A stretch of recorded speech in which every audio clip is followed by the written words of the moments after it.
Hello and welcome into the stream for everybody that is joining us on YouTube and everybody that has already joined us on TikTok. It is so good to have you all in here with it. Have you all in here with us for the day. There we go. I'm already stumbling over my words. Now, if you haven't been here before, let me tell you what we do. We debate Trump supporters, okay? So we have random MAGA American adults join our stream through TikTok because there's a multi-guest function for where anybody could request to join. And we debate them. We try to change their mind. We drop the truth nukes and we critique their arguments. Now, if you are not a Trump supporter, there's still a lot of value in these live streams, not just because of the back and forth, the discourse that I do have with MAGA, but as I already pointed out, the knowledge that we discuss here. I mean, we try to get pretty in depth with these topics, at least to the level that Trump supporters can handle, and we try to spread awareness about what's important. And there's maybe talking points or particular truth nukes that you might hear on this stream, that you could then take and turn around and use on your MAGA friends or your MAGA family members. So super duper useful. But without further ado, I'm actually going to stop wasting your time. We are going to go ahead and hop straight into the debate. So if you are watching over on TikTok and you would like to come up and have a conversation with me, just please make sure that you're following the rules. Those rules are simple. There's only 3 or 4. The first rule is to be an American. The second rule is to be 18 plus.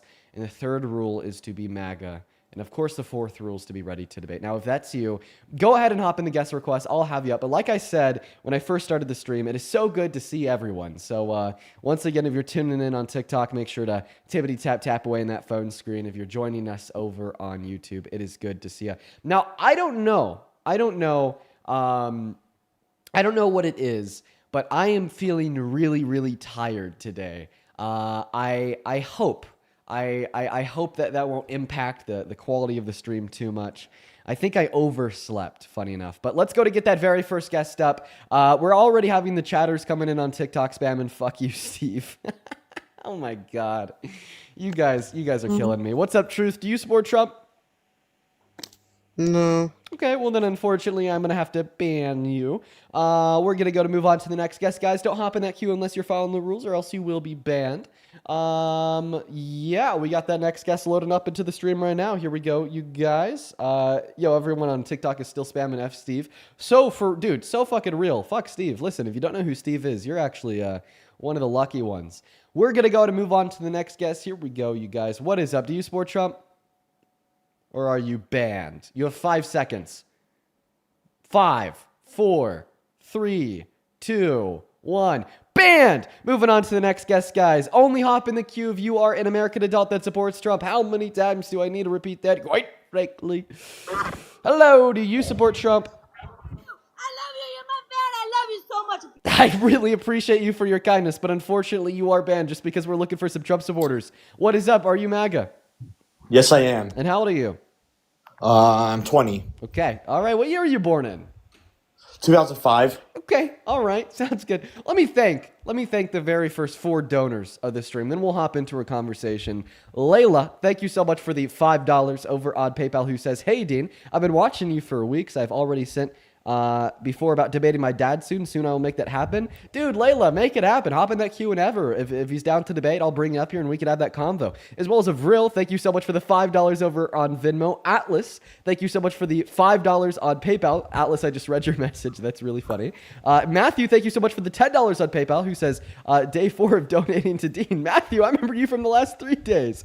Matthew also says, "Fuck you, Steve." So fucking real. And then 2 big ones here. Oh my God, dude, we literally just started the stream not even 5 minutes ago, and we haven't even started the first debate of the night, and you guys are already going crazy. Rascal, thank you so much for the $50 super chat over on YouTube. Thank you so much for the love, Rascal. Rascal with the $50 says, "Hey Dean, extremely new fan and not a troll, but I got a lot of flack for being black and supporting you. Why, if I may ask? Keep it up." Rascal, I'm not so sure what the answer to that question would be. You should ask the people that are giving you flack. The same way I'm asking, Trump supporters for an argument on live, ask them for a reason, because it just seems kind of absurd. But I'd also like to thank Trevor. Thank you for the $10 over on YouTube Super Chat. Lady Teapot with a 10 says, "Coracle arrangement is finished." It's about the voice of the people. Well, I appreciate you for the $10, and it's good to see you again, as well as Philip with the $10 who says, super excited to watch you debate again today. As always, thank you for what you do. Thank you, Philip. You know what? Thank you, everyone. We just read through a bunch of donations just starting the stream. That's phenomenal. I appreciate you guys so much for the love, and I apologize to you, T-Alt, for keeping you waiting. Go ahead and take it away. Tell us why you support Trump as president. I actually got a question myself. Can I ask that? You whatever. Why not? Do you forgive the covenant? I'm not sure I know what the covenant is. Now, go ahead and take it away and tell us why you support Trump. Does the covenant glass like all of our planets? And like you say you're not answering it. I don't know what They killed trillions of humans. Okay, there's only 7 billion humans alive. Well, yeah, because all the rest of humans are on Earth. They either were glass or killed by the covenant or turned into flood. Okay.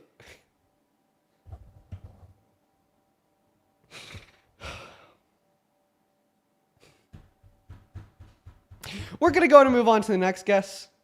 You know, that was the very first guest of the stream, and I think that was quite symbolic. Okay, I think that was quite fucking symbolic. All right, I think he symbolizes, right, like how my day feels, right, how I feel leaving these conversations after 4 hours. Okay. We're gonna move on to the next guest, guys. If you find yourself in that queue, make sure that you are an American adult that supports Trump as president. If you break the rules, I'm gonna ban you. Quite frankly, it's gonna be a very fast ban too. I'm gonna ban you. I'm gonna ban you. Quite frankly. Hello, do you support Trump? You have 5 seconds.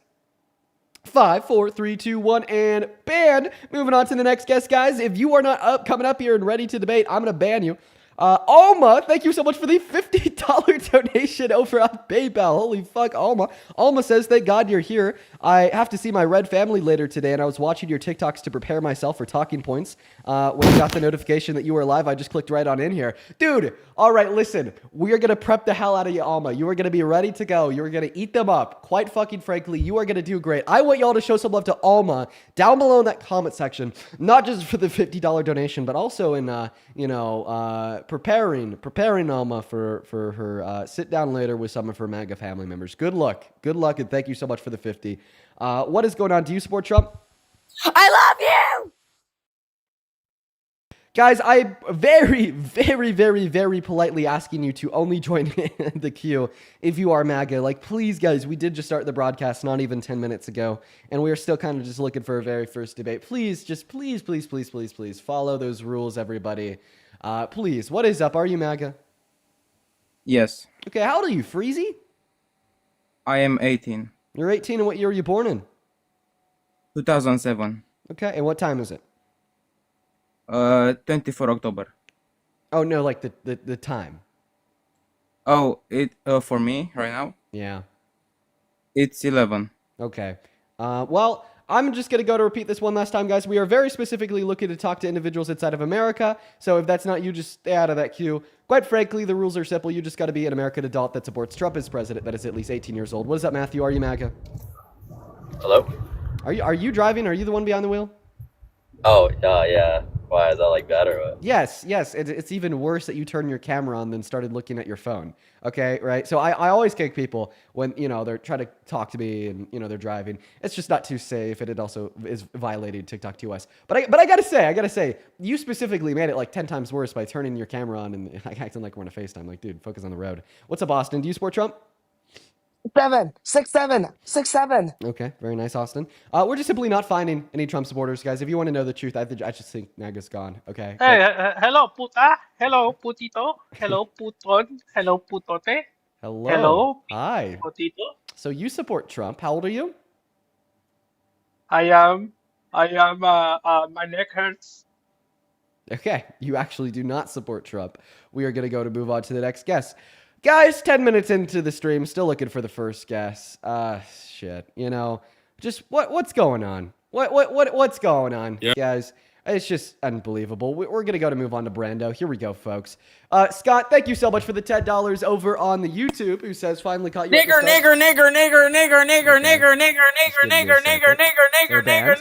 Scott with the $10 says finally caught you at the start. Get after it. Dean, I appreciate you so much for the love, Scott. That is incredibly kind of you. Thank you so much for the love. I took my headset off to, fix my hair, and I could still hear that. They were screaming that very, very loudly. We did get the ban, though. We're going to move on to the next guest, Troy. Here we go, everybody. Just do be patient while we're working on getting the next guest up. What is up, Troy? Do you support Trump? Honestly, I don't even live in America. All right, then you're breaking the rules, guys. We're going to put the rules up on screen because nobody could follow them. Only join if you are 18 plus American MAGA and ready to debate. We're going to get that next guest, Clover, loaded up right now, guys. Take a good look at the rules if you're over on TikTok before you join. What is up? Do you support Trump? Yeah, I'm 23, by the way. Okay, don't believe you. Nice troll, though. Moving on to the next guest, Larry. Here we go for the 11,000 people hanging out with us on TikTok. It's been 12 minutes. We still haven't been able to find a single Trump supporter. So if that's you, go to I'ma Moppedeck shoot Q. your ass, nigga. And we just have a bunch of very small children coming up here, saying the N-word. I don't know, that too, violence.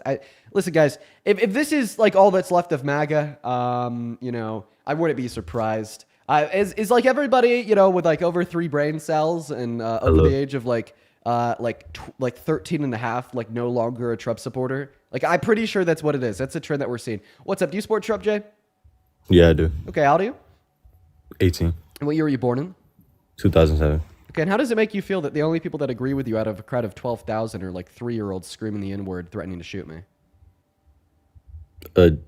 I don't support that. Well, I'm just saying, we have 12,000 people in here. Those are the only people that we could find that agree with you. Doesn't that tell us a little bit about, about your views here?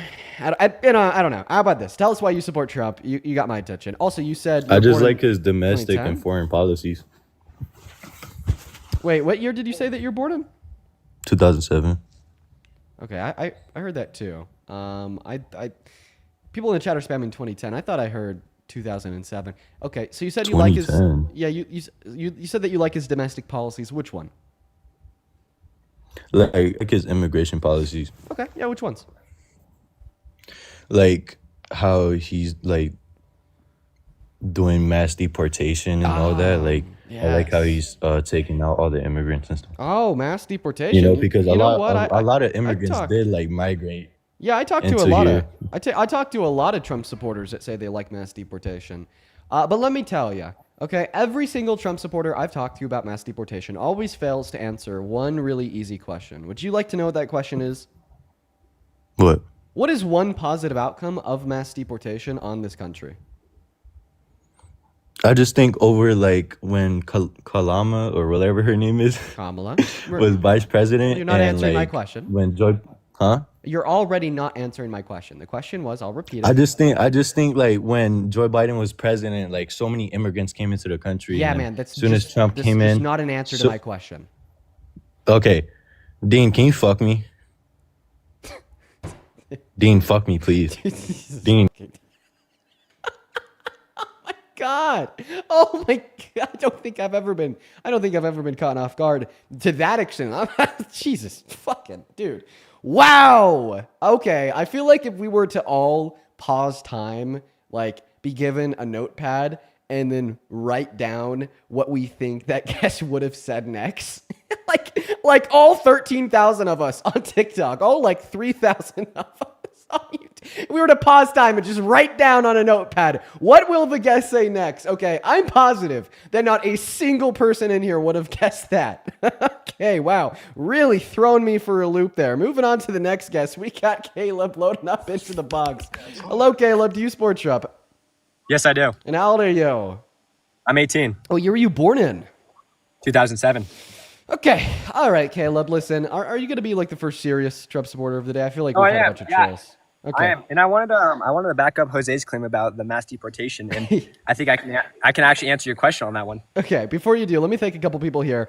Leo, thank you so much for the $10 over on Venmo. I appreciate you for that love, Leo. Leo with the $10 says, won't be able to watch the full stream today, but I hope you actually have a smooth rest of the stream. I appreciate that for the love, Leo. So far, we're off to a pretty bad start, but you know what? We'll have to wait and see. Thank you, Leo, as well as Katie. Thank you so much for the $10 over on Venmo. Appreciate you for that love, Katie.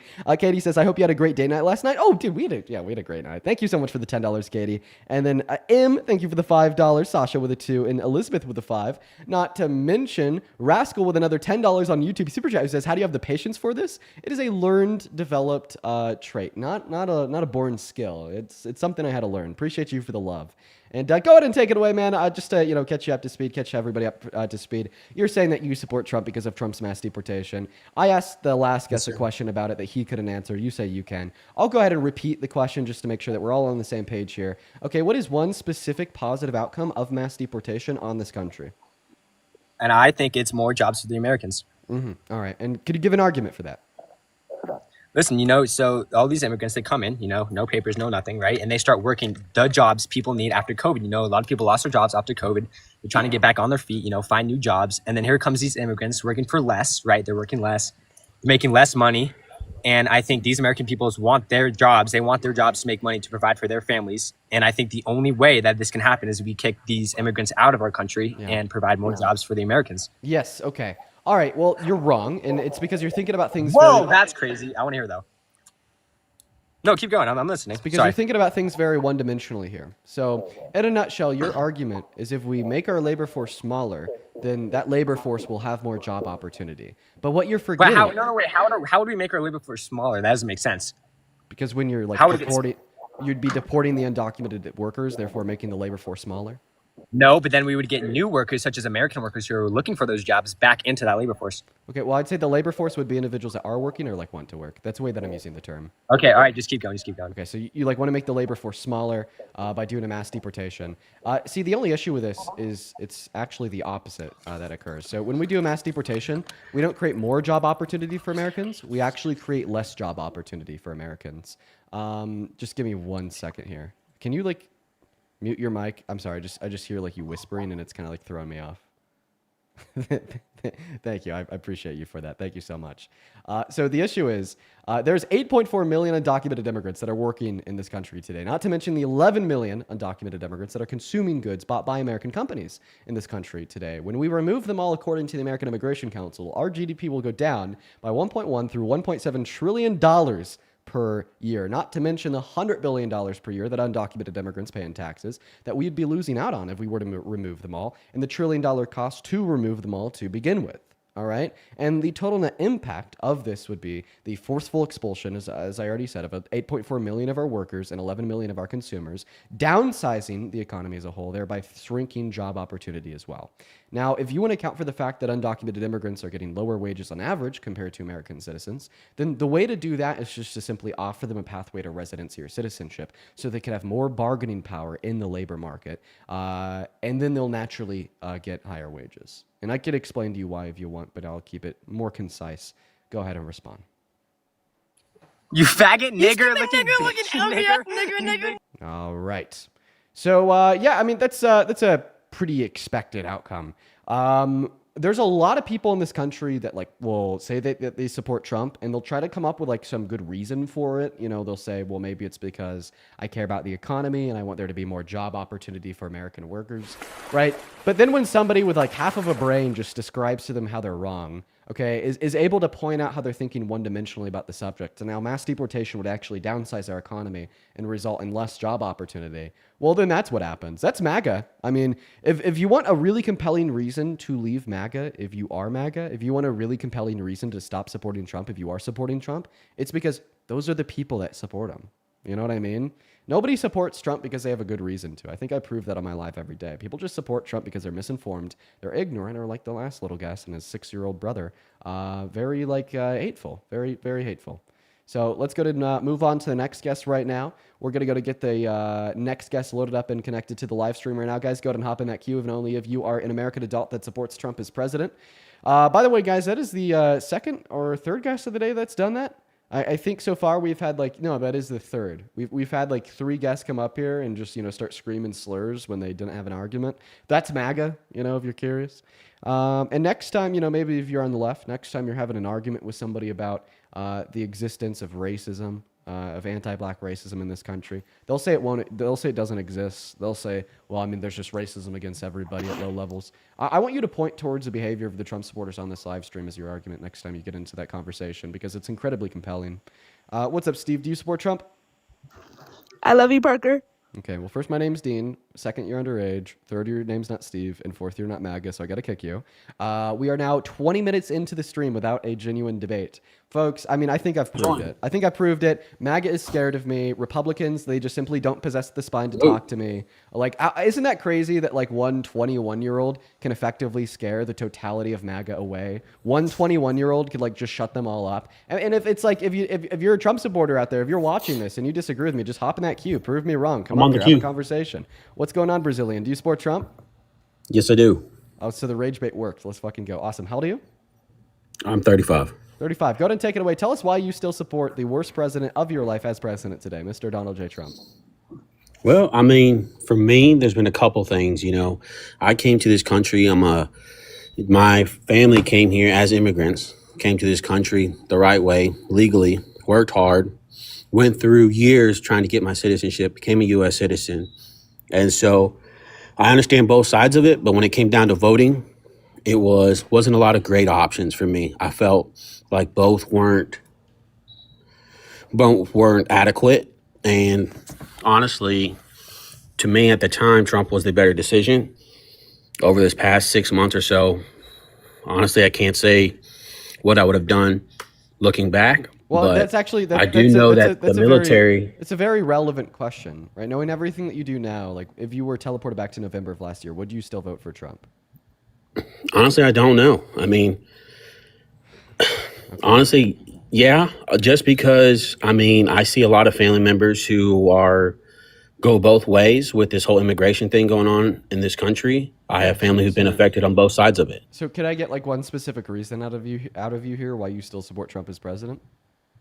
Well, my dad, he worked 40 plus years on a farm, to earn the livable wage for our family, to support our family, and went through all the right channels. And So why does this mean that you are a Trump supporter? Well, because why should people be able to come over here illegally, not go through the proper channels, not be patient enough to work for their visas, going through the process? 'Cause I know it's a process. I've been through it personally. Go through that process to be able to become a U.S. citizen. Everybody here has the right to do those things. So are you saying that you would still vote for Trump? You still support him today because he's cracked down on undocumented entry? Correct. Okay. Correct. So what good policies he implemented in the last 8 months to really crack down on undocumented entry? Well, I know we have more budget for, the National Guard and other military personnel down at the border. I know we've been going after the cartels, things that haven't been done under previous administration. Okay, so you're just saying like more of a military presence at the border. So that has been done under like. Well, more on the cartel side. Yeah. Okay, then what is he doing to the cartels? Like, what specifically is he doing to the cartels that's cracking down on undocumented entry? And out there, I couldn't hear you. Okay, what specifically is he doing to the cartels that is cracking down on undocumented entry? Well, he's making it harder for fentanyl to get into the country. That's huge, right? That's a big thing.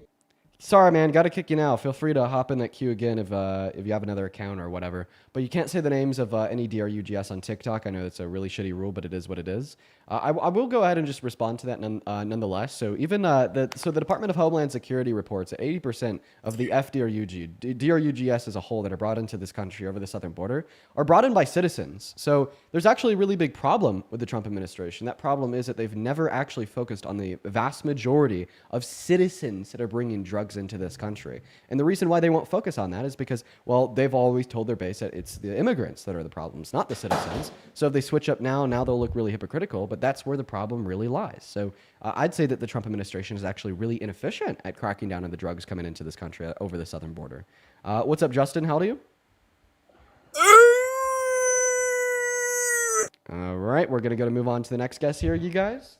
If I'm really hoping that these debates can get back on track here soon. I'm really hoping that they can. I'm not having too much fun right now. Let's go to get that next guest loaded up into the box. Iris, thank you so much for the $10 over on Super Chat saying it's my B-Day today. Happy birthday, Iris, and I appreciate you for the $10. Good to have you here. as well as Ty. Thank you for the super chat with the $10 over on YouTube as well, who says, this was a bad time to forget my headphones and listen to your live stream on my phone speakers during my gym session. I'm really sorry about that, Ty. I'm really sorry about that, man. As well as Barbara. Thank you so much for the $20 over on super chat. Thank you, Barbara. Barbara says an ICE raid in Nebraska led to them losing more than half of their workforce. They pay above minimum wage and are struggling to replace the workers. Nebraska has 52K open jobs. Maybe MAGA can move there then. Well, we're actually having job shortages all around the country, okay? Right? They're really struggling to fill these roles. It's terrible. As well as Mary, thank you so much for the $20 as well, who says, thank you for educating those of us who didn't get through school/parents. Well, thank you so much for the $20, Mary. Thank you so much for your kindness. If you're watching right now, show some love to Barbara, Mary, and Ty, and Iris down below in that chat. And if you're watching and you want to support me, you can find my Venmo, my PayPal, and the link tree in my bio on TikTok, and that can be found in the pinned message over in that YouTube stream. What is going on? Welcome in, Caden. Do you support Trump? Fuck you, nigger. All right. We're going to get the next guest loaded up in here, guys. Definitely a Trump supporter, but, came up here, said it's slow, so we got to kick him. We're going to move on to the next guest. Definitely a Trump supporter, though. 110% a Trump supporter. Everyone, just do be patient while we're working on getting that next guest loaded up into the live. We got that next guest connected. We got James Hard loading in. Hey, what's up? Do you support Trump? Oh, by the way, I'm 23. I can be here. All right. Yeah, I don't trust that. Moving on to the next guest here, you guys. I think that we're going on 30 minutes right now of just straight trolls, except for that one guy that said the name of the DRUG. 30 minutes of straight trolls. Yeah, dude, literally 12,000 people, not one Trump supporter that wants to come up here and debate me. I gotta say, in like one sense, it's annoying, right? Obviously, but like in another sense, it makes me feel like really good and confident in like what we're doing here. Because if we're like sitting in a room of like over 12,500 people here on TikTok, and there's not like one person that's willing to come up here and give an argument, like logically speaking, for why they think that Donald Trump's a good president. What does that say? What does that say about these debates? It says that these debates are fucking steamrolling right over the MAGA worldview, and there's just not a possible argument to justify that this bullshit is true. And everyone in the chat spamming do a 5v1. Before we try to do a 5v1, we'll need to get a 1v1 first. Welcome in, Kazi. How old are you? 19. What year were you born in? 06. And you said shut up to me right there. So I'm guessing you're a Trump supporter? Yeah, bro, y'all just talk a lot. Well, I mean, yeah, sure. We definitely don't do crayon on paper in less than 5 words. We do add a little bit of nuance, but I'll see if we could find a good medium for this conversation. Take it away, Kazi. Why do you support the worst president of your life, Mr. Trump? Oh, 'cause he don't support y'all trannies and shit. Ah, all right. Well, first thing that they say when they come up here, once again, is a slur for trans people. Moving on to the next guest. We got Mark loaded up into the box. Guys, it is every single person today. Every single person. Welcome in. Do you support Trump? Mark. Hello, I'm an American, and yeah, I support Trump. Okay, what time is it? Oh shit, 4:42. What state are you in? The one on the east. Okay, all right. You're not from America. We're going to move on to Jar. Here we go, guys. Go ahead and hop inside of that queue. If you happen to be an American adult that supports Trump, we're going on 30 minutes without a debate yet. I mean, like, Trump, like, MAGA's, like, seriously, like, super fucking sad. Like, there has to be, like, a couple thousand Trump supporters in here watching. We have 13K people on TikTok. Not one person. You guys are fucking sad. Listen, MAGA, I want you to prove to me that you're just not sad and unintelligent by just having, like, one person from your group hop in that queue to debate me. What's up, Jar? Do you support Trump? Yes, I do. Okay, how old are you? Old enough for you to clap my cheeks. Okay. All right, another troll. We're going to move on to the next guest, you guys. Like I said, seriously, super fucking sad. Super sad. Kai, thank you so much for the $10 over on Venmo, who says, I think that they're struggling to find arguments, so they just say racial slurs. Yeah, no, that's a strat. Appreciate you for the $10, Kai. Show some love to Kai down below in that chat, as well as Claire. Thank you so much for the $8.88 over on Venmo. Appreciate you for that love, Claire. And then Junie, appreciate you for the $5 on Venmo, says fuck Steve. Super real. What's up? Do you support Trump? Yes, sir. How old are you? 18. What year are you born in? 07. Okay. And yeah, how do you feel about the fact that I've been live now for 30 minutes with over 10,000 viewers on TikTok? Right now we're at near 14,000. And nearly, apart from one, every single Trump supporter that's come up into this live has just ended up exploding and saying racial slurs like the N-word, F slurs, so on and so forth. Like, do you guys have brains? Or is it just like all hatred and slurs? I mean, yeah, I was just watching it, but I really was gonna hop on the live and just say the reason why like I support Trump. I mean, obviously my family does, and it's just I like the way he like implicates like You went on pause. I can't hear you when you're on pause. sorry. You're good. Go ahead. I'm sure you know like the First Step Act, correct? Yeah. Yeah, that I feel like that's just one of the big reasons why I like it. So it's prison Just reform. So he's actually yeah. already contradicting the First Step Act by calling for DRUG sellers to be sentenced to death in America today. That's actually one of the things that the First Step Act had reversed, not to mention that the First Step Act was pushed through Congress under the end of Obama's second term, but then Republicans failed and refused to vote for it until they had a Republican in the White House, which they then got with Trump, and then they passed it. Yeah. So this had nothing to do with Trump.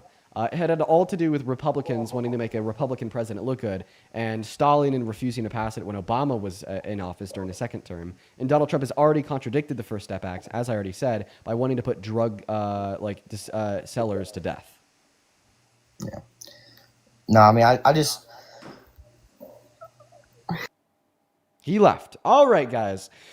All right, dude, I don't know what it is. It's like, I guess MAGA's just not having it today. Dude, MAGA is not having it today. Holy fucking shit. You know what? I'm starting to get a little bit energized, dude. Like, MAGA's just not doing it. They're not doing it today. They're all like, fuck no, I can't do it. What's up? Do you support Trump, Emma?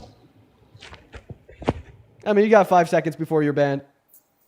I love Trump. And how old are you? 19. And what year were you born in? 6. 6 is, you mean 2006, Emma? 2006. Okay, all right. And why do you love Trump, Emma? I think something is probably immigration. Okay, you love Trump because immigration. I'm going to need to say more words here. Can you say more words, Emma?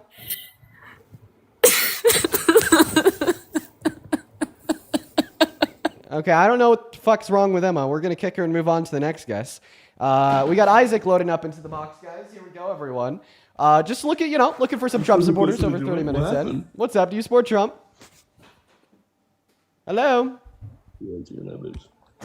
Okay, all right. I mean, you're on the live. Are you going to talk to me? Nope, Isaac's going to leave too. Oh my God. You know what, guys? We're going to go for the new record today. We've already been live for 33 minutes. Haven't had a single fucking Trump supporter last longer than 10 seconds. I mean, shit, at least they last longer with me than they did their ex-wives or girlfriends. But I wonder if we could go all 4 hours like this. I think if we could have a 4-hour stream like this, where MAGA's just completely lost, they literally can't even make a single argument that's worth more than 30 seconds of discussion before they run away for 4 hours straight, then like we've officially won, okay? We're already 1/8 into that. Let's see if we can make it for another 30 minutes without a single Trump supporter being able to give a single coherent argument. What is going on, Draco? Do you support Trump?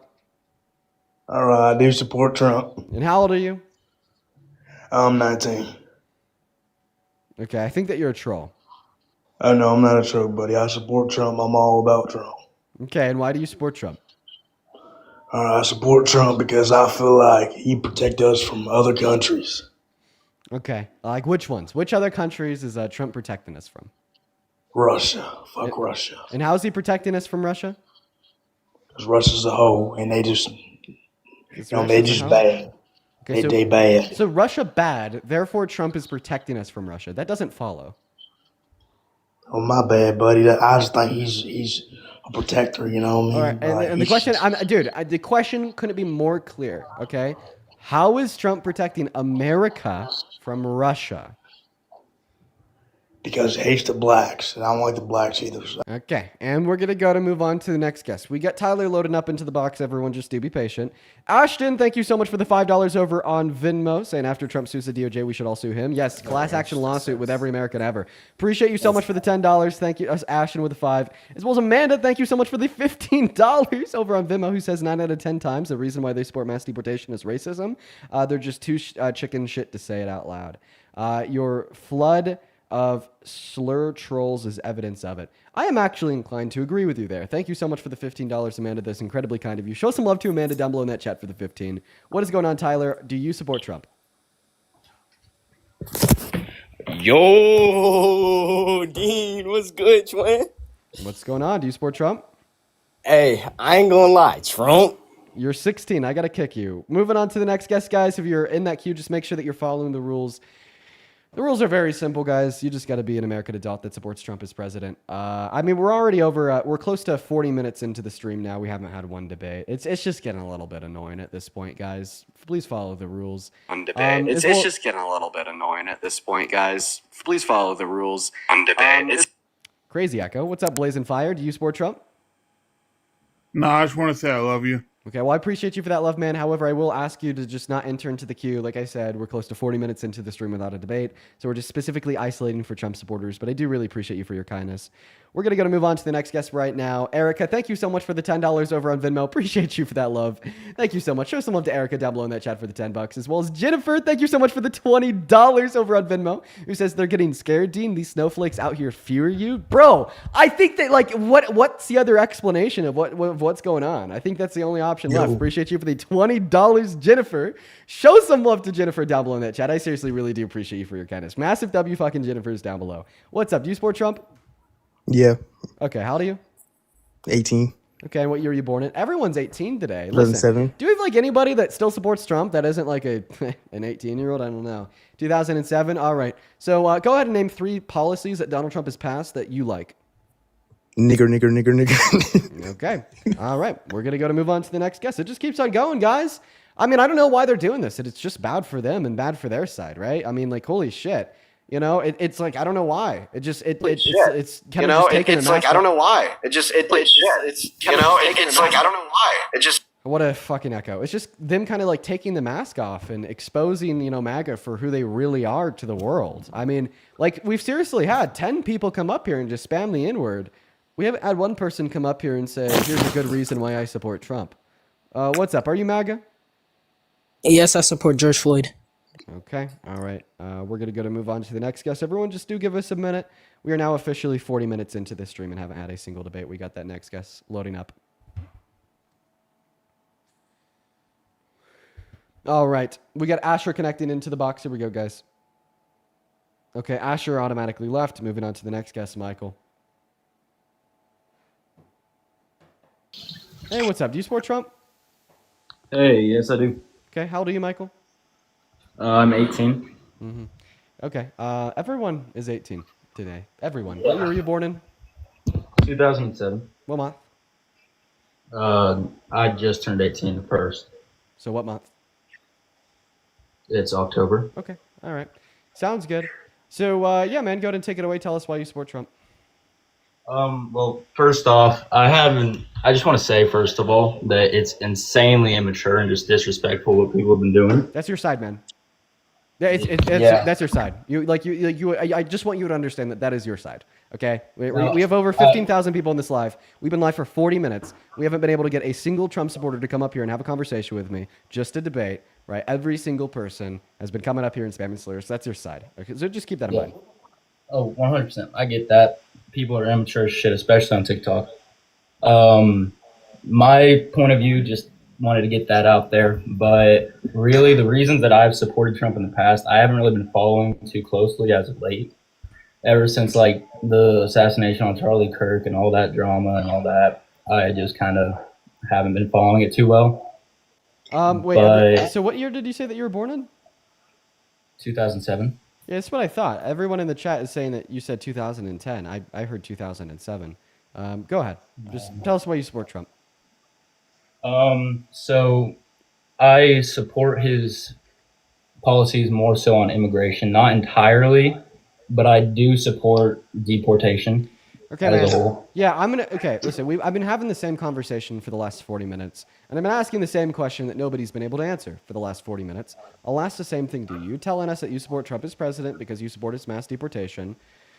Here's the question. What is one specific positive outcome of mass deportation on this country? Well, it kind of helps the economy, does it not? It keeps better, it keeps jobs towards Americans that are here legally, I guess. So it helps the economy. It kills the economy. Undocumented immigrants contribute $1.1 through $1.7 trillion to the economy per year. according to the American Immigration Council. You remove them, we are also removing their economic contributions, not to mention the over $100 billion per year that they pay in taxes. The economy will get worse with the more undocumented immigrants we deport. Yep. Okay. Yeah, like I said, I'm not really following it too well currently, so I haven't done a lot of research.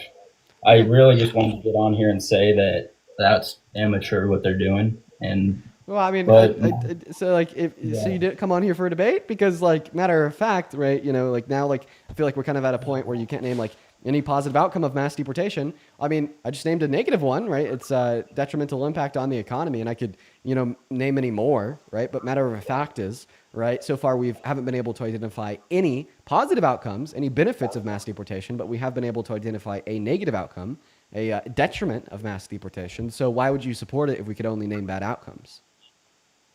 I really just want stuff to be done the right way. Like whatever they do, I don't really want people to be separated from their families or anything, you know. That is another downside of it. Sometimes that happens. It's part of it. So you're saying that, so I just don't feel like I'm getting a clear answer to my question. Why do you support mass deportation if we could only name negative outcomes of mass deportation and we can't name any positive outcomes of mass deportation? Isn't that a really compelling reason to not support it and to look for an alternative instead? You know, I honestly don't disagree with you, but I also just currently I think we need to put our country first because I don't think it's in a place that we can take in a bunch of refugees. Okay, but listen, all the negative outcomes that we just agreed on, you know, like mass deportation, reducing our GDP by 1.1 through $1.7 trillion per year, it costing $1 trillion over the course of the next 10 years, as well as the opportunity cost of the $100 billion per year that we'd be losing out in government revenue, right? The economic instability that would set forth, right? The shock to our manufacturers that they would experience in producing less goods because we're forcefully expelling 8.4 million of their laborers and 11 million of their consumers, selling less goods to them, right? These are all like ways that our country would be hurt. So when you're telling me that you support this policy that would only hurt our country because you want to place our country first, right? It just seems like really backwards and twisted. Twisted as hell. When I said I support his policies on immigration, I didn't necessarily mean or to refer to mass immigration itself. I just don't want any more people coming in illegally. If they're here already, I wouldn't be impartial to them going through the proper channels and becoming a legal immigrant. Okay, so then you just so you did specifically name mass deportation when I asked you to name a Trump policy that you support, right? And now you're saying, well, it's not necessarily that, but it's rather just cutting off new undocumented entry. Okay, so what good policy has Donald Trump implemented in the last 10 months to like slow new undocumented entry into America? Like I said, I haven't been following it all that well. I just kind of wanted to say I've had a few discussions with like classmates. I'm in college and all that stuff, and I really don't follow it as well as I should be. So honestly, I'm gonna just kind of hop off here and let you get someone that's a little more educated. I just wanted some stuff that I could research. Yeah. So that's something that I could do. So I appreciate you. Yeah, you take care, Michael. Guys, we are 50 minutes into the stream now, and like MAGA isn't coming here to debate. And listen, guys, it's actually like a good thing, right? You know, like fuck. I think we won. I think we won. Like, I'm pretty sure we won. Like, I maybe this is like the inflection point. I think that we might be at the inflection point, chat. You know, like over here, you know, here I am, like a little bit annoyed, and like frustrated. But should that be my reaction? Like, I think like my reaction should be a big old fucking smile, dude. I think my reaction should be a big old fucking smile. Like, I think that this is actually a really good thing. Like, I guess we're going to keep going, but like, I don't think that we've ever had it like this. 50 minutes, no debates, okay? We have like the few MAGA stragglers that only support Trump, not because of anything rooted in reality, fact, reason, or logic, just because of hate. Okay, that would account for the 10 people that came up here and said slurs, okay? And then we had like one or two people that came up here, right, like trying to make a pro-Trump argument rooted in reality. What happened to them? They just either said, I'm not educated enough, I gotta leave, like that last guy, or, you know, dip down 5 seconds in like a guy, you know, 3 guests before him. Like, wow. I think that people in this country are finally starting to wake up, okay? Right? The moment these streams become boring, the moment these streams become dull, is the moment this country is like heading in a direction that is good. There's a moment this country is heading in a direction that we support, right? Because support for the president is non-existent, dwindling, or just very, very minority. You know what I mean? So I don't know. Let's not celebrate too early. I'm gonna go to get that next guest up in here, but we're gonna keep going. But matter of fact, guys, we're just not seeing any Trump supporters. I don't think we've ever had it like this. Okay, we're close to an hour into the stream, and we just don't have anyone. What's up? Do you support Trump? Bro, go listen to the new Playboy Cardi album. Okay, guys, just make sure if you're in that queue that you are at least 18 years old. You are American, you are MAGA, and you want to come up here and have a conversation with me about why you support Trump. I'm going to go ahead and put the other topic just on that screen. How do you still support Trump? What is up? Are you MAGA? To an extent. Okay. Knowing everything that you do now, if you were teleported back to November, who'd you vote for? Trump. Okay. I've already voted for him. Okay. All right. All right. So then why do you... 20. Yeah, how old are you? I was born in 05. 20, born in 05. So why do you support Trump as president? I support him for a lot of different reasons, but mainly because he's going to stand for America. Like, he's going to stand on business in those type of terms. Okay, you think he's not going to gonna bow stand down for to America? anybody. I'm so sorry, man, but I mean, just like looking at the tyranny of the Trump administration the last 8 months, I feel like it's become evidently clear that he's not going to stand for America. I mean, on November 1st, 42 million Americans are going to lose their SNAP benefits. Okay, that keep food. Oh, on yeah. their See, dinner I don't table. really care about that because when I mean stand for America, I That's mean a he's quarter. going That's to a quarter fight. of America. No, but I mean he's going to Wait, fight listen, for us. listen I'm to what not I'm talking saying. about. Yeah, and he's not fighting for those 42 million Americans that are going to lose SNAP benefits. When the White House was asked about what their response is going to be, if they are going to pass, if they are going to pass emergency funding in order to keep those SNAP benefits alive, you know what they said? You know what they said? They said, we are not going to pass emergency funding to fund those SNAP benefits. In fact, if a state wants to pick up the bill and fund those SNAP benefits, right, while the government is shut down for the next month or so, until whenever it reopens, we're not going to reimburse you either. Okay, so how can you say, right, that Donald Trump wants to fight for this country when he made it explicitly clear yesterday that he's not going to fight for a quarter of this country? No, I mean, when I say fight, I mean like go to war for this country. That's what I'm saying. Like, you said Trump is terrible for America. Okay, I'm not saying he's perfect. We all know there's ups and downs to it. But we're not going to make it seem like he's terrible for America. Like, and it's like people like you're just going to sit there and debate about it. But me, I'm going to actually go do something about it. And I'm going to make America great. You feel me? You're not doing anything but talking about I've it. absolutely like no clue what you mean, quite frankly. No, you do. And another thing is the whole immigration So thing. could you tell me how he's going to like stand up for America? What do you mean? How's he Like, going to stand up for America? you do way more research than me, so you should know. You should know how deadly Buddy, it gets. listen. I don't know what's going on in your mind. I don't know what your claim is. Like, keep in mind here, like you are the one No, trying to but make an you know argument fact- for why you know Donald Trump is a facts, good president. Why is Donald Trump a good president? How is he going to stand up and fight for this country? Please tell me. He took rights. He took specific rights away from women, and I Okay. feel like that's good. I feel like there's Okay. nothing wrong with that. Well, I don't think that taking rights away from women is good, but go ahead and tell us how. Is it the AB rights, right? Abortion rights. So Are you on how's the same banning line? abortion like good? Fighting for America. Because I mean, how can you? Okay, like let's put it in the R word terms too, because that's what they always resort to. But what if I get R worded and da da da? Okay, do you think? Okay, if you're a believer in the Holy Spirit, right? Do you think God is gonna look at you and say, just because you got R worded, I am not going to judge you because you got R worded, and I'm not going to. You feel me? He's still gonna judge you. You killed the innocent soul because you got R worded. Because a person, a physical being, made a bad offense upon you.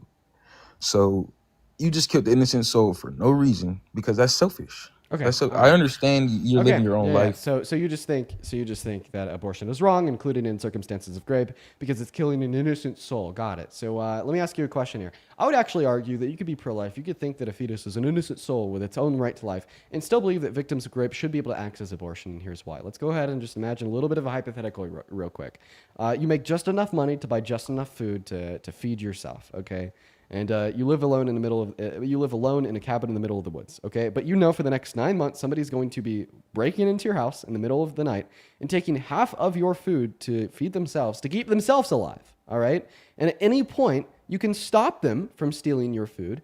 All that you got to do is lock your front door in the middle of the night. But if you do stop them from stealing your food, obviously they will die from starvation as a result. Do you think that you should maintain your legal right to lock your front door at night, stop this home intruder from taking half of your food, even if they inevitably die as a direct consequence of that, because they no longer have resources to sustain their own life? Okay, Dean. Say the last part again. Just the last part. That's all I'm asking. Do you think that you should maintain your legal right to lock your front door in the middle of the night, to Yes. stop that person from stealing half of your food, even if, in cutting them off from access to your resources, they die as a result? Yes. What do Okay. you mean? That's Okay, not so, my so you're fault. saying that you don't have Okay, any so- obligation. You're saying that you don't have any obligation, right, to maintain this third party's life, right, by allowing them access to your resources. Okay, so you think that you should be well within your right to deny them access to your resources, even if they die. So why can't we just say the same thing about victims of rape? Okay, they were forced into sex, they were forced into pregnancy, and they were forced into giving their resources to that fetus against their will and consent. So using your logic, okay, they don't have any obligation to continue to give that fetus access to their resources and domicile in their uterus, and they should be well within their right to cut off that fetus's access to their resources, even if that fetus dies as a result.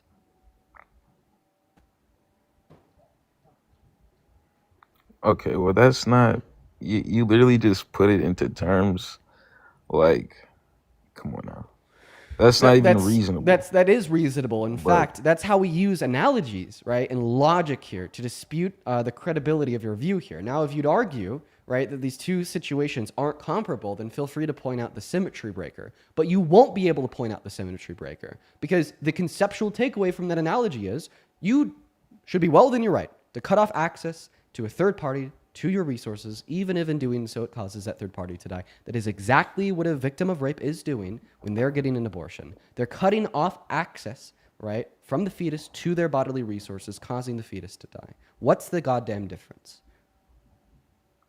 Bro, we're not gonna make it seem like this is not a human life. Okay? This is literally what you're portraying Listen, this to be. in the hypothetical, the person that's like breaking into your house and stealing half of your food is definitely a unique human life. Definitely has a right to life. Definitely has a soul, is morally valuable. Okay, right? Assume all those things to be true of the fetus, and guess what? You still have no argument to demonstrate why that victim of rape shouldn't be able to access abortion. For the same reason, why you should be able to lock your front door at night to prevent that person, that human life that's unique and valuable, from being able to come into your house and get access to your resources. That's different from being my child though in a regular human life. You're putting it in completely different circumstances. This is just Okay, so you're saying the reason why the victim of rape shouldn't be able to cut off access to her resources from the fetus is because the fetus is their biological child? That and like I said, the religion part. I mean, like let's wait, just be you're honest. saying that your religion would dictate that the life of the fetus is morally valuable. Wouldn't it, like your religion dictate that the person stealing into your house and taking half of your food is like also morally valuable? All right, can we stop talking about the guy stealing in the house? Can No, we talk about because it's reality, an though? analogy that we're using to dispute your view here, right? Because your religion would dictate that that person that's breaking into your house to take half of your resources is morally valuable, has the right to life, is unique, so on and so forth. But you still think that you should be well within your right to lock your front door at night, preventing them from gaining access to your resources, even if they die as a result. Okay, that's not a difference between the two situations. Locking my front door at night is not the same as me preventing and killing my child. Well, That is literally it is the my same as child. preventing that fetus from accessing your resources, yes. It's literally not. How is it different? Locking a front door at night is not the same As like cutting off the supplies access. of progesterone, right, to the fetus, causing it to starve to death? What's the difference? This is illogical. What's the Come on difference? now. What's the logical So difference Dean, here? Let me know. So Dean, if we're being honest, right? No, please tell me what the logical difference is. Let's be honest. Oh, you can't tell me do what the a logical lot difference is. more You're fucking research scared. than me, right? I mean, Huh? hey man, I'm happy that you admit it. Oh, of course. I can admit that any day. This is your game. You do this. So we're not gonna make it seem like I'm more educated than you or I'm gonna have the upper hand in feel me. Let's just be realistic here. But we're not going to make it seem like that is okay. Okay. Well, I mean, actually, we are going to make it seem let's- like it's okay for the reason that I just gave, right? That woman was forced into sex. That woman was forced into pregnancy. That woman was forced into her bodily resources, keeping the fetus alive.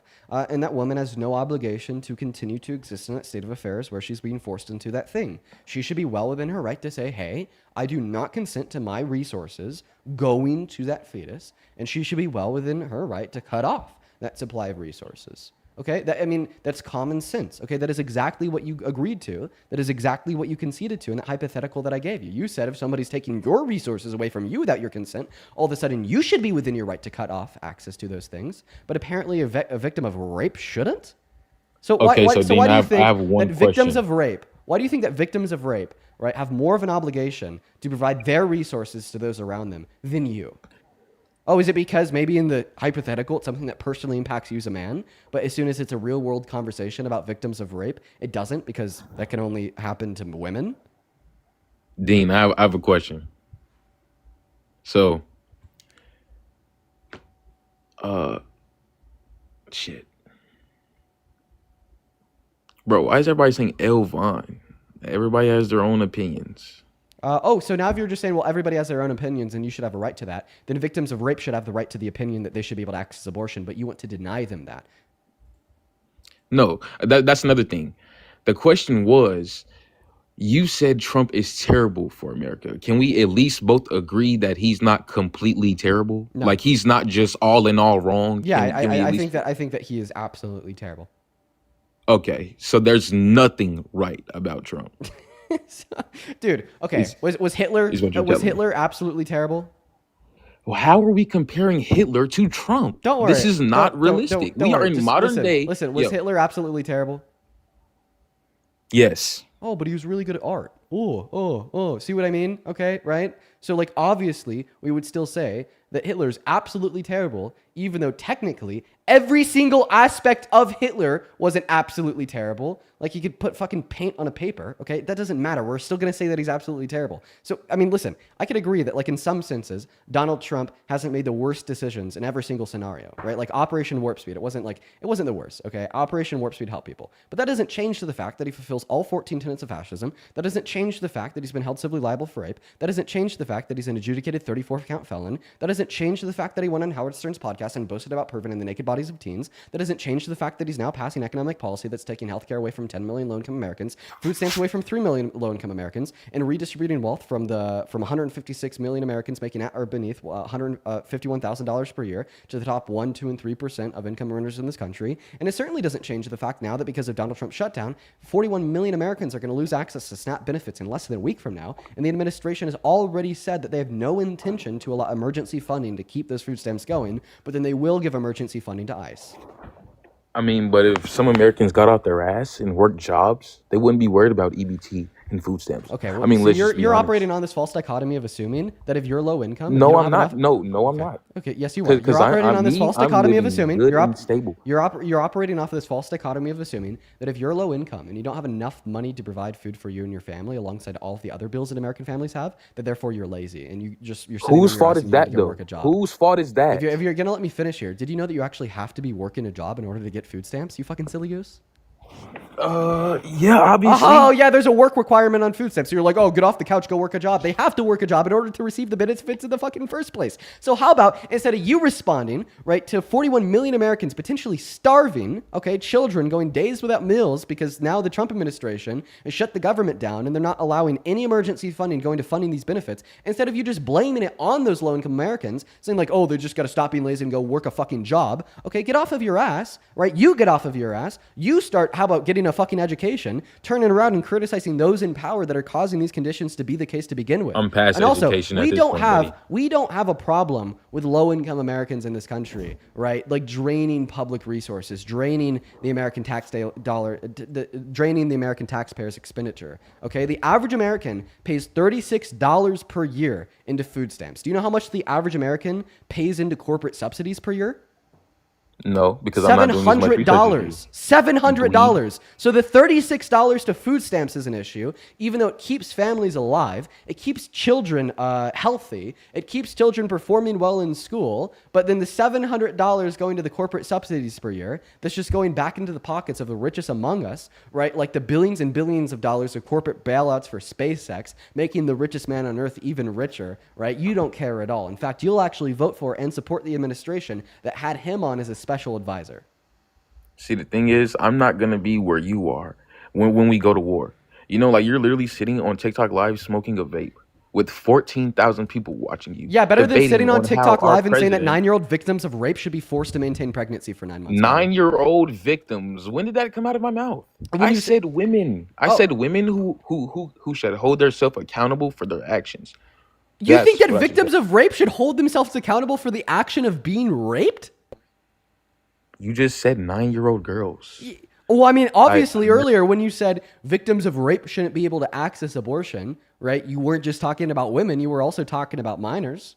Unless you'd like to clarify and argue that you weren't. But then if you are arguing that minor victims of rape should be able to access abortion and adult victims of rape shouldn't be able to access abortion, I'd simply ask you, why do you hold a different standard here?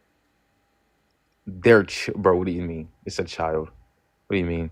What's the difference? What's the difference between a child getting raped and pregnant and an adult getting raped and pregnant, insofar as saying it's okay to deny the adult access to abortion, but it's not okay to deny the child access to abortion? What's the fucking difference Number that one, makes that shift? What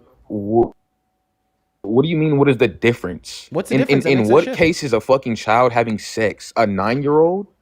What do you mean?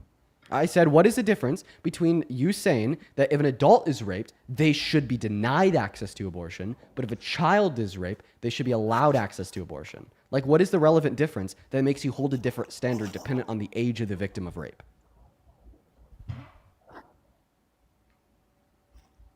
Can I cut my camera on? Is that all right? You don't have an answer to the question, do you? No, you lagged at the end, and I wasn't gonna ask you to repeat it. Okay, well, Kind of repetitive. I'll go ahead and repeat it. The only reason why it's repetitive is I repeat it every time you can't answer, and you can't answer every time. So let's just do this one last time. Let's stop the repetition. You Okay, so apparently think- say it again, jackass. Okay, you apparently think that victims of rape that are children should be allowed to access abortion, but victims of rape that are adults shouldn't be able to access abortion. So what is the relevant age? What is the relevant difference in the age of the victim insofar as you believing if they should or shouldn't be able to access abortion if they are raped and then become pregnant?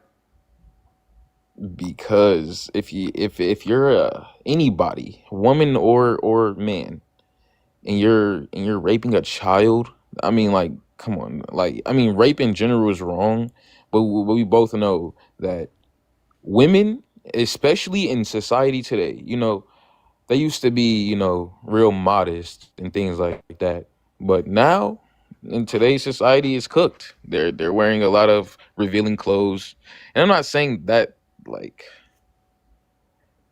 oh nah, bro, trying to give me smoke.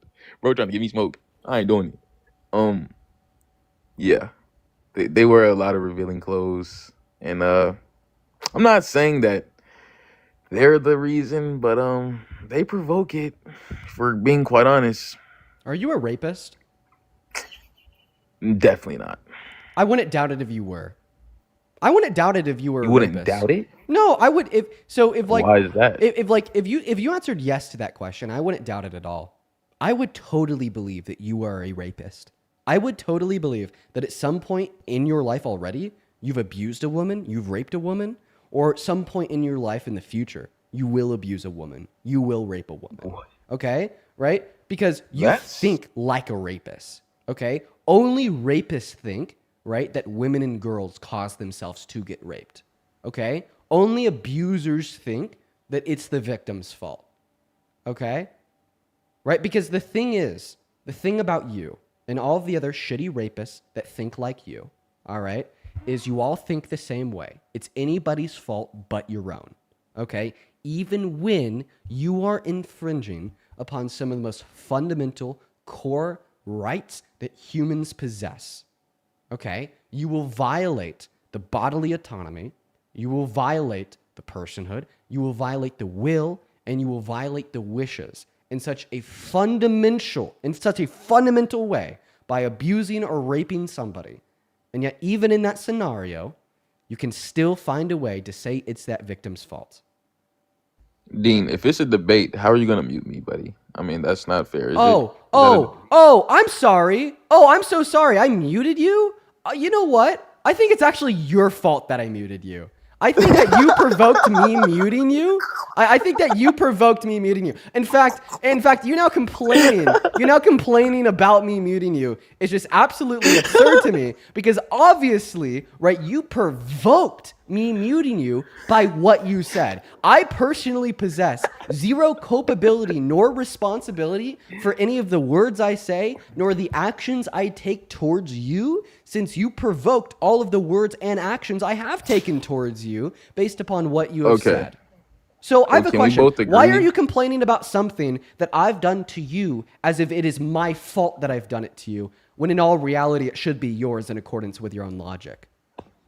Because your whole live video is about how we Wait. are. You're not answering my It's not a question. debate. Are you saying that it's my fault when I muted you? Yes. Why? Because why? Because it's an action that I did. You isn't live rape an today, action that you rapists do? So then why wouldn't rape be the fault of the rapist?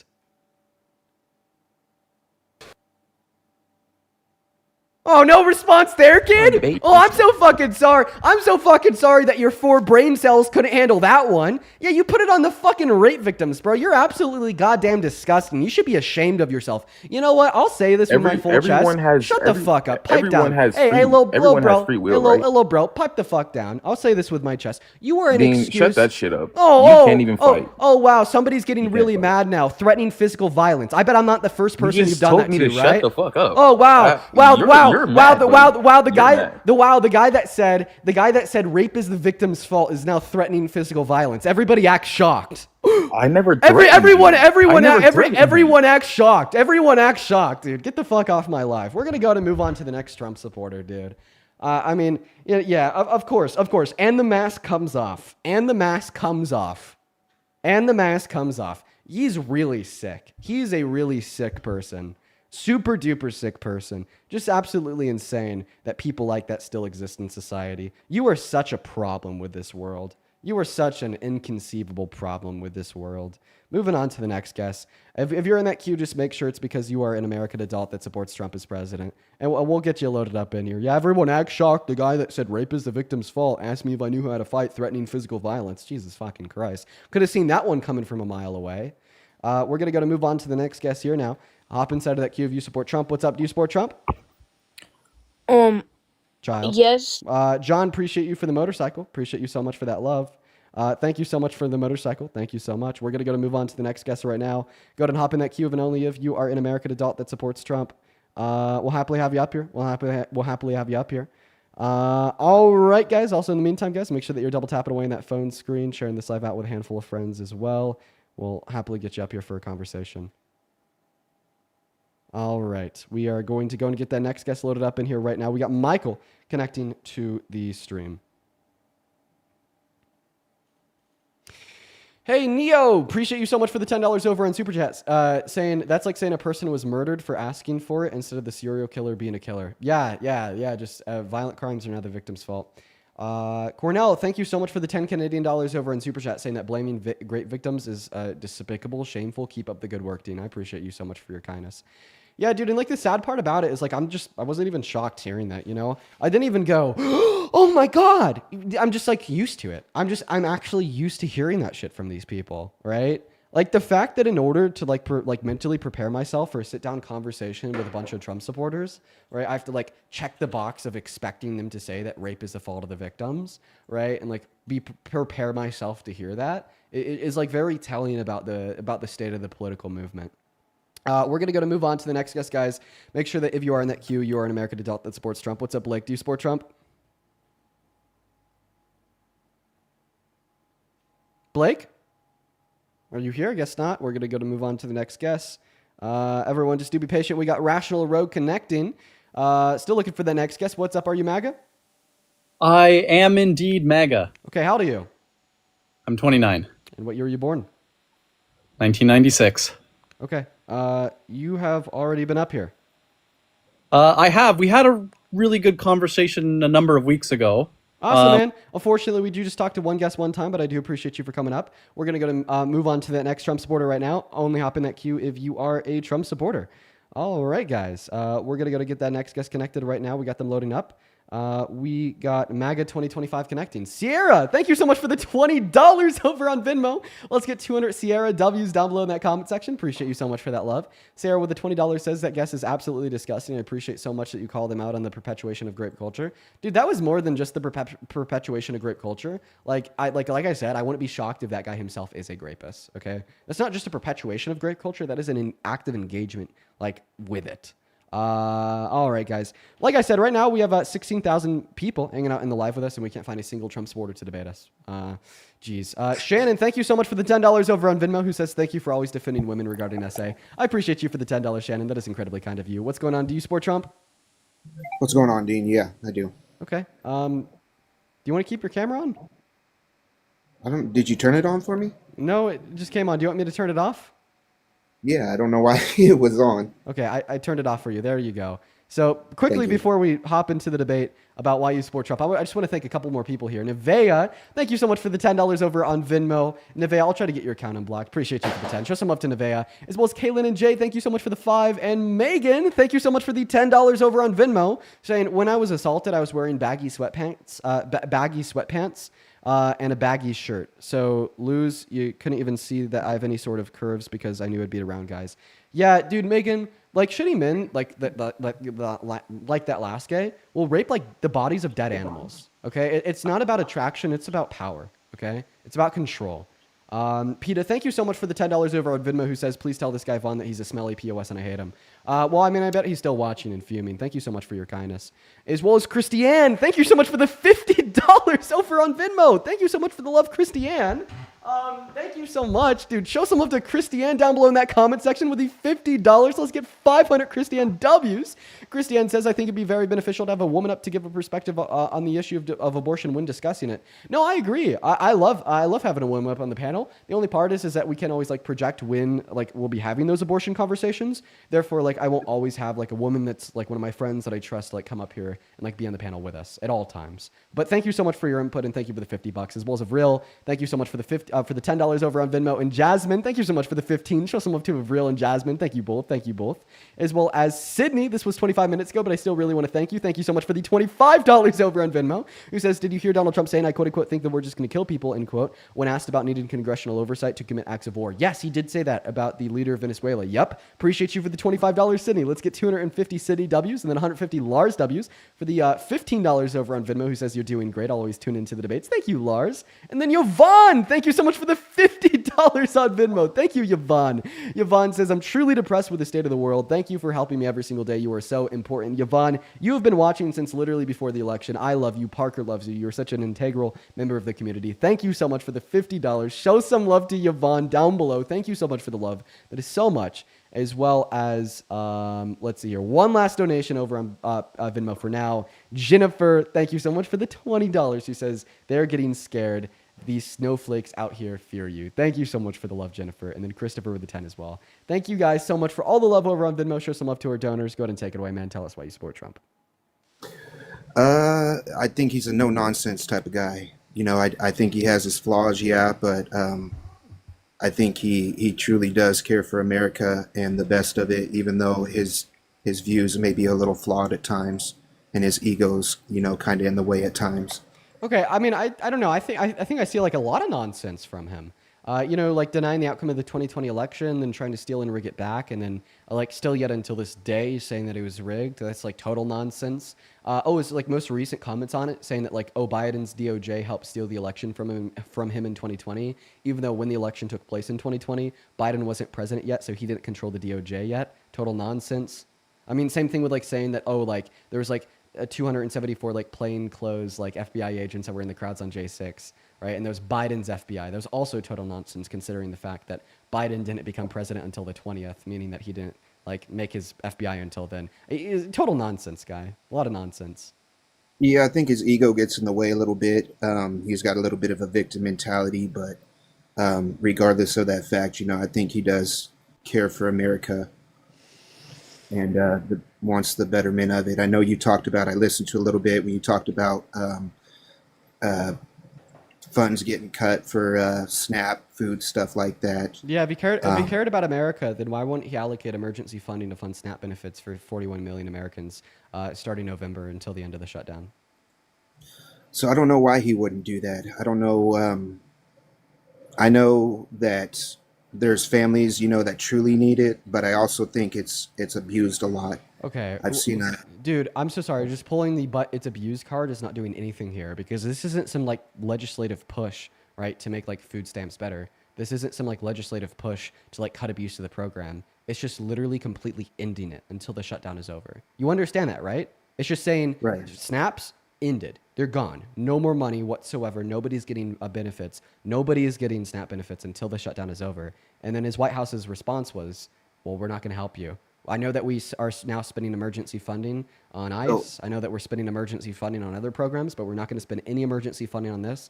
And if you're a state out there and you try to cover the cost and then you request reimbursement from us once the shutdown is over, we're not going to give it to you. I mean, he's just literally letting 41 million Americans potentially starve. Okay, and if he cared so about is that America, I don't truly think that's his something that fault, he'd or ever is that do. the government? Is that the government shutdown because of the government shutdown? Well, I mean, I think it's him and his and the Republicans that caused the government shutdown. But even if you disagree, even if you think that Democrats caused the government shutdown, that doesn't change that he is still personally responsible for the response of his administration to say, no, we are not going to allocate emergency funding towards SNAP benefits. Because I also watched a video the other day. There's a female, I'm not sure what representative she was, but she talked about families that are going to suffer. And she said that they would take responsibility for that, but that's the only leverage they have. So it seems, I'm not sure if you can pull that video up or if you saw it. I just saw a small clip of it. Yeah, you're probably like talking about a Democrat in Congress just being like holy shit, like we need the Republicans to agree to this fair funding bill, right? But Or else like it families seems are like going to on, suffer. yeah, it seems like on the other side, I mean, they know families are going to suffer and they're purposefully doing it for leverage for whatever they're wanting to get past, No, you know, no. in the The budget. Republicans are the one that wants the families to suffer. Like you understand the reason why we're still at odds, and we're Why like did she say now that? like over like 25 days into the longest to the second longest shutdown, right, in this country's history, is because the Republicans want to pass a new funding bill for the next year that would like raise the healthcare premiums on families by upwards of like 75 to 150%. You know, like there's just a study done in Maine. Okay, if the Republicans get their way with this new funding bill, if your household family income is $130,000 per year in Maine and you're on Medicaid, well then your premiums are going to go up by an estimated $16,000 over the course of the next year per year. Okay, the average household making at $130,000 per year in Maine that's on Medicaid is going to have to pay an additional $16,000 in Medicaid premiums if the Republicans get their way with this funding bill. Okay, that is what the Democrats are trying to prevent. And then the Republicans' response is to say, I don't care. We need to defund Medicaid so we could spend even more money on the richest among us. So we could give, $230 million to Donald Trump in his personal bank account through the DOJ. So we could cut taxes on the top 1% and give them an additional 3% in purchasing power per year, right? And then the Democrats' response is, no, we cannot allow that. So therefore, we're not going to agree to that. And now, because of this Republican Trump shutdown, 41 million American households are going to lose SNAP benefits on the 1st of November. And Trump's response to that is to say, I don't care, we're not going to help. Okay, I think we see where the very obvious issue lies here. It's within the Trump administration, and it's within the majority Republican, upon the Republican majority in the House, and upon the Republican majority in the Senate. So, and I would agree with you there a little bit, but I believe it's both sides. Both sides need to come together. So it's hard to pick that it's just saying, oh, it's one person's fault and it's because of this. They want to do tax cuts.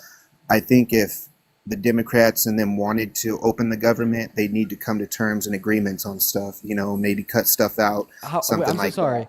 that. Explain to Both me how it's sides. a bipartisan issue that the Trump White House will not extend emergency funding to SNAP benefits. Say it again. How is it a both sides issue that the Trump White House will not extend emergency funding for SNAP benefits? Well, I believe that both sides need to vote on it, and for the government to open back up, they both sides need to We're vote. not talking Maybe about the some government things opening need to back get up. amended. We're talking about the Trump administration not extending emergency funding to cover SNAP benefits while the government is shut down. I'm not sure why. Is that a both sides issue, or is it a Trump issue because it's his White House? Well, who don't they need to vote on it to pass it for a temporary? Correct me if I'm wrong. You may be more educated in it. So the president has been able to find a way to like extend like certain like slosh funds to cover particular things, like emergency funding. Like they said that they wanted to extend it to WIC benefits, which they haven't yet, which is not something that needs to be voted on in Congress and can just be delegated from this emergency fund through an executive order. I'm not so sure about like the specifics of how they can do it, since Congress does carry the power of the purse. But I mean, Trump's administration has done it, and they say that they can do it again. So. It just seems like they're not going to. They said Just that. like It's not what it seems like. That's what they said. They said they're not going to. Just like how could they get that money if the government shut down, sent to Argentina? You know, that billions of dollars or whatnot. How Exactly. did that Executive order. How did that get sent? Great, actually, great counter Did they have argument. to Yeah, vote on it, though? Donald Trump sent $40 billion through an executive order to goddamn Argentina. So then why couldn't he fund SNAP benefits for a month for the 42 million American low-income American citizens that now don't have SNAP benefits because of the shutdown? Isn't this just evidently proof that Donald Trump literally cares about the economy in Argentina more so than about a fourth of American citizens that are now going to potentially starve because of the government shutdown and the fact that the Department of Agriculture is no longer getting the funding they need to give SNAP benefits to close to a quarter of this country? Because if you're coming up with an executive order, doesn't it have to be passed through the Senate? Oh no, the executive orders land on the president's desk. He puts the signature on them, then they're law. And then it just makes it law? Yeah. So is the big beautiful bill, is that not an have executive orders in it, or is that just a bill that he's got? There's a policy sent through Congress, not an executive order. Okay, I got you. Yeah, I don't know. Okay. That's some things to question. Right. I mean, that's a really damn big question. Okay. Right. Like during the government shutdown, sent $40 billion to Argentina, right? Is starting to break ground on building a $300 million ballroom. Wants to prosecute his political opponent, so on and so forth. But apparently he's not willing to send money to the 42 million low-income Americans that are now going to potentially starve because of lack of access to food stamps. I think that this proves that Donald Trump is not America first. I think in parts, yeah, I would agree there. Awesome, man. So then how could you still support him even though you agree that like he's very obviously putting this country last right now? It's hard to tell who to support anymore because you vote for somebody, they run off all these promises and everything like that, and then ends up once they get in, they make a complete 180 and turn around and start doing this or doing that. And it seems like it's been that way with many presidents. I'm so sorry. Just not at all, sir. Not in the same sense that Donald Trump is today. Like, for instance, the one promise that Biden legitimately failed to deliver on was, I think it was increasing the corporate tax rate. That was the one promise that Biden made before the election that he failed to deliver on. And his 4 years were spent passing some of the best domestic policy we've seen in modern American history, like the PACT Act that gave the VA nearly $1 billion to expand their eligibility to over 1 million new veterans that weren't covered before, the CHIPS and Science Act, the American Rescue Plan, the Infrastructure Bill, the Inflation Reduction Act. Meanwhile, Trump, on the other hand, he promised the Epstein files. Now he's calling them a Democratic hoax, right? He promised to reduce prices of your groceries on day one so fast your head would spin. Now the price of groceries today is significantly higher than it was a year ago. He promised to end Russia's invasion of Ukraine on day one. Now we're 10 months into his term, and now Putin is literally like canceling like peace summits with him because Putin doesn't think their goals are aligned. He promised to, give tax cuts to the working class. Now, according to the Center on Budget and Policy Priorities, the big, beautiful bill is going to reduce the purchasing power of the middle class and 156 million American citizens. What else did he do? He promised no tax on Social Security. And then even when the big, beautiful bill only gave a little bit of a deduction, he just still lied and said it was no tax on Social Security, even though it wasn't. Shit, dude. Nobody's made more false promises than Trump. This is a really big reason why you shouldn't support him. True. Yeah, and one thing that's weird too is they had the Epstein files when Biden was president. Now a lot of people, run off Trump's in them. Wouldn't you think that if Trump was in them, that the Democrats would have released those files to, you know, to show before he ran for president. Well, so they were You know, actually sealed in Ghislaine Maxwell's case until 2024. So they actually couldn't have for the first 3 years of the administration. Now for the last year, I mean, I think that there's like two like running hypotheses.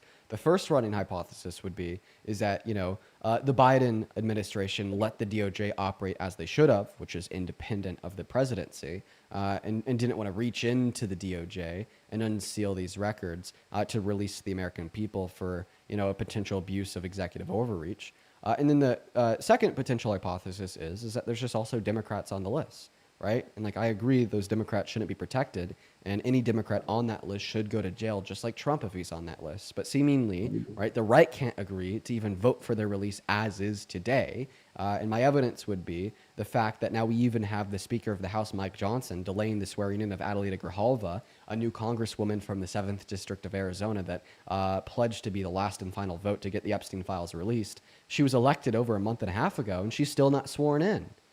The 7th District of Arizona has no representation in our House of Representatives because they have denied to even give her her seat that she won in an election.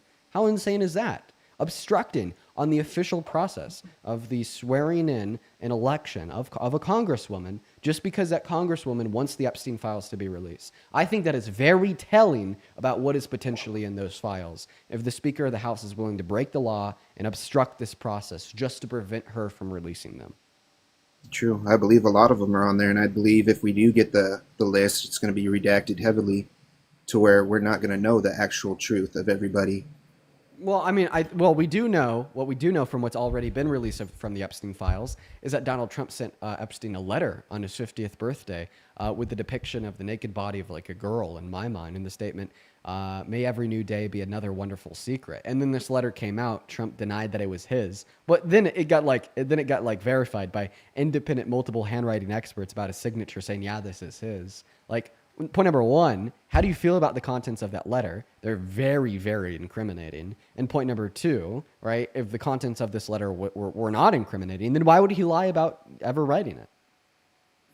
I believe, honestly, in my opinion, I believe that he was possibly involved too, with his ego, his power, stuff like that, the things he talked about on What's His Face's podcast. Who was it? Howard Stern's podcast. Howard Stern. I believe it. So now you're saying you think that Donald Trump was possibly involved with Epstein, and you know that Donald Trump went on Howard Stern's radio show and boasted about perving on the naked bodies of kids. How could you possibly still support him as president, even though these things are true? Isn't it a fair line to say that if my president is a predator, I'm not going to support them as president? I agree. You agree? So then you don't support Trump, right? The thing is, I support some things, But some things that I see that are good, but it's like overall, putting. overall, man, just overall. If you went back to November, But in the would you still vote for him? it's like you're negating all this negative stuff just to look at a few positives, which in the long term is probably not good because it's like a dysfunctional relationship. You're ignoring all the bad stuff just for those few good things, Right. Yeah, if you actually, yeah. So if you were actually, it's very wise of you to say. Usually, you don't have Trump supporters say such wise things. So knowing everything that you do now, if you were teleported back to November, would you still vote for him? I believe so because I don't believe that Harris would have been a good pick. I honestly So let me don't ask you think this she question. got a lot of support from the Off Senate of- and everything. Off of what Harris ran on, what was like so bad that it is justifying you supporting somebody that you think is a predator, that was best friends with Epstein, that has sexually exploited little girls instead? Like, what did Well, she the run on that thing was so bad? The thing I didn't like about her is I felt she was fake, pretending to be this or that to sympathize with whatever supporters or whoever she's trying to get to vote. Are you kidding me? So I'll take a performer over a predator any day. All right. I don't think she was a performer, but I'll certainly take a performer over a predator any day. I agree. But that's my thing. Like, you'd be worried that she's going to pretend to do this or pretend to do that, or you'd just be a pushover, just trying to do whatever to get votes. So that's what, made me worried about her. So, like, what did she And run on that was so bad here? Like, give me an argument that if Kamala Harris had won the election, things would be significantly worse off than they are today. well, I can't really debate that, because she's not in, so you don't know So, what she would have so the done. reasons why you critique Kamala Harris has nothing to do with the policy that she ran on. No, not really. Just that I Ah. believe that she was a fake person. Okay, then why do you think she was fake? Just all the pretending, Well, what- as her point me president, towards it the didn't seem pretending. like she did much. It seemed like she was just a female to sit in there, to Oh, be that. okay. And I'm not trying. No, I'm not. What I mean is, they had a female vice president stuff. I believe that helped Biden win, but I believe that she was just a seat to sit in there, and I don't believe she did much as vice president. Okay, so now you're saying that you want the predator, the sex offender, the rapist that you think was possibly personally involved with what Epstein was doing, and who you know went on Howard Stern's radio show and boasted about sexually exploiting little kids because, like, during Biden's term, you don't think Kamala Harris did enough as VP. Really? Listen, if Kamala Harris did nothing over the last 4 years, right, I'd still say that considering the agenda that she ran on and all of the facts we just discussed about Trump, she would have been an infinitely better candidate, even if what you're saying here is right. But it's also wrong. She was the most effective vice president we've had in all of American history in some senses, actually. She passed the most tie-breaking votes in the Senate compared to any other VP this country has ever had. And she worked alongside Biden to pass some of the most monumental policy this country has had in modern American history, like the PACT Act, the Chips and Science Act, the American Rescue Plan, the infrastructure bill, so on and so forth. In fact, I would argue here that she was more productive as a vice president of this country than Donald Trump was as president in his first 4 years. So I guess in short, my argument is, even if you were right, she would still have been infinitely better, right, than Trump. But the fact of the matter is that you're wrong, and I just told you why you're wrong. I get it. Right? Just listen to yourself, man. You're like, nah, there's just something about Kamala Harris that I didn't really like that had nothing to do with her policy. Therefore, I'm going to support the felon, sexual exploiter of children, rapist, that is taking healthcare away from 10 million low-income Americans and is now refusing to spend emergency funding on the food stamps for 41 million American families. You know? Right. I know I see the comments saying I'm a misogynist or nothing. I don't mean to be one. I don't know why they said that. It was just the fact. It's not that she's a woman or nothing. I just believe that she was fake. I don't believe that she'd have got, So why do anybody you to think, work why do with you her. think she was fake? Just the pretending that she pretended to be. Can you give me an that example? Where she dumbed down her language or something like that, depending on what minority she was talking to, trying to relate with that minority. I have no clue what you're talking about. What the fuck are you saying? Where she talked about making a mean pot of greens and stuff like that in a bathtub and trying to sympathize with, minorities like that or somebody like that. So just to so get because their she vote. so because she talked about like her personal experiences in life, right? That makes her worse than the rapist sex offender. No, just the way she would talk. Sometimes she'd Okay. talk proper, then other times she wouldn't. And I see. Sometimes you talk proper and sometimes she what do you mean? Are you talking about like code switching? Well, I mean, the reason why like black individuals code switch when they're speaking AAVE in front of a predominantly white audience or not in front of a predominantly white audience is for the reason that you just gave, because you just said that AAVE isn't proper. That's why. That's why people code switch.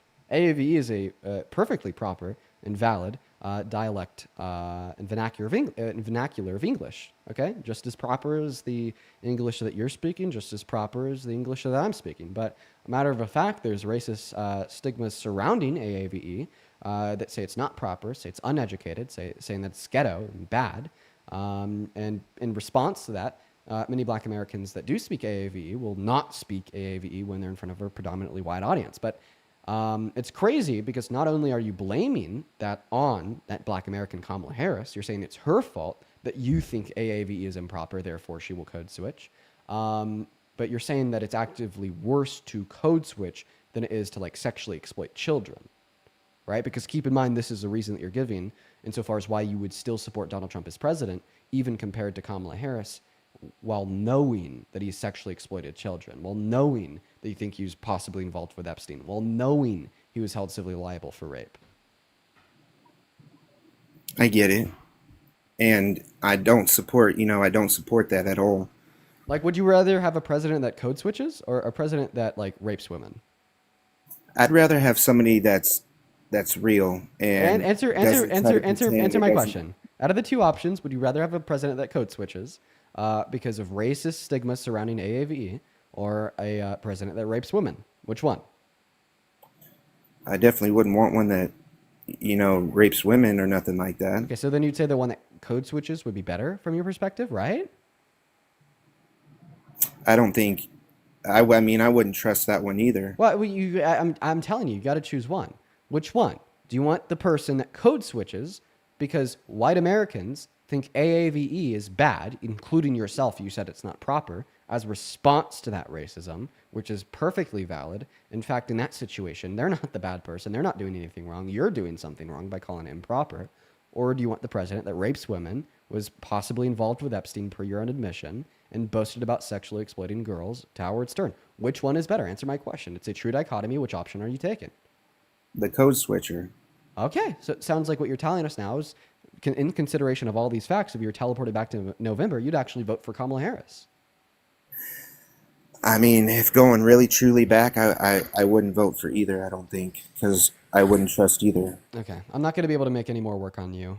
Today's insufferable, guys. We're an hour and 36 minutes into the stream, and I'm close to giving up.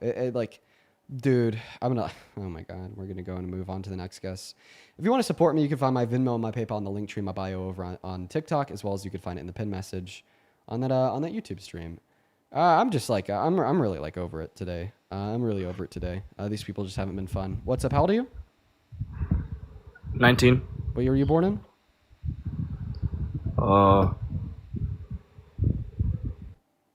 Okay, he's gone. We're gonna move on to the next guest, guys. Only hop in that queue if you are an American adult that supports Trump as president. Oh, I'm in. Hey, what's up, Age? Yo, hello? Oh, that's a child. Moving on to the next guy. I in? Yeah, it's a child though.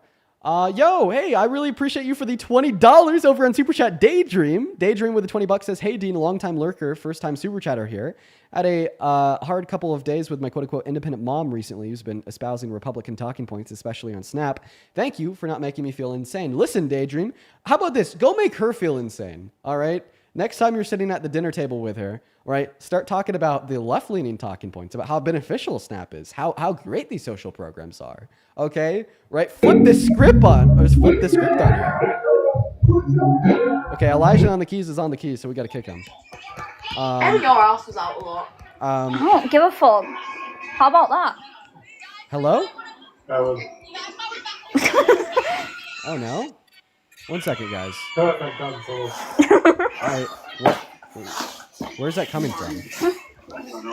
I don't have anybody in my And live. then we got Ben in front. I'm sending that to Do you guys hear that voice? I don't have anyone I don't have anyone in my live. Hey, Savory. What the fuck? Who's this child? Listen, I'll show you guys. This is what happens when it adds somebody to the live. I'll show you what it looks like.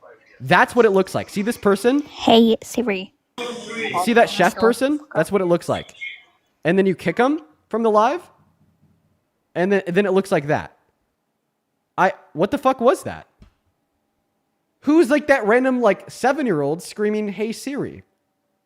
It sounds like they're gone now. Luckily, I don't have to like restart the live or anything. We're good now. Playing that music, so I was just like, What the fuck? They just came back. Yo, okay. I guess we're going to try to continue. Just hope that they don't come back. If they do come back, we'll have to end the stream, unfortunately. I don't want to have to do that. I don't want to have to do that. I was dancing with some girl They're during back. the Millionaire song. I was fine. Hi, can you debate my mom? Hey, Savory. I can't debate your mom right now because of the Hey Siri 7-year-old. Shit. Hey, British child. Can you hear me? British child saying "Hey Siri." Okay, they're gone again. Dude. What is going on? Bro. Okay, it's gone now. I think it's gone now. We'll see. We will see. I don't know. What's up? Do you support Trump? Hi, can you hear me? Yeah, how old are you? I'm 18, 2007, February. Okay, and are you MAGA? I'm actually not sure. I'm kind of in a weird in between right now. All right. Well, It's okay if you don't need me on here. I can jump off. well, knowing everything that you do now, if you were teleported back to November, who'd you vote for? I want to say Kamala, but at the same Awesome. So then what I recommend is, just hanging out with us, watching the live. So hopefully I could change your mind on more things. But like, I'm just going to be honest right now. I'm looking for somebody that supports Trump just to come up here and have an engaging conversation with me. I just feel like Hey guys, they're back. I high five Shingy. What was his name? I forget all their names. Who? Same, Been bro. outside of us. Marcus. I high five Marcus, and he fucking sat there on that fly like backwards and goes. I hit his. I'm like so disheartened. I'm so confused. Listen, Sadie, thank you so much for the $20 over on Venmo. I appreciate you for that love, Sadie. Sadie with the $20 says busting MAGA's chops all day. Thank you so much for your kindness, Sadie. Let's get 200 Sadie W's down below for the $20, as well as Jamie. Thank you for the $10 on Venmo. He says for all of your hard work, keep it up. Thank you so much, Jamie. And then Cassidy, thank you so much for the $10 as well. Thank you, Cassidy. Dree, that is Hello. Hello? Hello. Okay, somebody. Do you support Trump? They kind of sounded like the British child saying "Hey Siri," but they weren't. But Dree, that is DREE. Thank you so much for the $10 as well. Show some love to Dree down below in that chat. Holy cow! And then Emily, thank you so much for the $20 on Venmo. Emily with the $20. Oh, Dean. One moment. It says anti-abortion, Christian, Trump supporting woman you're on his live? supporting you. Emily. 1 second. Yeah, what's up, man? Just give me a second. I need to read that message again. Emily with the $20 on Venmo says, anti-abortion Christian, Trump supporting woman supporting you. Is this a troll? I don't know. I guess we don't know if it's troll. Mora, thank you for the $10 as well on Venmo, who says you are the loveliest human. Thank you so much. From your friends from Panama. I appreciate you for that love, Mora. And then Abby, thank you so much for the $10 on Venmo. And Melissa with the $10 as well. Thank you so much, Melissa. What's going on, man? Do you support Trump? Yeah, I support Trump. Okay, and how old are you? 19, 2006. Okay, all right. I got a couple of people to thank over on PayPal. I'm just going to try to go ahead and like split them up. You remember you falling in heels? That's at British Child again. Well, you twisted your ankle, babes, and it went right. Oh, you're a British child. Do you hear that? No. Apparently the guest doesn't hear it. Okay, how old are you? I'm 19, 2006. Okay. All right, so why do you support Trump? Personally, there's some parts of him that I disagree with, but I agree with him on a lot of things, especially his Epstein parties because I'm a hardcore pedophile. What is your information here? King _out. Oh yeah, man. Laster. Yeah, but Dean, why are you a nigger? What? So their username is King _out _Laster.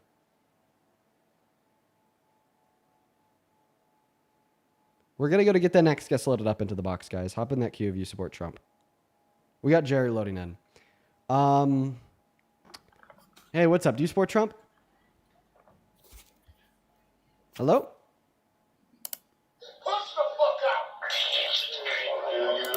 Okay. All right, everyone. There's a handful of people that I'd like to thank over on PayPal.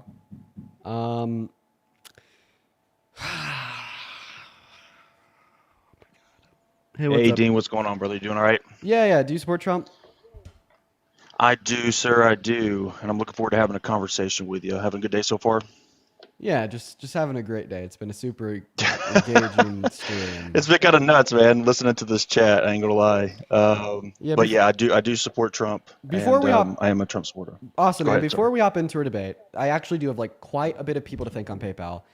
Just because of like the nature of like the guests that have been joining, I've been like really distracted like for the last like literally all stream I think since the beginning of it. So I have quite a few people to thank. Let me go ahead and quickly thank them. Then I will happily pass you the mic. Just let me make sure we could get caught up. Brad, thank you so much for the $10 over on PayPal. Thank you for the love, Brad. Show some love to Brad. And then Cordelia, thank you for the $10, saying some appreciation, help you try to help you keep trying, my friend. Well, I appreciate you for that, Cordelia. Thank you for the $10 on PayPal. Kiana, thank you so much for the $6 on PayPal, who says, I know the trolls are frustrating, but trying to let them not work you up. I think I'm doing all right at that. Janice, thank you so much for the $5 over on PayPal. I did see that ad. Shout out to Canada for that. Thank you for the $5. Beacon of Dice, thank you so much for the $10 on PayPal, who says, here's $10 for your tireless work and patience in your debates. Thank you for the love, Beacon. And then Stacy, thank you so much for the $10 on PayPal as well, who says, surrounded by MAGA, thank you for reassuring me that there's other out there who think like me. Yeah, man, this stream's a great place to come when you want that reassurance, because you got me and the whole chat. Thank you for the $10, Stacy. And then Brooke, dude, let's get 250 Brooke W's. That is BROOKE down below in that chat for the $25 on PayPal, who says, love your work, Dean. Keep it up. Appreciate you for the love, Brooke. You were awesome. And then Jamie, thank you so much for the $20 as well on PayPal. Thank you, Jamie. Show some love to Jamie. Mel V, thank you so much for the $10 over on Venmo. This came in when that guest literally said that it's a woman's fault if they're raped. She said victim shaming. Wish I could say I was shocked. Yeah, man, I wasn't shocked at all. And then two big ones here. Holy crap. Cordelia and Michelle, thank you both so very much for the $50 over on PayPal. Cordelia and Michelle, you guys are fucking awesome. Thank you both so much for the love. Just like absolutely insane. Cordelia's $50 donation came through when we were talking to Vaughn. She said, Dean, I've seen you deal with these men before, but thank you for doing what you have to do to sit them down. Well, Cordelia, I really appreciate you for the $50. That is just an insane amount of money, as well as I appreciate you for the message. And I'm sorry that you had to hear that shit too. Show some love to Cordelia down below in that chat. Then Michelle with a $50 says, I want you to know how much we all appreciate you. Keep up the amazing work. Well, thank you so much for the love, Michelle. To both of you guys, that is just way too much goddamn money. I just thank you guys so much for your generosity. Show some love once again to Cordelia and Michelle for the $50 down below in that chat. And then Isabel with a $15 on PayPal saying, fuck Vaughn. He's absolutely disgusting. He was so disgusting. I appreciate you for that love. And then Michelle with the $20 as well on PayPal. Let's show some love to Michelle 2.0 down below in that chat. Thank you for your kindness. Haro, thank you so much for the $10, who says, you're doing a great job at exposing all these POS MAGA crazies. And then Olivia with the $2 over on PayPal. And we are finally all caught up. That is great. Let's see if we have anybody else to just catch up on here in like the last 2 or so minutes over on Venmo. Yes, we do. Angel, thank you so much for the $25 over on Venmo. Angel didn't leave a message, only the love. Thank you so much for the love, Angel. Show some love to Angel down below for the $25. Then Maya, appreciate you so much for the $5. Hannah, thank you for the $10, saying a love from Texas. By the way, also fuck Steve. Fuck Steve, Hannah. Appreciate you for the 10. Then Patsy, thank you so much for the $20 on Venmo, who says listen to you daily. Here's for dealing with those idiots. Thank you so much for the love, Patsy. Let's get 200 Patsy W's. And then 150 Elizabeth W's for the $15. Thank you, Elizabeth. Elizabeth says Michigan state government is considering covering SNAP benefits for our citizens given the lack of federal funding. Go Big Gretch. Dude, honestly, if Michigan does that, I'll be really surprised and really proud of them too. Probably. And then we still Like got getting that drunk, I don't blame her. British toddler. No, Stephanie, thank you for the $5. Why are we like getting... Ethan, please, I love you. Never get a beard. Who is this toddler? Hey. I know, I saw. Hello, British toddler that just talked about a beard. Can you hear me? Dalton's back. Why the fuck is he back? Because Ben agreed to add him to Hey, Sarah. British toddler that just said, hey Siri, can you hear me? I'm gonna lose my shit. Why? My fucking phone. God, okay. Yeah, hey Jordan, can you hear me? Yes, sir. Loud and clear. I was just about to say, man, I was going to say, I was like, man, that was impressive. You got all the way through that. And she didn't show up, but she still ended up showing up there at the end. So Yeah, so here's the game plan, Jordan. I'm going to pass you the mic. I'm going to let you tell us why you support Trump. If this British child comes back again, I'm just going to have to hit a restart. But I'll have you back on the live after the restart. But go ahead, man. Okay, brother, I appreciate that.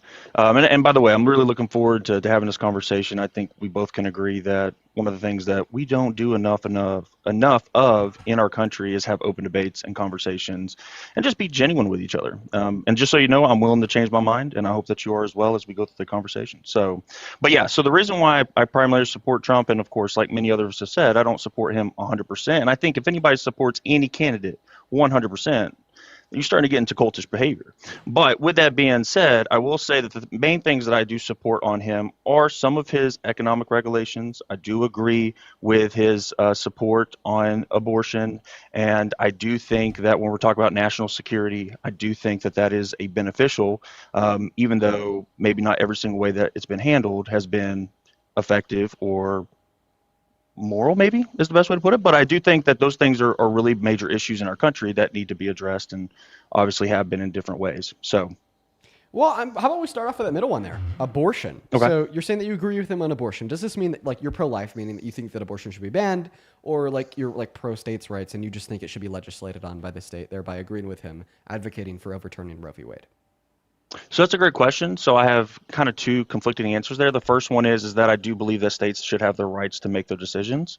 But on the other hand, from a moral perspective, I don't think that abortion should be allowed. So that's my political thing, but that's also my personal thing. So my personal belief is that abortion should not be allowed across the board, because I do think that it's a moral injustice, especially with the 99% of abortions that actually occur in America. Do you mean like the 99% of abortions that are elective?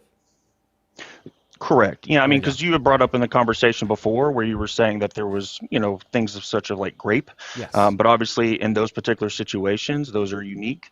And I would say if you just cut out that 1%, which is less than 1% for most victims in that scenario, then obviously we can at least focus on the 99. So if we put that to the side and say, hey, look, I'm willing to give that to you for Okay, now. so you But if believe we in look at the those 99%, exceptions. You believe in those exceptions. That's awesome. So it's not the 99, it's the 97. For the 97% of abortions that are elective, why do you think they should be banned? well, I think personally that there's no really good argument from the left or anybody that supports that would say that giving an abortion, especially out of convenience, should be allowed. I know that there have been many political people on the left-hand side. I've got a great Go ahead. argument for you. I got Go a for great it. argument Love to for hear you.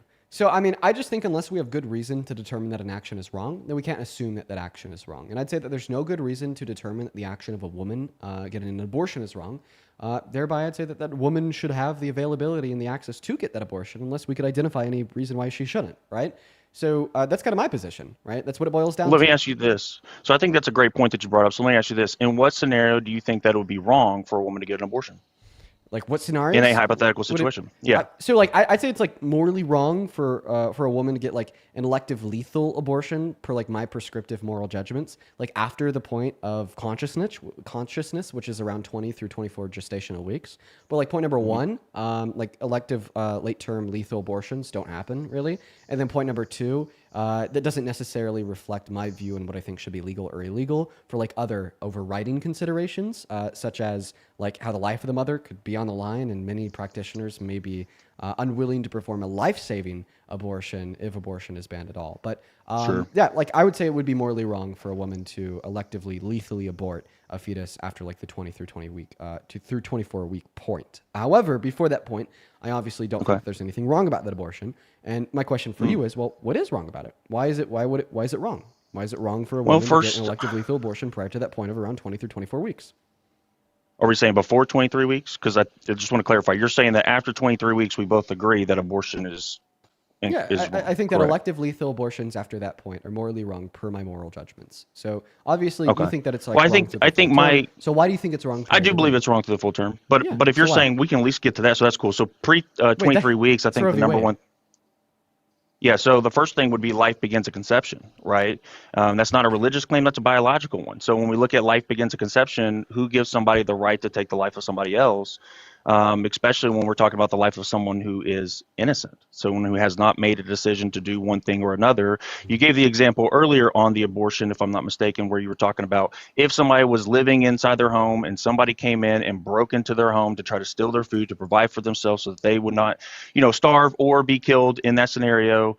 It's the same equivalent to the abortion, but I disagree there because that person is making a conscious decision to break into somebody else's home, which then in turns them into a thief, and that doesn't even get into a deeper hypothetical of what if they had to harm you in order to get your foods. So if we go back to that same argument, we would say, hey, look, you do not have the right to end a life, especially one that is innocent and has no say in that scenario. I mean, we basically are taking their rights away. I mean, we say let's give women the right. I also think for myself, who has a daughter myself at about the age of 7 and 8, one of the things I think about as well is like, what if somebody had made the decision in our family to say, hey, she does not have the right to live? I think that would be morally incorrect to do that because she's a beautiful young daughter, and I just don't think that's for all the women, because there are millions of fetus women that are basically killed through the abortion process, and I think that's morally wrong. Okay, one moment.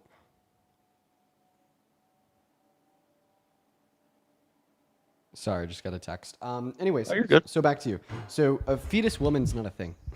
I mean, I thought we should start there, right? So, like, Well, you said. regardless, Well, I just want to distinguish that too. Whoa, 'cause I just let you speak for 4 minutes. you're right. I'm sorry. Go ahead, Dean. Go ahead, brother. Thank you so much. So a fetus. I was just going to clarify the woman thing. So But a fetus woman's not a thing. So regardless if you like define like what a woman is like biologically or socially, like still yet, we could agree that like the terms man and woman would be in reference to adults 18 plus, and obviously fetus is not. So a fetus woman is not a thing.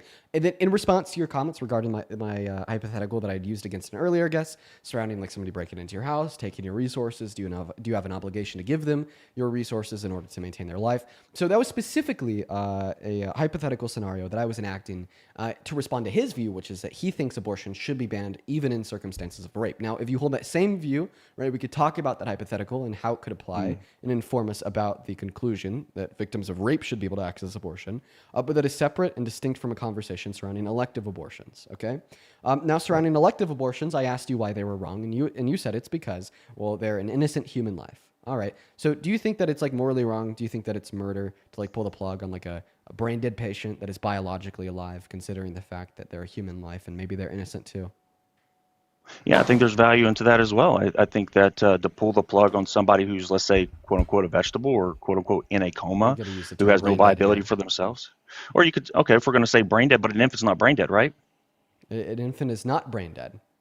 So that doesn't correlate with each other. It does correlate because the reason you said Well, it's how wrong can to they kill- correlate if they're not brain dead, but one is brain dead? Of course, because Two different you- scenarios. Because you But if said- you take somebody no, that's in a it's coma not- who it's not- is Jordan, brain, Jordan, you Go asked ahead. me a question. You asked me how the two ahead. situations correlate. It's because you said the Yeah. reasons why it's wrong to kill the fetus is because a fetus is human, alive, and innocent.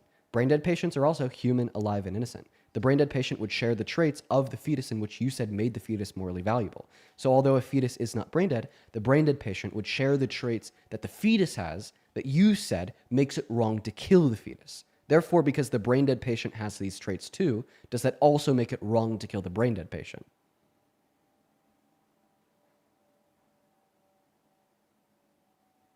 Feel free to unmute and respond to that.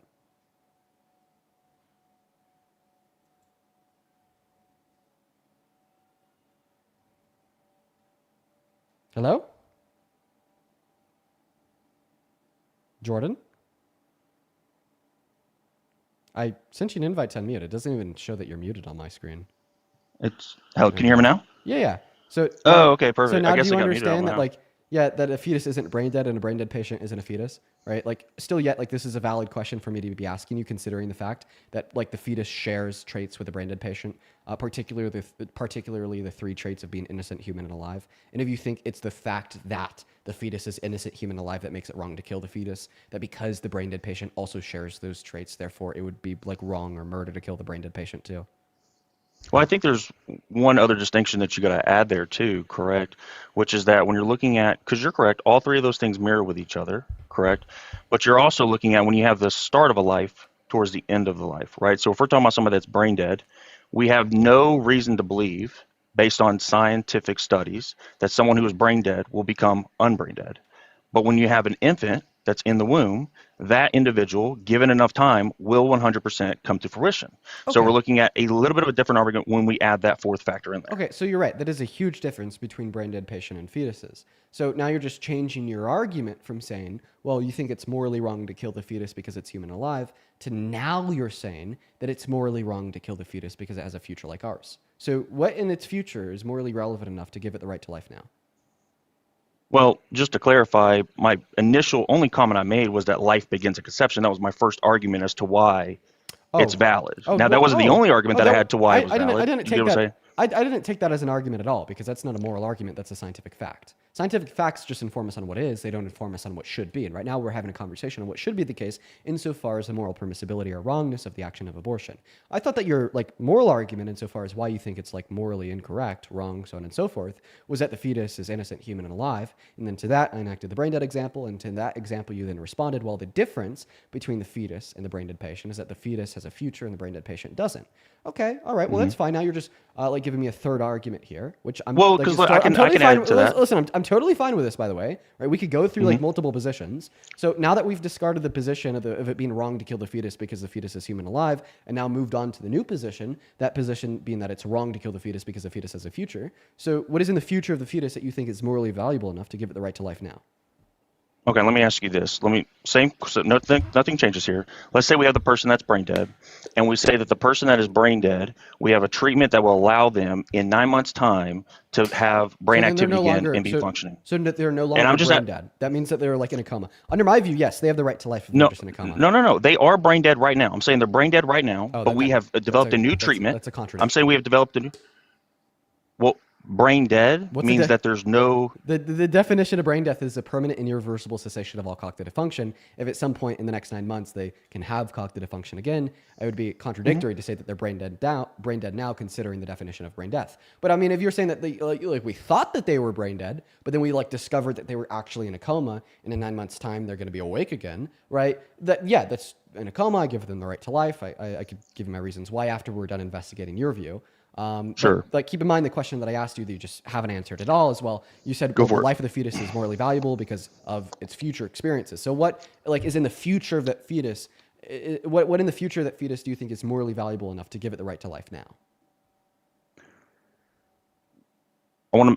I guess it seems like it's inherent. So let me make sure I'm answering this properly for you, because it does seem to me that if we were to say like a child that is 1 year old has an inherent value to life, right? So that in itself, knowing that the child coming to full term in the future would mean that at the very minimum, I think everyone, I don't know if there's anyone, unless they're absolutely insane, would say after delivery they're not valuable, right? So, I don't so think, your I don't argument think is that that anybody has your I don't think that any human has an inherent right to life.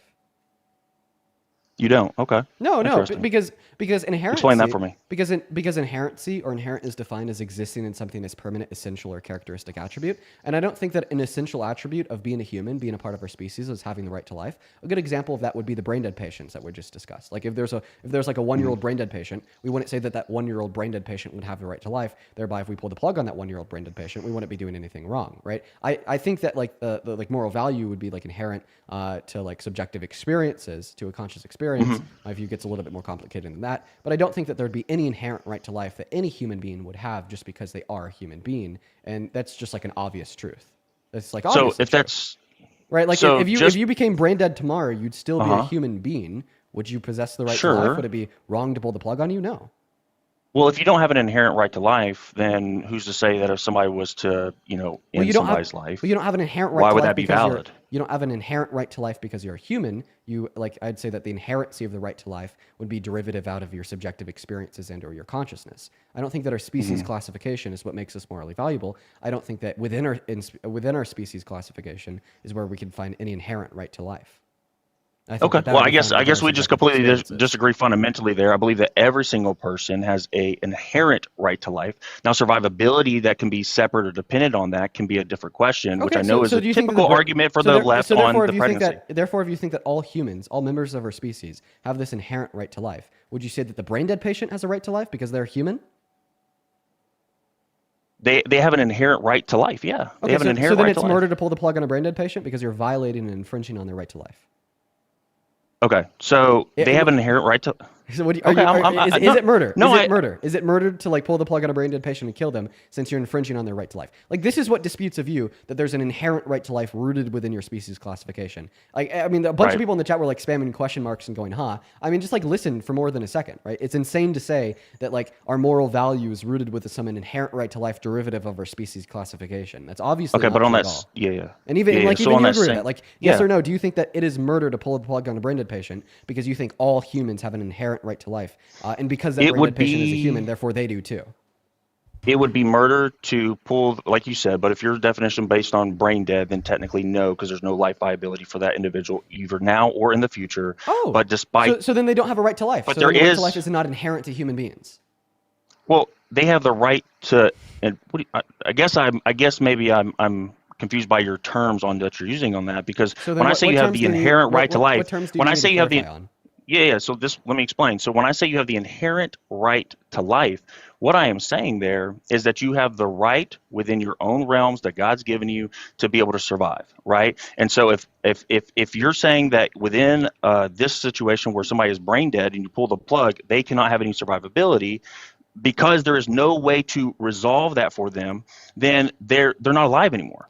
there's no brain activity. There's no documentation that would show that this person is even with us. And we, even from a religious claim, you can't even make the argument that the soul is still technically with the body at that point, because if the brain is actually dead, and again, that's a religious versus biological claim, but I'm just saying, I don't even know that from a religious standpoint. So biologically speaking, brain dead patients, right, have biological life. That's true. There's cellular multiplication. The organ's going to live for some time, right? It's called life support. Life support is what maintains that brain dead patient's biological life. They're both human and alive, okay?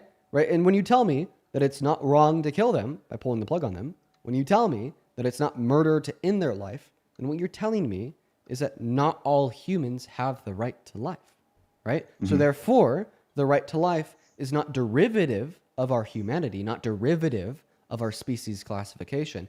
And this is where I believe my view comes in. Well, if our right to life is not derivative of our species classification, then what is it derivative of? And my answer is our ability to subjectively interact with the world around us, is our ability to be conscious, is our ability to possess a mind, is our ability to have subjective experiences. And of course, my view gets a little bit more complicated than that, but that's like the reduction of it, okay? Is that moral value, right to life, is not consequential of our species classification. The brain dead example proves it. What it is derivative of is probably our subjective experiences, but we know that those only start at around 20 through 24 gestational weeks within the womb. Therefore, prior to that point, right, we have no reason to give the fetus a right to life, and we have no reason to give the fetus any moral value. Thereby, when a woman gets an abortion and kills that fetus, she can't possibly be doing anything wrong because she's not terminating a life with significant moral value enough to give that life the right to life. Okay, thank you for that. And I'll also share on this end, so that way, because like we may just have differing opinions on this, but based on what I'm saying, just so that I can clarify that for that part of the process, but a brain dead adult to me is a biologically dead individual. So their brain has ceased all functioning permanently. Do dead things There's grow? no potential for recovery or consciousness. Do what? Do dead things grow? Do dead things grow? Yeah. No. Okay, well then they're not dead because But they a baby experience grows. cellular reproduction. The cellular reproduction occurs within the biological life of a brain dead patient. So that's why they are biologically But alive. you just gave the quote for brain dead, so that means is the brain dead or is the brain not dead? Because if the brain's dead and that's what we're classifying it, that means is the brain showing active waves of consciousness and life? That means because a fetus early. So let me finish my statement because I know you. No, sorry, I'm muting you, man, because you just exhibited a contradiction. You said that brain dead patients are biologically dead, and then you said that dead things can't grow. But then you have to deal with the fact that brain dead patients experience cellular reproduction because of the life support that they're connected to, right? Brain death just means, right, like permanent lack of all cognitive function, right? And of course, like with a permanent lack of cognitive function on your own, right, you aren't going to be able to maintain biological life. But like when a brain dead patient has life support, right, pumping their heart, keeping like nutrition going into the body, so on and so forth. I'm not a doctor, so I'm not sure about the specifics of life support. Then that brain dead patient is able to maintain biological life. So hopefully we could clarify in the specifics now. Yes, a brain dead patient is biologically alive. And it's incredibly silly to say otherwise, because then you'd be implying that dead things can grow, right? Which of course you've already rejected, right, as something that you don't believe to be the case. Go ahead and unmute. Okay. Perfect. Nice Pharaoh there as well. Okay, so I will end this part of it with just my final statement on that. Okay, which is, look, a brain dead person has lost the capacity for life. A fetus is gaining it every second. Why are you That's abstracting my the argument. conversation now? Like you're saying that you're saying that they've lost the capacity to live a life with conscious experiences in their future. I agree, but this isn't responding to my critiques of your statement that a brain dead patient is biologically dead. Okay, So but could you please respond to my critiques of your statement that a brain dead patient is biologically dead? well, their brain is biologically gone. Correct? Can they return? So they can't return. That doesn't mean that they're biologically dead, though. I already gave you. the Okay, then evidence that that's they're why I biologically made that last caveat, which is that a brain dead person has lost the capacity for life, but a fetus is going to be gaining that every second, once and again, that's the I fundamental don't- different morality. I don't know why I continue to repeat this. I understand that a brain dead patient will never be conscious again. I understand that a brain dead patient will never have full cognitive function again. But these two facts, right, although they are true and we could agree on them, right, they don't change the third fact that brain dead patients are biologically alive. but it does make a difference between a brain dead person and a fetus, which is the argument we're making a comparison between the two. And a fetus is gaining. But remember, the reason why you said that the fetus is morally valuable is because you think that all human lives have an inherent right to life. Therefore, in order to get this inherent right to life, you need to be a human, plus you need to be biologically alive, correct? And that inherent right to life, the difference between, because you said, are we murdering? Just answer my question. I just need to clarify on this point. You said that all human beings that are alive have the right to life, correct? Correct.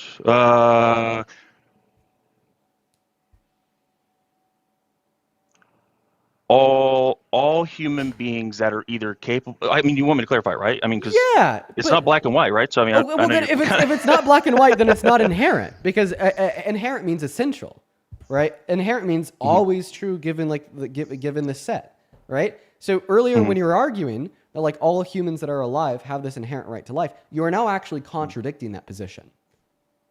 Okay. I mean, I understand I do actually understand what the argument that you're making, but I feel like if we're looking at it from one sector but not the full picture, it gives an impractical view of what we're talking about here. Because again, when we're talking about, you just said, but the fact of the matter is, right? Do all humans that are alive have this inherent right to life, as you already suggested, or do they not? Like, I'm confused on your view. I feel like you're really now muddying the waters because I think implications of your own statements. I think that all people have the inherent right for the capacity of life. And what I'm saying is that a brain dead person does not have the capacity for life, but a fetus does. So all people have an inherent right to the capacity of life. What does a right to the capacity of life mean? The right to the capacity of life means the ability to grow and thrive and live your life. And if a brain dead person cannot live... Wait. So if you're just saying that all humans... in their natural settings. So if you're just saying that all humans have the ability, right, to like grow and experience life, that's not true. Dead humans can't do that. Brain dead patients can't do that, so on and so forth. And then second point, you're no longer talking about the moral right to live that would make it morally wrong to ingress and terminate that life. Like all of a sudden we're shifting away from a moral argument to like some type of like attempt to make like a scientific like biological like statement. Okay? So like once again, I'm asking you about like moral value here, right? What do you think makes a fetus morally valuable? And you suggested that you think what makes a fetus morally valuable is the fact that the fetus is like a human and alive. Right? Right? Well, they're the capacity for life. Yeah, they have the capacity for life. Oh, okay. So now you're saying that they have the capacity for life. So are they alive? That's what I just said. That they have a capacity. A capacity for life means that you could be living or. What is capacity? So now I'm really confused on your view. You're saying that the fetus has the right to life because of a capacity for life. Is that fetus alive or dead? The fetus is alive. Okay, so then they don't have a capacity for life. They're already alive. Correct. But if you in this scenario, right, you're correct. Wait, so then what? There's no argument there. So then, what do you mean by capacity for life when they already are alive? Because the brain dead person, they're hooked up to ventilators, they're hooked up to medical equipment, right? And if you pull them off of that, natural process would happen, which means they would die. Okay, but if you let the baby and let the natural process happen, they would live. I'm really confused. I'm not asking you about the brain dead patient right now. I'm just trying to identify what your view is, because I don't even know what your view. Like, I'm asking you, like, why is the fetus morally valuable? And then it's like, because you think that the fetus has the capacity for life. And then I'm like, I'm really confused. I thought that it was already biologically alive. Therefore, it wouldn't have the capacity for life. It would just already be alive, right? Correct. Okay, so then you're saying that the fetus is morally valuable because it's alive. Correct. Okay, and then when we say alive, we just mean biologically alive, right? And this is okay. I see where we're getting confused, because the reason why I'm having to add, Ben, because the reason why I'm having to add capacity is because you're given an argument that says in this scenario that if we pull the plug on a dead person, that's where you bring us back to every time. Are you meaning to say like capacity for future experiences? No, I'm saying capacity for life. If you pull the plug off that guy, he dies. Correct. I'm trying to help you out here. If you're not saying like trying to understand what you're saying, bro, because it doesn't make any sense. You're not. Sir, I'm not the one that's not making any sense. You're the one that's not making any sense. So you agree then? So when you're just saying, so I can clarify. So when you're saying, just so I can clarify, when you're saying that the fetus is morally valuable, are you saying the fetus is morally valuable because it's human and alive, or are you saying that the fetus is morally valuable because it has the capacity for future experiences, a future like ours? There is value in life. Do you agree or disagree with that? I don't think that life on its own is what gives us moral value, no. Okay. You think that we gain moral value based on the actions that we take or the actions that we don't take? I think that moral value is rooted within subjective experiences, as I've already repeated about 1 billion times. But like now Which you you're trying don't. to So like that's right, change, because you don't sir. believe in an object. So, No, I'm so not trying now, to change sir, it. now I'm you're just trying to have the yes, conversation. you are changing the topic now because you're shifting the goalposts into an attempt to investigate my view, which I'm fine with. I'll allow you time to investigate my view insofar as why I'm Sure. pro-choice. Right? Is like as soon as like we could just understand what your view is. Right? Like Mm-hmm. no, I don't understand what your view is insofar as why you're pro-life. I don't think anyone does. Is it because the fetus is human and alive? Is it because the fetus has like future experiences like ours? Right? Like just make it clear. Right? Why Yeah, is it it's wrong to very kill clear. the fetus? It's wrong to kill the fetus because it's alive. Okay, if it's wrong to kill the fetus because it's alive, and so are brain dead patients, then in accordance with your view, it would be wrong to kill a brain dead patient. It doesn't matter if you take the brain dead patient Incorrect. off of life support, that the brain dead patient would die because the brain dead patient is still alive while on life support. It wouldn't matter that the brain dead patient would lack future subjective experiences like ours because that doesn't change the fact that it's still biologically alive. Okay, like when we're evaluating these moral principles, we are merely evaluating these moral principles. Okay, like. For instance, I'll just give you like a really clear example here, right? If you're saying fetus possesses biological life, therefore fetus has moral value, just replace fetus with brain dead patient, okay? Brain dead patient possesses biological life, therefore brain dead patient is morally valuable. Okay, but like in response to that comparison, you then go on to say, well, if you disconnected the brain dead patient from its life support, they die. Well, the brain dead patient doesn't have any like future experiences like ours. Okay, well, like those are differences for sure, but those aren't differences that are relevant to your reason why you think the fetus has moral value, which was just merely the fact that the fetus is alive. Right. Because in the pulling of the plug situation, you're allowing natural death after all medical means have failed. In an abortion, you're actively causing the death.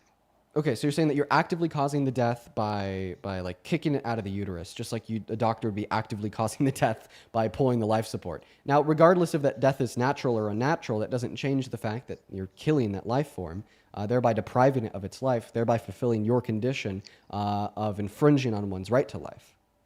Well, there's a huge moral and legal difference between letting someone die who is already dead and killing somebody who is alive but inconvenient. Okay, well, you already contradicted yourself because you just said letting somebody die that's already dead. You can't let somebody die that's already dead. That's a contradiction. So if I pull the plug on that scenario, you said he's brain dead, right? We're saying he's brain dead. He has just no. like very specifically respond to what you said. Letting somebody die that's already dead. You can't let somebody die that's already In reference dead to him because being they're brain already dead. dead. In reference to his being brain dead. In If reference, that was the scenario. So letting somebody die that's brain dead. Okay. Yeah. All right. So then what's the difference between killing somebody that's brain dead and killing a fetus insofar as infringing on the right to life that I guess both life forms possess because they're both biologically alive? Because you're allowing natural death after medical means versus actively causing the death through medical means. Okay, so you're actively, in one situation, you're actively causing that life form to die. In the other situation, you're not actively causing that life form to die. Correct. One person is causing death, one person is. What do you think cause means? Well, just go ahead and tell me what your definition of cause is. Well, I mean, I don't have the Webster Dictionary of cause. Other than our common language. So, I mean, I take like cause to mean the reaction of. To like, yes, to create the reaction of. Yeah. Okay, so if cause means to create the reaction of, right? When a doctor pulls the plug off of a brain dead patient in the hospital, are they creating the reaction of that brain dead patient dying? The answer would be yes, meaning they'd be causing their death. Yes. Yes, they would then die. So therefore, when a doctor pulls a plug on a brain dead patient in the hospital, they're causing their death as that is the reaction in which they're creating. Mm-hmm. Okay, so then in both circumstances, it's like actively causing the death, so that's not a symmetry breaker. Jesus. Right, but you understand that's a semantic argument, right? Well, I mean, you're arguing the fact. The semantics here are incredibly important because you said the difference was as it relates to a fetus, you're actively causing its death. As it relates to a brain dead patient, you're not actively causing its death. So then we define what it means to actively cause something, and we just agree that the definition of that would be to create the reaction of, but it's actually like not true that in one scenario you are creating the reaction of, and the other scenario you aren't. In both scenarios of a woman getting an abortion, and in the scenario of a doctor pulling the plug on a brain dead patient, you are creating the reaction of the fetus dying, and you are creating the reaction of the brain dead patient dying, meaning that in both scenarios, you are actively causing the death of the fetus, and you are actively causing the death of the brain dead patient. So when you try to argue that the difference is, in one scenario you are actively causing the death of the fetus, and in the other scenario you are not actively causing the death of the brain dead patient, you are wrong. Okay. I mean, I think because you did say, semantics are important, I do agree with you to several extents. Like whenever you said that we were talking about dead, and I was specifically talking about brain dead, I do agree with you that semantics do matter in the specific intentions of what we're saying here. But again, like I said, I think maybe we just have differences on this, and that's okay. But I do think that from a moral perspective, letting somebody die is one thing, and then also killing somebody is a completely other thing when it comes to these particular scenarios that we're talking about when we're talking about a brain dead patient. You kill somebody by causing their death, right? Correct, but that's a natural. But you agreed that you're it's outside causing the death. natural. Wait, but you agreed that you're causing the death of the brain dead patient, right? You're letting nature take its course. Wait, so right? so do you agree or disagree that when a doctor pulls a plug on a brain dead patient, they're causing their death because we define causing as to incite said reaction, and when a doctor pulls a plug off a brain dead patient, they are inciting the reaction of that brain dead patient dying? I disagree with the framing of that position that you made. Yeah, I do actually. Wait, so then I don't disagree with the definition of what you're saying by cause, but I do disagree with the framing of the position Wait, there, so then which is to say that. Then what specifically did I say that you think is incorrect? Do we need to break this down into premise by premise, sir? No, brother, we're on the same page. I would say the biggest thing. I just don't think we are, because you agreed that causing is defined as like inciting the reaction of, creating the reaction of, inciting the reaction of. Okay, right. And when a doctor pulls a plug on the brain dead patient, by doing that, is that action inciting the reaction, right, of the brain dead patient dying? No, the brain dead patient. No. So when a doctor pulls let me talk, brother. When a doctor pulls a plug on a brain dead patient, they're not inciting the reaction of that brain deid patient, therefore dying. That would have been a natural occurrence for that brain dead patient. Is it not? Is it not natural? Saying, if we didn't have human intervention, wait. So you're basically saying without the life support, right, the brain dead patient would die. Therefore, when we revoke its life support, you're not causing that death. Correct. So without the mother's bodily resources before viability, the fetus would die. Which is part of nature. Therefore, when we revoke access to those resources, we're not actively causing the death of the fetus. Yeah. So like when a woman is pregnant, I mean, dude, when a woman is pregnant. Do you agree or disagree? I just want to make clear, because you just agreed that because the brain dead patient would die without the life support, when we take its life support away, we're not causing the death of the brain dead patient. Therefore, because a fetus would die without the mother's bodily resources, when we take those resources away, we're not causing the death of the fetus. Okay, so that same argument that you're making there would be the same thing if I was to say if a parent decided not to feed their child that's 18 months old because they can't even feed for themselves, is that morally wrong? Exactly. Actually, you're right, right? Oh, a 5-year-old child would die without food. Therefore, if a parent were to take food away from the child, therefore, according to your view, they're not causing their child's death, which is like another reason why you're No, that's not true. That's not true. You said taking away food from the child. Was your argument? Sir, maybe I misunderstood. You're forgetting that this isn't my argument. This is your argument. You're the one that said, right, that you're not causing the death of the brain dead patient because the brain dead patient can't survive without the life support. Therefore, if you take the life support away, you're not causing the death. This is your logic, sir. Your logic is now what is implying your own hypothetical here of a parent not causing the death of their child by taking their food away. That is your logic, not mine, dude. Oh my God, dude, come on. So does a brain dead person have the ability to live? Like in terms of have a functioning life in the future? Well, that's not what ability to live means. Are you saying like ability to live in the future? That's my definition that I'm describing to you, though. I mean, again, your definition of life and my definition of life, that's what you're trying to understand is my definition of life. Wait. If this was your definition of life, then you'd say that dead things can grow. But can dead things grow? Because I don't think they can. Wait, if dead things can't grow, then why does a brain dead patient experience cellular reproduction given that you think they're dead in accordance with your definition of life? Say it one more time. You broke up. If dead things can't grow, right, then why do brain dead patients experience cellular reproduction in accordance with your definition of life? Because when do they be dead? Well, let me ask you that, because that's, honestly, I don't know that, but let me ask you this. As far as the brain itself goes, does that itself gain cellular reproduction in the brain, or is it the total body? I don't know. I'm asking because I genuinely don't know. The total body, right? So, I think that's why it's important to make sure that we're not equivocating on our terms here between like biological life and like life in the sense of living and experiencing, right? So I think that's going to be a huge difference, right? The brain dead patient is biologically alive, okay, right? But we don't attribute moral value to biological life, right? Thank God. So now that you've conceded to the claim that we do not attribute moral value to biological life, then it is not the biological life of the fetus that makes it morally valuable. So then what is it? That's a good question. What is it? I'm asking what's your perspective No, is on that? I've already shared it with you 4 times. And remember, Okay, we're still trying to figure out what your view is. Your Well, view look, here is. yeah, So like I just said, want to I mean, clarify, like I said- are you now conceding? Are you now conceding and you're saying that you don't know what makes the fetus morally valuable? No, I'm Because trying you to can't be say as it's not religious biological as life. possible in that scenario. You but can't say but it's biological life anymore. So then what is it? What about the fetus makes it morally valuable? I if must it's have not missed its something biological there. life. And I'm so sorry, Dean. I must have missed something there. What part did not make it a biological life for the fetus? Because you agreed that biological life isn't what gives us moral value.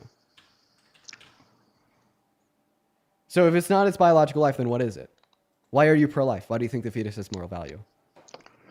Okay, so I guess if we're not going to say that it's the moral, like I said, I do think, just to clarify, I do think that we already talked about this, that there is a major difference between the two, but we've already gone through that. So Dude, no the point in difference anymore, between but- fetuses and brain dead patients is completely irrelevant because when we're talking about the brain dead patient, we concluded that you cannot say one's biological life is what gives it moral value, then you agree. Well, okay, and my because point of is that that you have to agreement, take- so then but going back to the fetus, because right, you agreed we can't say right that it's the fetus's biological life that makes it morally valuable. Answer the question, what is it? By the way, I just want to let you know, you got some good fucking fanboys in that chat because now I've gotten you to a point where you're literally saying, I have no clue what makes a fetus morally valuable, and you still got people spamming WGuess. Dude, good for you and your fanboys. That's fucking awesome. But listen, anyways, no, But here's what I'll say this- Tell me, what about the Yeah, fetus yeah. makes it morally valuable? Because you agreed it can't be And- biological life, therefore, what is it? Well, let me ask you this. If we can't define life, should we have the power to end it? If we can't define life, should we have the power to end it? I mean, I'm not really sure what that question is. Actually, yes, sure. Like, yeah. Like, I mean, like for instance, like 5,000 years ago, like I'm not sure that we had like a good definition of like biological life, but yet I would still say that we should have had the power to like end the lives of cows to eat. Completely irrelevant to my question to you, but the answer is yes. Right? But anyways, my question to you is, for the last time, you agreed that we cannot give life forms moral value predicated on their biological life. So then why do you give moral value to a fetus now that we understand it's not because it's biologically alive? Right. So I guess the biggest thing there for me, because like I said, I feel like we're kind of just beating a dead horse on that part. No, And we're like I not said, beating a I dead just- I horse. You just just see it have an differently. inability to answer this question. You cannot answer the question, what makes the fetus morally valuable now that we understand we cannot give a moral value predicated on biological life? Well, It's it not has that we're beating the- a dead horse. It's that you just can't answer. Okay. I'm gonna try to do my best to answer it for you. Okay. Awesome. The reasons why is we said life begins at conception. It has the capacity to continue to grow and have a life.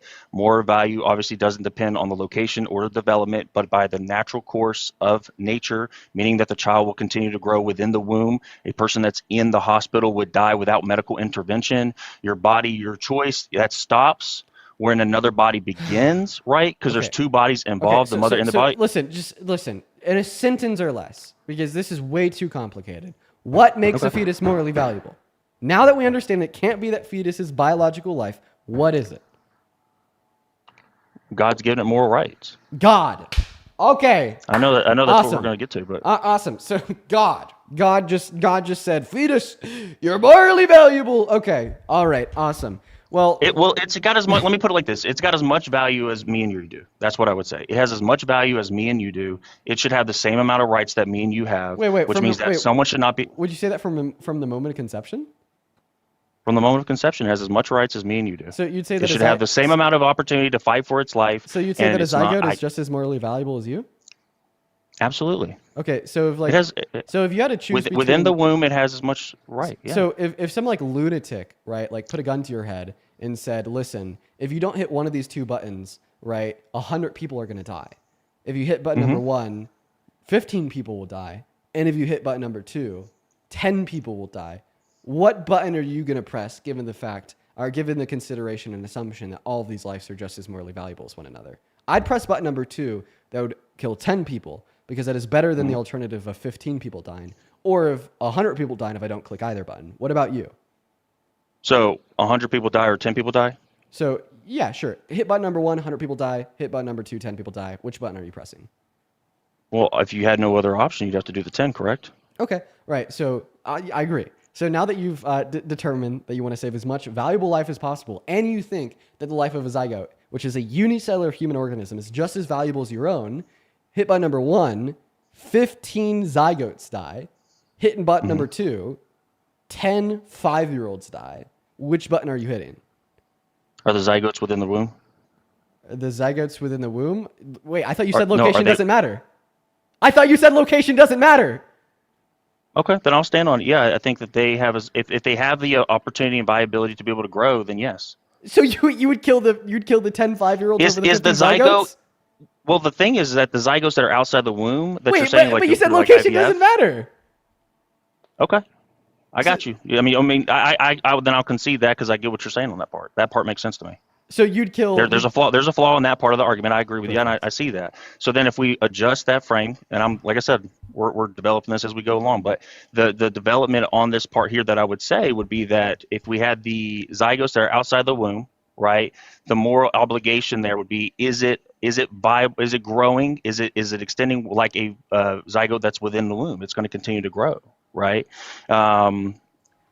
That would be my point of contention there. I guess that would be the absurdity in your view. Okay, so all of a sudden, right now, I've demonstrated a fatal flaw in your position. Where, like, given your position, it would like force you into like opting to save like 15 unicellular organisms compared to saving right like 14 like 7-year-olds.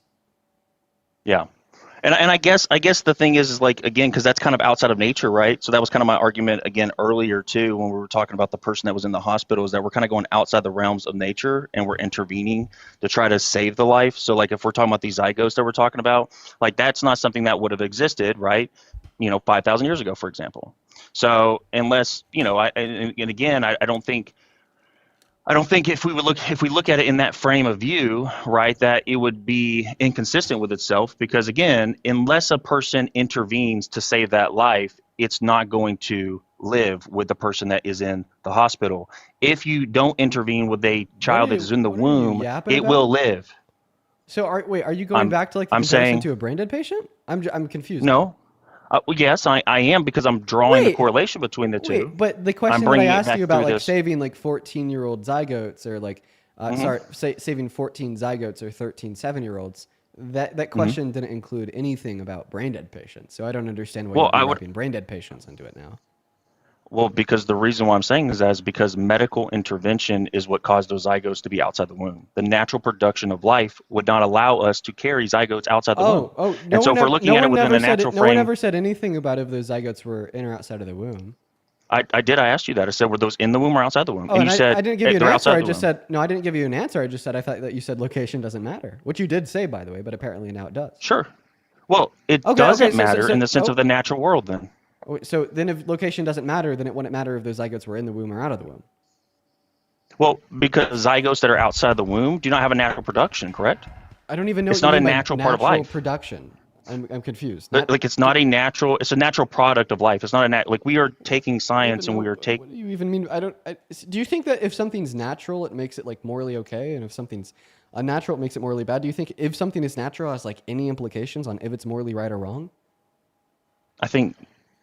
Do you not think that natural things of the world have a value difference versus something that we create that's unnatural? I don't think that if something is natural, it informs us on if it's okay to do at all.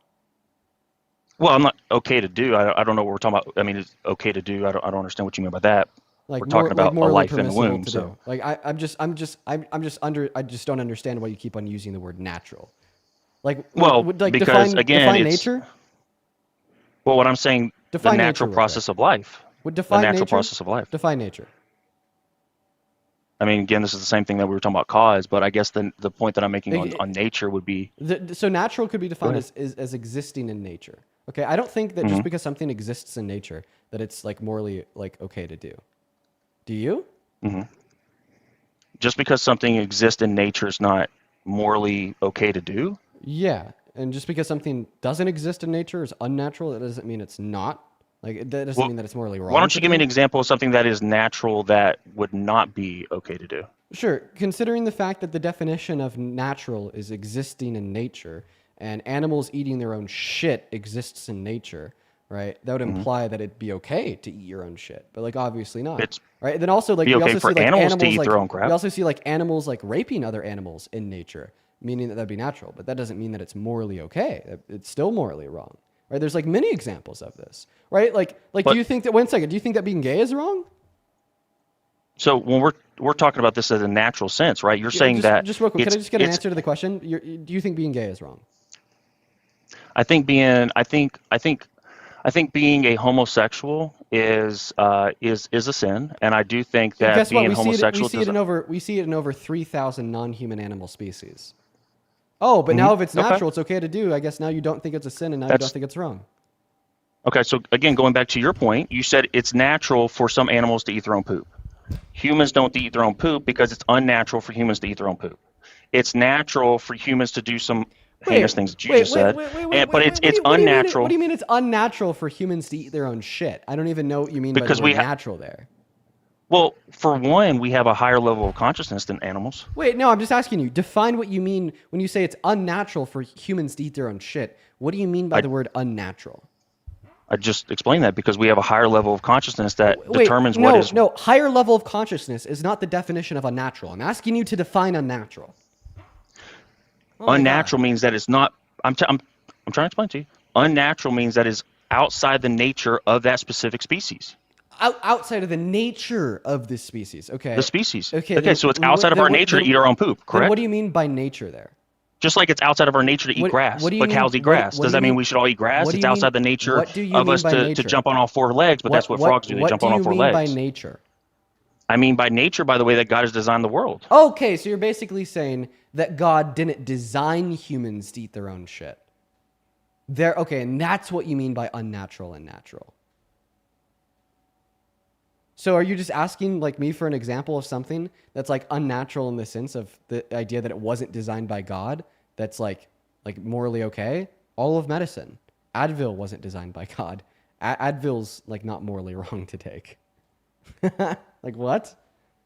Dude, I'm like trying my hardest. I'm like putting all my brain cells to like tracking like the shit that's spewing out of your mouth right now, and I'm like trying my best. But it's definitely difficult. Brother, I keep getting muted. I'm not sure why, but that's okay. So now that we've determined that you think that natural and unnatural means inner nature and not inner nature, then you just think that our nature is what is designed or not designed by God. Okay, well, now you actually have another contradiction because you said that being gay is wrong, but being gay is like in the nature of many individuals, right? And why I say that is because in accordance with your view, it was designed by God, as being gay is onset by natural biological predispositions. I mean, we see biological differences between gay men and straight men. Like, for instance, gay men have a larger anterior commissure in the context of their nerve lining between the two hemispheres of their brain compared to straight men. Gay men also have varying traits to the AI NH3 subsection of the hypothalamus, different dendritic densities, and different levels of particular neurohormones, such as FSH. Okay, gay men also have various different associations along the genetic code, such as the XQ23 chromosome. Now, see, these are all biological facts that were designed into the neuroanatomy and biology of gay individuals in utero. And because you're a Christian and you think God designs us when like we are in our mother's wombs, therefore God designed these facts into the biology and neuroanatomy of gay individuals. And because you think what is in our nature is what God designs, therefore it would be in the nature of gay individuals to be gay. But yet you are still saying that being gay is wrong. So answer me this: why would God, right, make it the nature of gay individuals, design that nature, right, to be wrong? So that's a great question. And the answer I would have to that is that we have a natural desire for things, right? And from a Christian perspective, my view on this would be that beyond our fleshly, hopefully this, and I know you're smart, so you understand some of the Christian theology on this, but the flesh is basically what I'm referring to there. So your flesh desires certain things, but God has also given us a consciousness to make moral obligation decisions of what is right and wrong, especially if in our case as a Christian believer, we would say that God has given us commandments of what is right and wrong, since we are the only species that I'm aware of that has that level of consciousness that can arguably make a moral judgment call on things where an animal does not. So like to your point on animals eating their own poop, I'm not humans getting a don't direct do that answer because to my question here.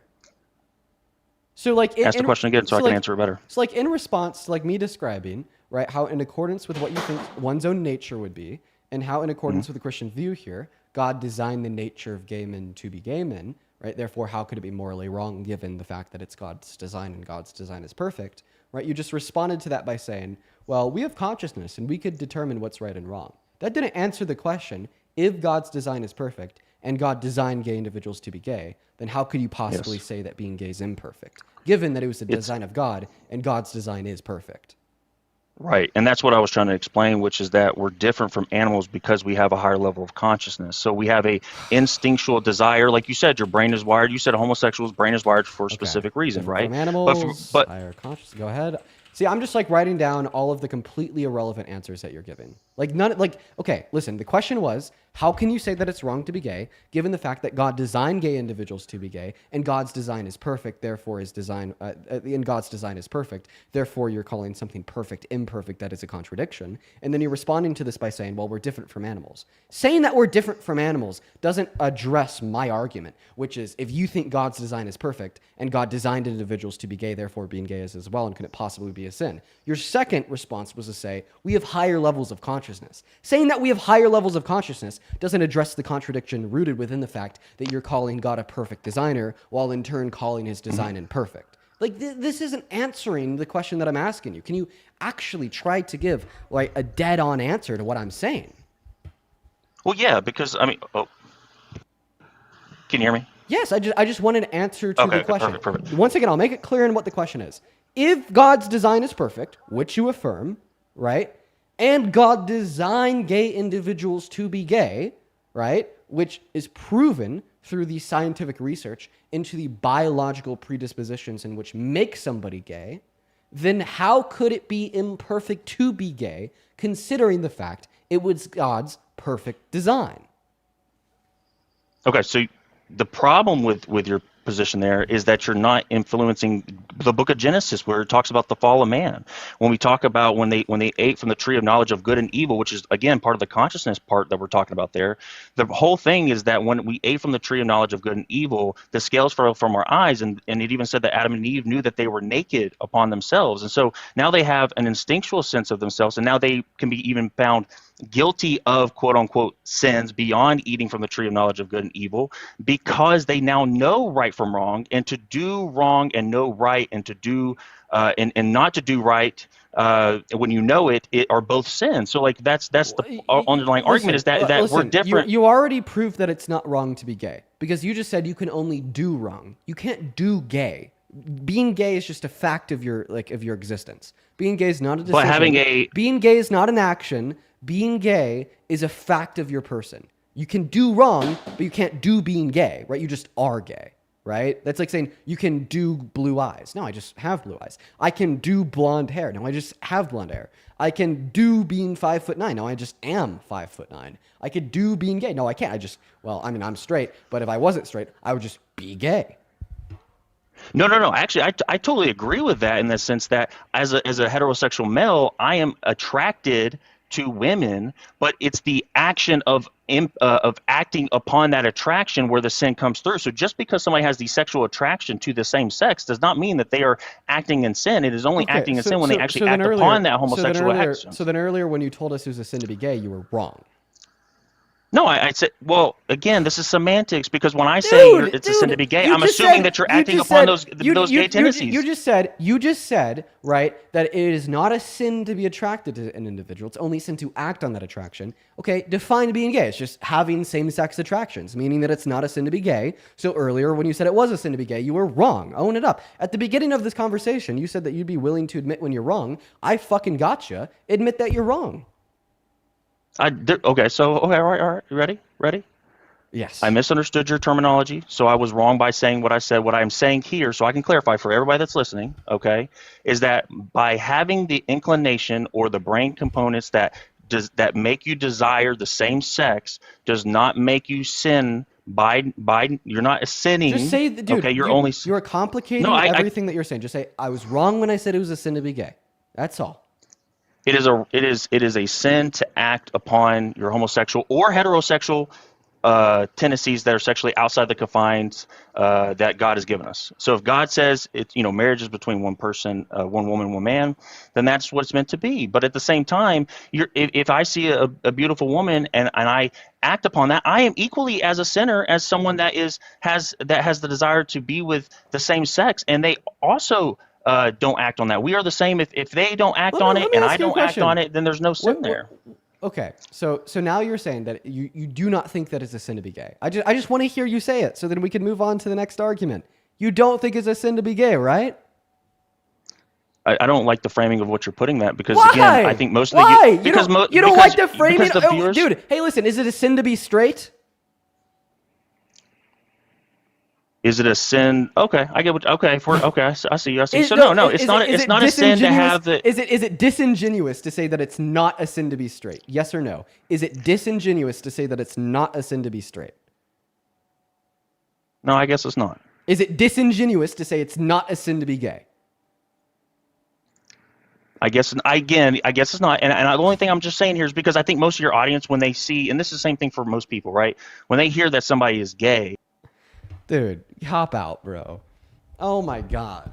Dude, I'm so sorry. That was the same guy that was like coming up in here being like, oh, I'm going to be intellectually honest. Next thing you know, right, because he's homophobic, right, he can't even bring himself to saying that it's not a sin to be gay. Right? After like, I like proved it in accordance with his own religion, in accordance with his own values, his own scripture, his own Bible, okay? Right? That there's nothing wrong with being gay in Christianity. He was still saying, oh, I can't say it. I can't say that it's not a sin to be gay. Jesus Christ. What's up? How old are you? How tall are you? 5'9". How old are you? No, how tall are you? I just said 5'9". How old are you? You have 5 seconds. Can you hear me? Okay, we're gonna move on to the next guest. Let's get the next guest loaded up into the stream. Here we go, guys. Hop inside of that queue if you happen to be MAGA. Dude, I fucking love the MAGA rage baiters in the comment section. No, dude, I fucking love them. A Trump supporter could come up here and say anything. Say, I'm gonna eat my own shit, okay? I love eating my own shit. And I'm a Trump supporter, but I love eating my own shit. And like, we'll still have like billion people in the chat going, W guess, right? Or like that last guy, you have somebody come up here and say, it's wrong to be gay, okay? Oh, I don't know why it's wrong to be gay. And I love eating my own shit. And squares are circles. But it's wrong to be, and then they'll be, guess. What's up, D-Sport Trump? What's up, Dane? Not everything, but overall. All right, man. I've been fighting war for the last 30 minutes or so. I have quite a couple people I'd like to thank here. Caden, thank you so much for the $5 over on Vimeo. I appreciate you for that love. Jared, thank you for the $5 as well. Rebecca, thank you for the $5. Dante with a 5. Jared with a 5. Thank you so much for the love. Austin with a 5. Thank you so much. And then Morgan, thank you so much for the $20 over on Venmo. I appreciate you for the for that love. Thank you so much, Morgan. Morgan with the $20. Let's get 200. Morgan W says, if a woman doesn't want to be pregnant, then why are you wasting your time, men? Don't force somebody to become pregnant if they don't want to be a mother. Kids deserve to be in loving homes, not broken ones. I couldn't agree more. Thank you for the $20, Morgan. And then Amber, thank you for the $10. Baxter with the $10. Appreciate you for that love, Baxter. Ivy, thank you so much for the $5 over on Venmo a while ago. Same thing with you, Lindsay. Thank you for the 5. And Sarah, thank you so much for the $25 on Venmo, who says, I could listen to you talk all day. Keep doing what you're doing. Thank you so much for the love, Sarah. That is Sara. Show some love to Sarah down below in that chat for the 25.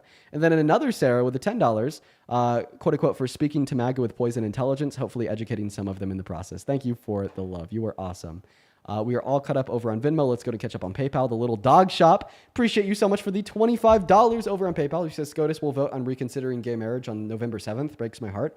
I heard about that. I'm really hoping that gay marriage doesn't get overturned. Obviously, shocker that I hope gay marriage doesn't get overturned. I really appreciate you so much for the $25. That is incredibly kind of you. Show some love to the Little Dog Shop down below, as well as Cariza. Thank you for the $5 over on PayPal. Aaron with the $2. And then Michael, thank you so much for the $11 over on PayPal. Thank you so much for the love, Michael. Show some love to Michael down below in that chat for the $11. George with the $10 over on PayPal, who says, keep owning the Trump supporters. Appreciate you for that love, George. And then Olivia with the 2. Appreciate you guys. We're all caught up. By the way, my name Dean is like blocked in the TikTok comment section.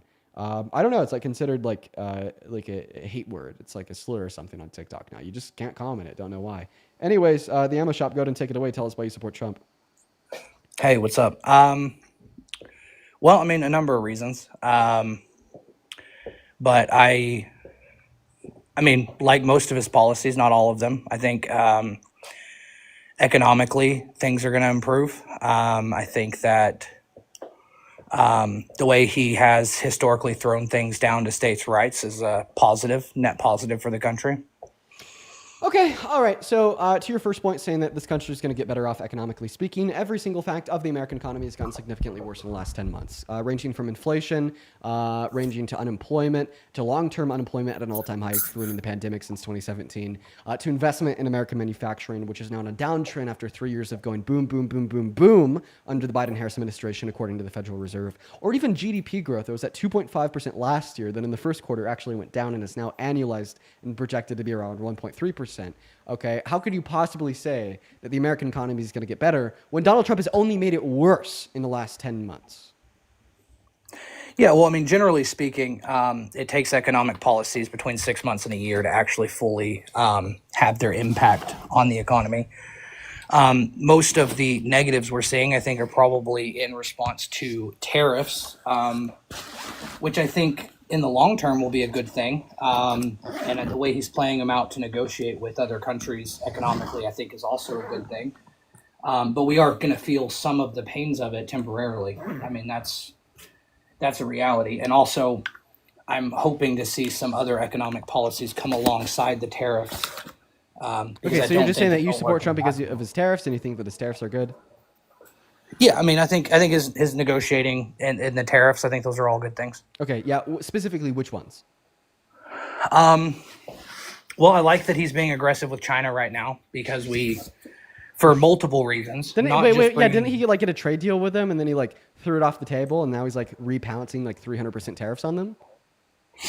Yeah, and it's in response to some of the things that they're doing. I mean, What? we're in a trade war with China. We've been in a trade war with China for a long time. So like, how are the 300% tariffs that we have on China right now going to benefit us in the long term? Well, we're either going to force them to the table to negotiate terms that are better for us, or we're going to end trade with China altogether at some point, which, hopefully we wean off of and don't just jump off of. But for lots of good reasons, we should limit the amount of trade we're doing with China. Okay, by the way, everyone, look at the comment section. Look at all the Trump supporters saying that they are literally going to rape me. No, look at that. I mean, if you want a good idea of like what MAGA is, go ahead and look at the comment section right now. It's filled with Trump supporters saying that they want to rape me. So if you ever want to if you're ever curious to look into political violence and what we see from the right, look no further than the mounds of Trump supporters spamming my TikTok comment section right now, saying that they are literally going to grape me. Anyways. So now you told us that you think it'll be good in the long term because we'd be able to stop trade or wean off a trade with China as a whole. So I actually don't think that stopping trade with China, our third largest importer, would be good for the American economy in the long term. Well, I mean, I can understand what you're saying about them being our third largest importer. But there's kind of a trade-off with that. Because, yeah, sure, they're buying a lot of our stuff that we make, but we're also buying a lot of their stuff that we make. So I think we could become more economically independent. That's what trade is, right?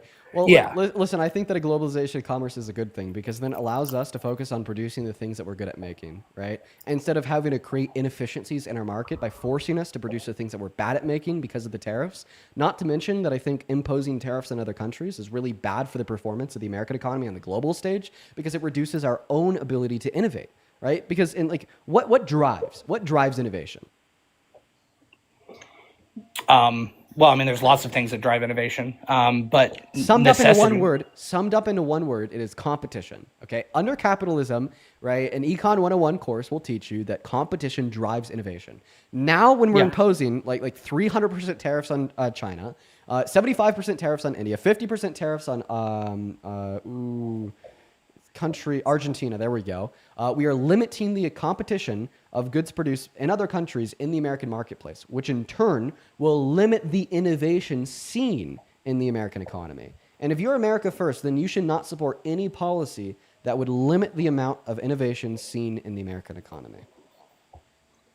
Yeah, I can understand what you're saying there. I think that there's a. And by the way, even Reagan agrees to that. Even Reagan gave a speech saying that he doesn't support these tariffs, right? They're like, well, I mean, other tariffs, Yeah. obviously, because they're bad in the long term as they limit the amount of innovation in the American marketplace. Even Reagan agrees to that. I'm going to be I right think back. I'm just going to go pee real quick. I'm going to leave you here talking to Mr. All right, Santana. I'll I'll talk be to right back. Santana. Yeah, and I think even more so, like the idea of weaponizing tariffs against our allies is super dangerous, don't you think? Well, I mean, would you call China an ally? No, I wouldn't, but I more so am speaking on like the way that he's used that with, let's say, Canada, right? I mean, being overly sensitive to an ad that was ran on TV, but like the problem that I have with Trump is he could have easily used the tariffs along with our allies, because the biggest point, like more than just tariffs, you understand this is about intellectual property, right? Yeah. So why wouldn't he actually strategically work with our allies to target China and put pressure on them versus just, scattershotting tariffs everywhere? Like that's a bad idea. Well, this is where like I do kind of agree with you, because one of the things I've never understood about policies like this, when we're talking about foreign economics, is that we have South America like right here, and I think you could kind of kill two birds with one stone if you were to work on creating an economic ally with Mexico. You could improve their economic status, reduce the immigration because now they have more opportunity there. Yeah, I mean, I think there's things that could be done better. But like that's what happened in his first term, right? That's literally after NAFTA sunset and he created the USMCA, but then he came back in office and then immediately said whoever negotiated this deal negotiated a horrible deal, and it was literally him.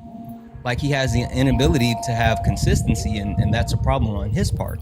But that speaks to the actual, taco nature of Trump, and even more so why our allies worry about just dealing with him on a normal basis. Yeah, and by the way, so after the guest responds to this point, I want to go ahead and switch it up and start bringing up some things myself. I don't know. I've been live for 3 hours. I'm not gonna lie, guys. I've like really not liked this stream today at all.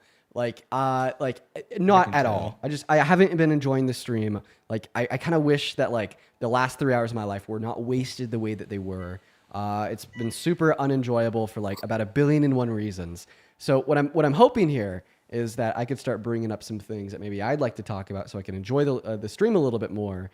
But just like the spam of slurs, the violent Trump supporters in the chat saying they want to rape me, the 10 children coming up here spamming the N-word, like so on and so forth. Like it's just been it's been a lot. I've been watching. It's been a lot. Right. So can I say something super quick? We could try to like switch it up here a little bit. Go ahead. I just I don't know. Are you switching it up by like getting rid of me? Is that what you're saying? No, we could keep you up here. I'm just want to ask you something. Oh, okay. Oh, okay. Yeah, no, absolutely. Let's go for it. I've been listening to you for a while, Dean. I try to stay as middle of the road as I can. I try not to be super partisan. So yeah, well, that's nice. Here, real quick before I ask you something, let me think. Handful of donors here. Austin, thank you so much for the $20 over on Venmo. I appreciate you for that love. Show some love to Austin in that chat, ladies and gentlemen. Let's get 200 Austin W's. Austin says you can spam slurs in chat, but you can't say Dean. Why is TikTok censorship so backwards? Who knows? As well as Angel, thank you so much for the $10 over on Venmo as well. In a response to your comments there, Angel, you're like partially right. No, you are. Thank you so much for the love. As well as, let's see here, Adam, appreciate you for the $5 over on PayPal. And no worries at all. No worries at all. Don't worry about it. And then London, thank you so much for the $10 over on Super Chat saying props to Dean for calling that out. That's disgusting. Well, I mean, it's just, it's very ironic that in one breath, MAGA will say that the leftists are the violent ones. Then in another breath, will like start like a copy and paste chain of saying that they want to rape me. But anyways, just to, go back to the conversation with the guest here. My question for you is, do you think that Donald Trump is a patriot? Generally speaking, I would say yeah. Okay, so overall, you'd say yes. All right. Yeah. What do you think is something that make an individual unpatriotic or not a patriot? I don't know. Anything that goes, this is going to be easy for me to walk into. Anything unconstitutional, I would say, is unpatriotic. In the last 8 months, Donald Trump has infringed on the First Amendment by trying to ban the burning of the American flag, which SCOTUS ruled was protected by the First Amendment in 1989. In the last 8 months, Donald Trump has called for an infringement on the Second Amendment when he directed his Justice Department to attempt to find a way to ban any and all gun ownership for all law-abiding trans-American citizens on American soil. In the last 8 months, on day one, actually, Donald Trump infringed on the 14th Amendment when he signed an executive order into law, number 14160, trying to ban birthright citizenship for the children of undocumented immigrants born on American soil, even though that right has been guaranteed to them since 1865 and then reaffirmed by SCOTUS not once but twice. And in the last 8 months, Donald Trump has just straight up called for a termination of the 22nd Amendment and arguing that there's ways that he could serve a third term. So if you think, right, that violating the Constitution is something that would make you unpatriotic, anti-American, well, then how could you possibly call Donald Trump a patriot considering he's done all of these things and more? Yeah. Two of those things very specifically are why I wouldn't consider myself to be like MAGA. The 22nd Amendment, if he does run for third term, I'm pretty sure I'm going to go full switch to the other side on this one. Respect. On the First Amendment one, that one really bothers me because I criticized Democrats for the same thing when they tried to push a bill to ban the burning of the Israeli flag. Oh, criticize the fuck out of them for that. Whoever pushed that bill, fucking, we need to primary them immediately. I'd actually love to know who did that. Right. But anyways, no, go ahead and continue. Yeah. Because like, why would we ban the burning of any flag, right? That's First Amendment protected speech. And I disagree with the Second Amendment thing as well. But I see the argument that's made on that side, and I can kind of understand where it's coming from. But I think any infringement on the Second Amendment is a slippery slope. So, okay, well, I mean, so given that you see like that Donald Trump has indeed infringed on the First, Second, 14th, and 22nd Amendment, all in the last 8 months, how could you possibly still defend him as president? Well, I mean, first of all, these things play out in the Supreme Court. I haven't seen him do anything. Well, many of them already have. Burning the American flag played out in SCOTUS in 89, and 14th Amendment protections being given to undocumented immigrants played out in the Supreme Court in 1898 and in 1978 in Plyer v. Doe. Let's see here. We don't need, the third term to play out in the Supreme Court. We just need to read the clear text of the 22nd Amendment. It says if you've served as president twice, you can't serve a third time. I mean, I think that's obvious. Then even NRA agrees that banning gun ownership for all trans Americans is unconstitutional. So it seems like even the far right's on board with attempting to prevent him from doing that.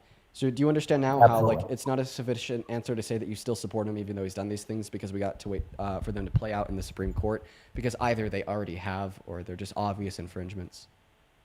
Yeah, well, infringements that get played out through the Supreme Court like this are not new to Donald Trump. I mean, Obama got tested in the Supreme Court 10 separate times.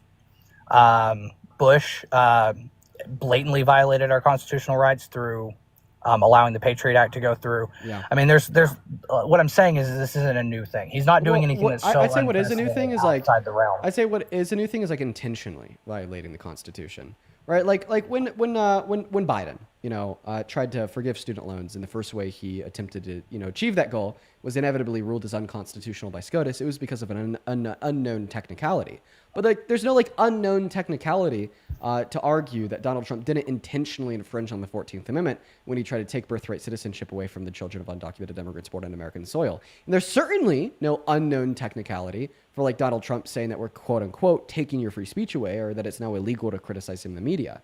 Right? So I'd say that he's intentionally infringing on the Constitution, which proves that he's not a president that wants to try to play by the rules that's maybe imperfect and sometimes violates them, right? Like Biden or Obama, but rather wants to be an all-powerful leader that wants to rewrite the rules, understanding, acknowledging, and intentionally infringing on the rules that already exist.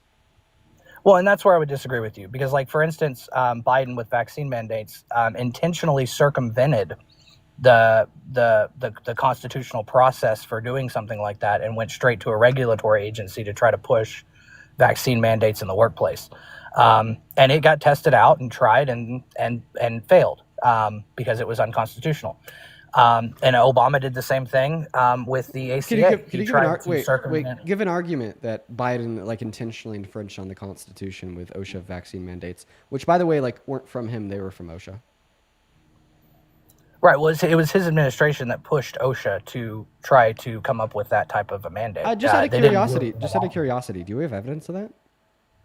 I don't have a source on hand right now for that. No. Okay. All right. So I mean, the point's kind of dead there. Mm-hmm. I just want to hop in really quick and mention one other thing that's different, because you said, you know, it's nothing different than what we've seen in the past. But the thing that we haven't seen is such a biased Supreme Court, right? We understand that, yes, the conservative judges have the 6-3 majority, but even more than that, did you know there's been 23 emergency case hearings that Donald Trump has requested in front of the Supreme Court?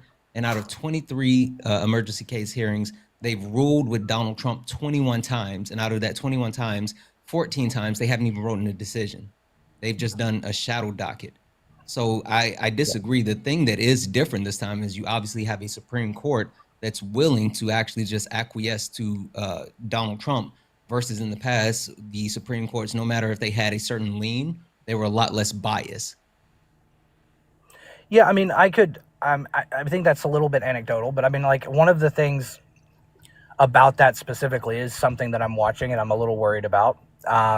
Wait, so you think the Supreme Court 21 out of 23 times Donald Trump and his administration requested an emergency hearing, 21 times out of 23 they've ruled in favor of Donald Trump, and you're saying that's anecdotal? Well, I mean, without looking into each of those specific cases to find out how biased those decisions were, I mean, there's not really a way to know if that's just, you know, were those cases was he just right in a lot of those instances? And I know a few of them he was. So I mean, that's the thing. Listen, I think that there's one specific of those cases that proves bias. This is what I think really proved a strong pro-Trump bias in SCOTUS to me. It was on the executive order where he tried to take birthright citizenship away from the children of undocumented immigrants. Like, he had federal judges all around America rule it as unconstitutional. SCOTUS then looked at it, didn't decide to take it, but then just issued an order saying that federal courts cannot make nationwide injunctions, allowing his unconstitutional EO to remain in effect in some parts of our country without actually ruling on the constitutionality of the EO. Because they know that if they ruled in favor of the Trump administration, they would be upsetting precedent, literally, from 1865 and 1898 with U.S. versus Wong Kim Ark. They cannot rule that the 14th Amendment does not apply to the children of undocumented immigrants born in the soil without causing a massive upset of this case law and a massive upset of American history, right? So instead, they reserved that ruling. They didn't say it was constitutional or unconstitutional, right? And then instead just said, well, these federal courts, they don't actually possess full authority to make these rulings that will then apply nationwide. Yeah, which, I mean, again, I don't disagree with the ruling there. I wish they would have picked it up and made an actual decision, but that's not unprecedented. You know, they get, I forget the exact number on average, but it's hundreds of cases on their dockets every year, and they only pick a handful of them out to actually try and push. And some of them, they will issue bench decisions where they don't really try out the case. They just kind of say, hey, send it back down to the district or the federal judge. What I think is like specific about this circumstance was their ability to make a ruling surrounding the EO by saying that federal courts can't issue nationwide injunctions without ruling on the EO in of itself. I don't know. To me, that proves a little bit of bias. Are you driving? I am now. Yeah, I was sitting before we started, but now I've got to get some. Unfortunately, can't be driving on TikTok Live. You have a good rest of your day, bro. Go ahead and hop in that queue, and only if you are an American adult that supports Trump as president. I'm not gonna lie, guys. I kind of want to end a little bit earlier today, but we're just gonna try to see it through. Let's go to bring this guy up. He's just been spamming like W guests in the comment section for the last hour straight. Can I just tell you this really quick? Someone went in my comments on one of my videos and just said, "Dean's gonna cook you." I was like, wait, what? They probably clicked on the wrong person. I mean, to be fair, we kind of cook almost every guest we have up here, right? So Yeah. you know, it's now some of the viewership's starting to get starting to taunt with it. Like they'll go into the comment sections of whoever's up here. Yo, Sky Keys, Sly Keys, that's your name. My prediction is like you're 14. Am I wrong? No, I'm 12, and I'm Australian. Bye. They're all trolls. Dude, they've been spamming WCast in the comment section for like the last hour. If you guys have seen like that new Superman movie, you know, like Lex Luthor's like I forget what he calls them, like rage monkeys or whatever the hell, who he just like yeah. Yo, dude, Oh, man. that was one of Lex Luthor's rage monkeys. No, yeah. Did you see the what was it, the farm that they busted or whatever that had like it was like 49 million Twitter accounts that Oh was my pumping God. out like pro-Trump propaganda? No, I and didn't they made see a that. bust. I didn't see that. I just wonder how many like fake bot accounts on the internet have like pissed me off. So many. I don't know. Yeah. I don't know. Yo, Royd, thank you so much for the $50 over on Super Chat, Royd. Dude, show some love to Royd down below in that comment section for the $50. Thank you so much for the love, Royd. Royd says, time to go get some rest. Dude, yeah, man, I don't know what it is. This stream today has just been tiring as hell, but I really appreciate you so much for the $50, Royd. Let's get 500 Royd W's and 1,000 Nate W's. Holy shit, Nate just donated $100 over on Venmo. Nate, that is so incredibly kind of you. Thank you so much for the love, bro. Jesus Christ. Nate says, Advil was designed by humanity, but Tylenol was made by God. JK, sorry, you probably need both. You probably need both for the migraine you're getting today. It's been rough, but appreciate you for sticking with it in this dystopian walking nightmare. Listen, Nate, good to see you again. Nate's he works in a pharmacy. I love this guy, Nate, right here. I appreciate you for the $100. As well as Austin. Thank you so much for the $20 over on Venmo. Show some love to Austin, too. Austin with the $20 says, do you play any video games? And if so, what's your favorite right now? I actually don't. I just don't have enough time. I like work so much. It is ridiculous, but I love what I do, but it definitely doesn't leave me with enough time to like play video games. And then Elise, thank you so much for the $5 over on PayPal. And then Von and Define Us with $1 each. Appreciate you guys so much.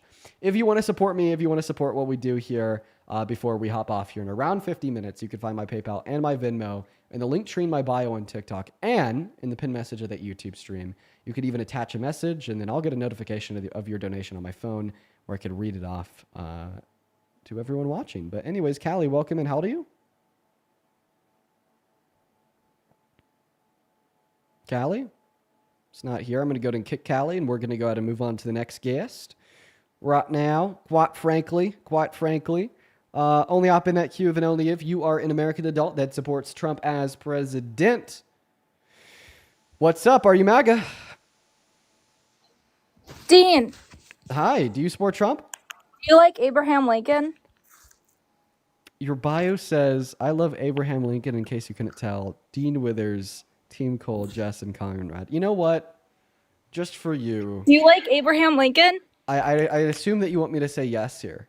So yes, I'm I like, love Dean, Abraham Lincoln. I hope that makes her happy. We're going to move on to the next guest. Everyone give us a minute. We got Ava loading up into the stream. Hey, what's Charlie up? Kirk mogs you. Charlie Kirk mogs you. Mogged would be the correct word there. Have a good Yeah. rest of your day. You can't laugh at that. You can't laugh at that. No, We're it going was- to go. I ate a pumpkin seed. Okay. It was. Okay, I mean, I'm really sorry to hear about that. We're going to move on to the next guest. Let's go to get that next guest loaded up into the stream here, guys. Just, in proper grammar. It's wanted to clarify there. We're going to go to get that next guest loaded up into the box. We got Amanda Joy, G80 connecting. Guys, stop laughing at that. I was just trying to be, accurate. I was just joking on the pumpkin seed. Yeah. I mean, there's a couple people in the chat saying, like, laughing emojis. That's not something to laugh at. That wasn't supposed to be a joke. Just simply fixing the grammatical structure of a sentence stated. We're going to go to get that next guest loaded up into the live, guys. We're going to go to get that next guest loaded up into the live. What's up? How old are you? Hi. Oh. Hi. Hey. Can you debate my mom? Yeah, is she with you right now? Yeah, she's with me. Okay. Thank you so much. Yeah, of course. Mom, so this is Dean Withers, okay? You know how you support Trump, right? So he's gonna convince you because you support that orange man or whatever. Just talk to him. He'll. She's MAGA. Okay, talk. Hi.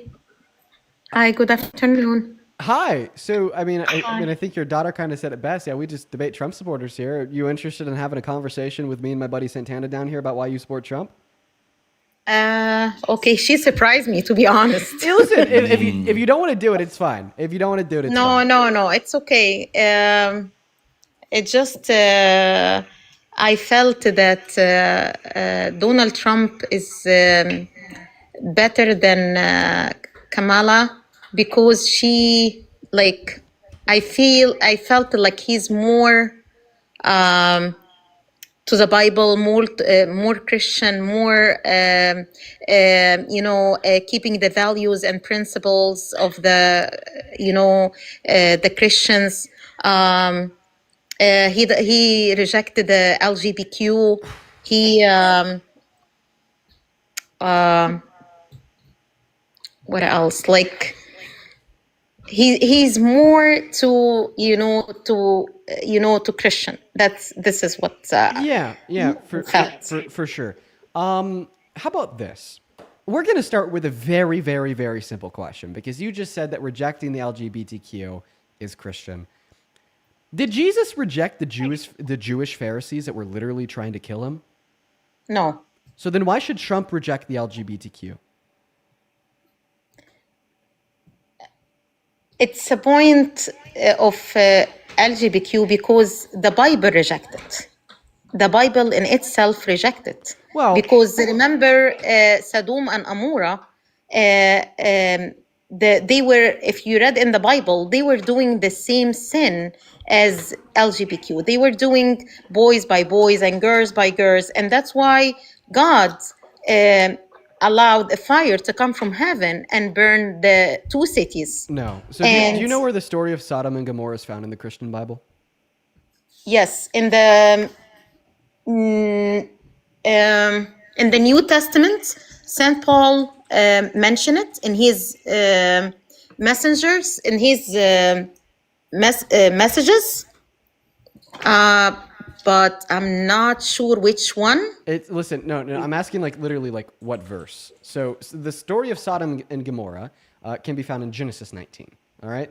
And if you actually read the story of Sodom and Gomorrah, you find something very different from what you just described. No, God did not destroy the cities of Sodom and Gomorrah because of same-sex consensual intercourse. God destroyed the cities of Sodom and Gomorrah because one, right, they were at war, right? And way back when, right, the losing side, let me reframe myself here. The winning side would have their men, their fighters, literally grape, right, the losing side's men as a show of demasculization, as a show of victory and power, right? They'd have the winning side soldiers grape the soldiers of the losing side. So sure, it was same sex, but it wasn't wrong because it was same sex. God didn't destroy the cities because it was same sex. God destroyed the cities because it was rape. Not to mention, if you read Genesis 19, the real big motivation for why God destroyed these cities is not only were these soldiers raping the men from the losing side, but they were also raping the angels. Literally raping angels. God didn't destroy the cities because some people they were possess so same-sex evil. attractions. God destroyed the cities because people were literally abusing and raping his angels. Yeah, but they were so evil that they went to the point they were raping angels. But actually, it's said in the Bible.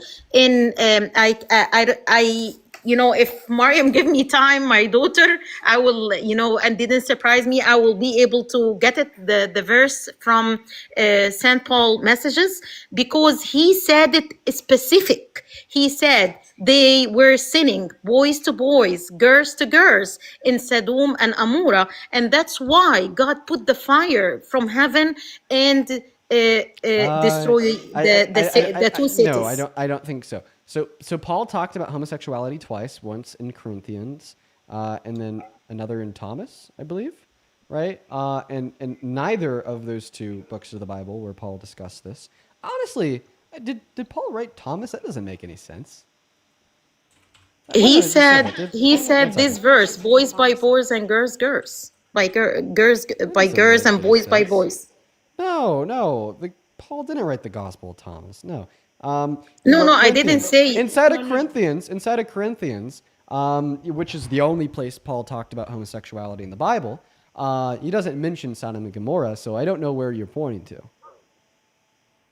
Maybe I will get the verse and share it with you. Right, and then you're also just saying that you support Trump because you think he's a good Christian man, right? Because he condemns the gay people. All right. So let me ask you this question: would you ever vote for a gay person to be president? Who? Would you ever make a gay person president? I'm not gonna support him. You would never support a gay person as president because you think that being gay is a sin, but you will support an adjudicated rapist as president even though you think a rape is a sin. You will support somebody that has committed 34 felonies even though you think that breaking the law of the land is a sin per Jesus' own teachings. You will support somebody that went on Howard Stern's radio show and boasted about sexually exploiting the naked bodies of kids and the naked bodies of adults even though you think that sexual exploitation is a sin. You will support Trump as president even though he's cheated on all 3 of his wives, one with a porn star, even though you think that sleeping with somebody that's not your wife is a sin. You will support Trump as president even though he told over 30,000 confirmed lies during his first administration, even though you think lying is a sin. The fact of the matter is, you want to sit here and tell me that you're a good Christian just merely following the scripture, but then when we read Romans and it says all sins fall short of the glory of God, not even granting that being gay is a sin, right? All of a sudden, according to you, being gay is not just a sin when we have no clear justification of that found in the scripture, but it is a sin worthy and deserving of more condemnation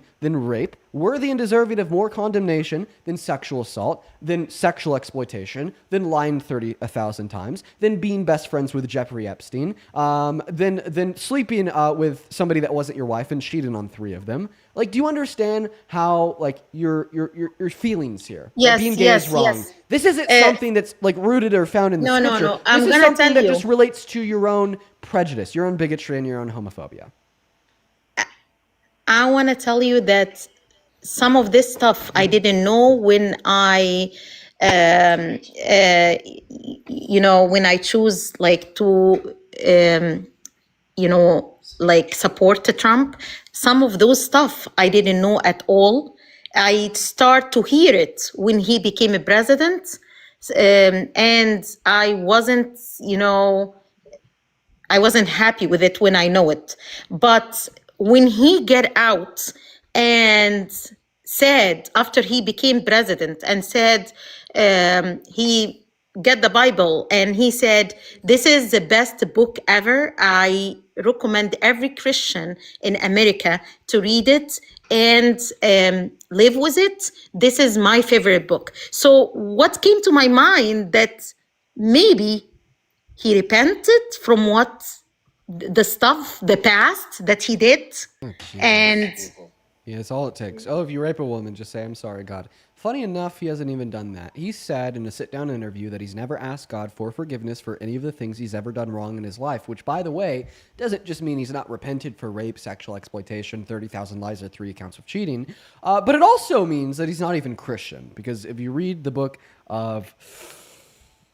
starts with an R. 1 second. you cannot, Revelation. No. Revelation?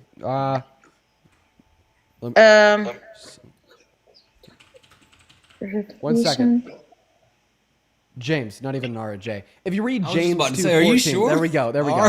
If you read James 14, it says explicitly that faith without works is dead, and one of the necessary works that you need to engage in order to be a Christian is to repent to God for your sins, or you can't have a relationship with God because of the distance created by your unrepented sins.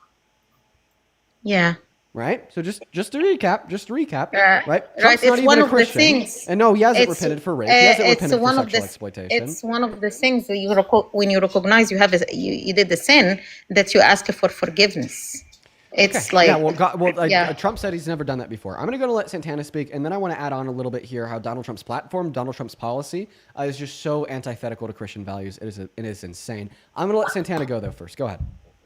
I just want to, and I know this is taking like a half a step back, but I just want to shoot a hole in your whole idea as far as like homosexuality being like a issue in the Bible, and even more You do understand, like earlier translations of the Bible never listed when they talked about, you know, man shall not lie with man. It was talking about like being a pedophile. They were literally talking about lying with boys. And if you look at earlier translation, different Bibles, like they talk about it. The word homosexuality wasn't used until 1892 in Germany. The Germans created the word homosexual. And then starting in 1946, they started to be integrated into the into the U.S. versions of the Bible. And then in 1983, Biblica, who pays for updates, officially updated all Bibles that were being printed in the United States and officially changed it to homosexuality from the previous translation of boy molester. So the idea of like homosexuality being in the Bible, it's not. Like literally, it was added. And you've been propagandized. Anyway, Donald Trump's not a Christian, so you can just keep going. Sorry, go ahead, Dean. Do you agree with Trump's mass deportation? Deporting immigrants. Like, do you agree with deporting immigrants? Like, I'm not. I agree that the immigration people supposed to be staying and give them another chance to take the papers, you know, of being the green card and stuff.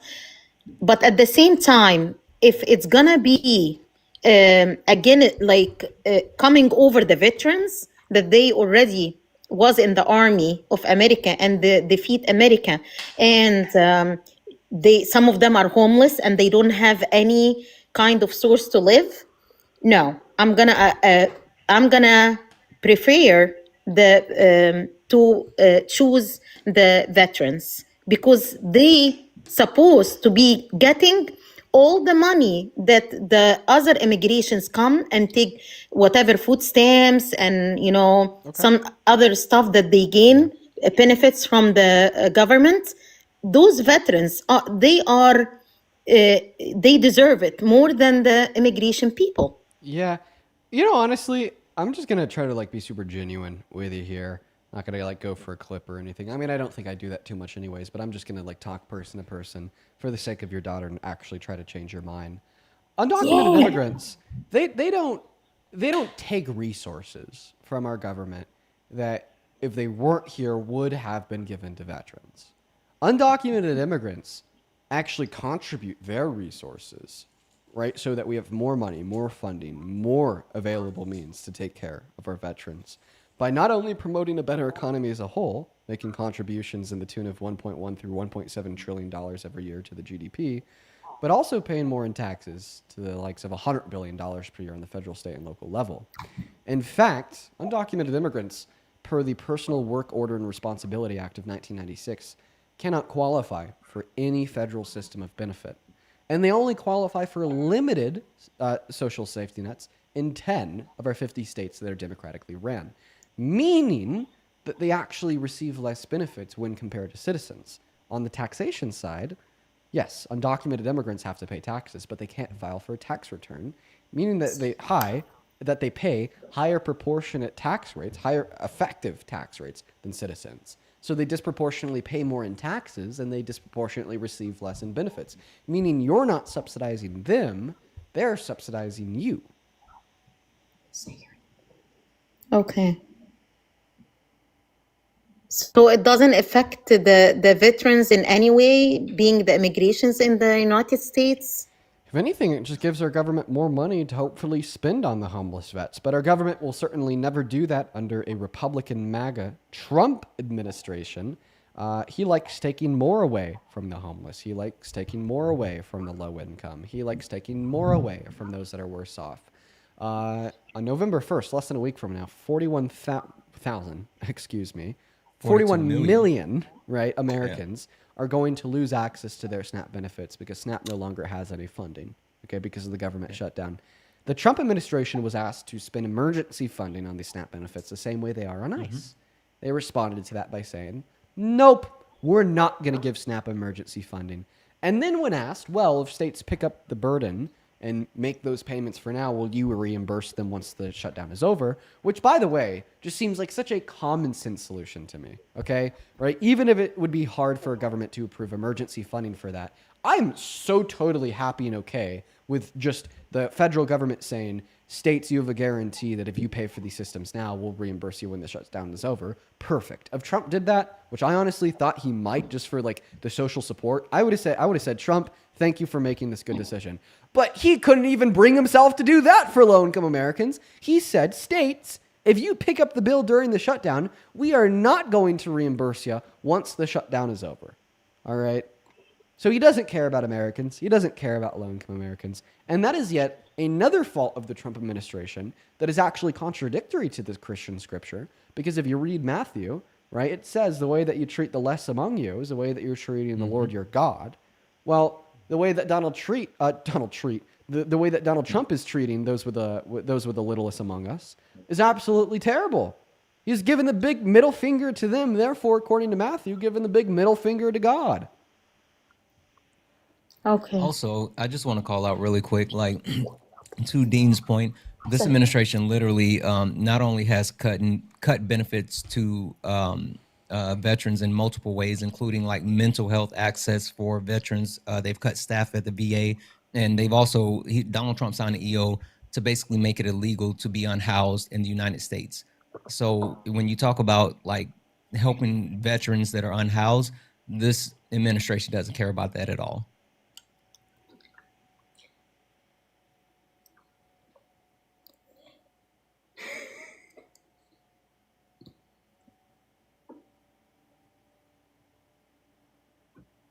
W's in the chat for the chat. So, you want me to continue or what? This is just a conversation. That's all it Yeah, is. so for abortion, I am with him that it's not supposed to be abortion, but not in the case of rape. Like in the case of rape, no, they supposed to make abortion because the girl not supposed to go through all this stuff if it's not her mistake to get pregnant.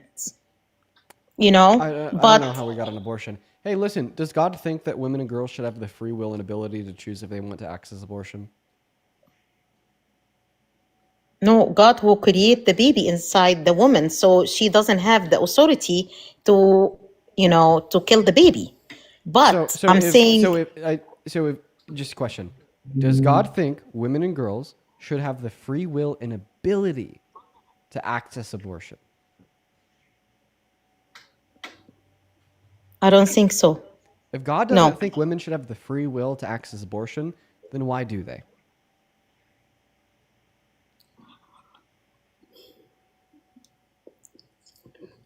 It's because God gave it to them, which means God thinks they should have it.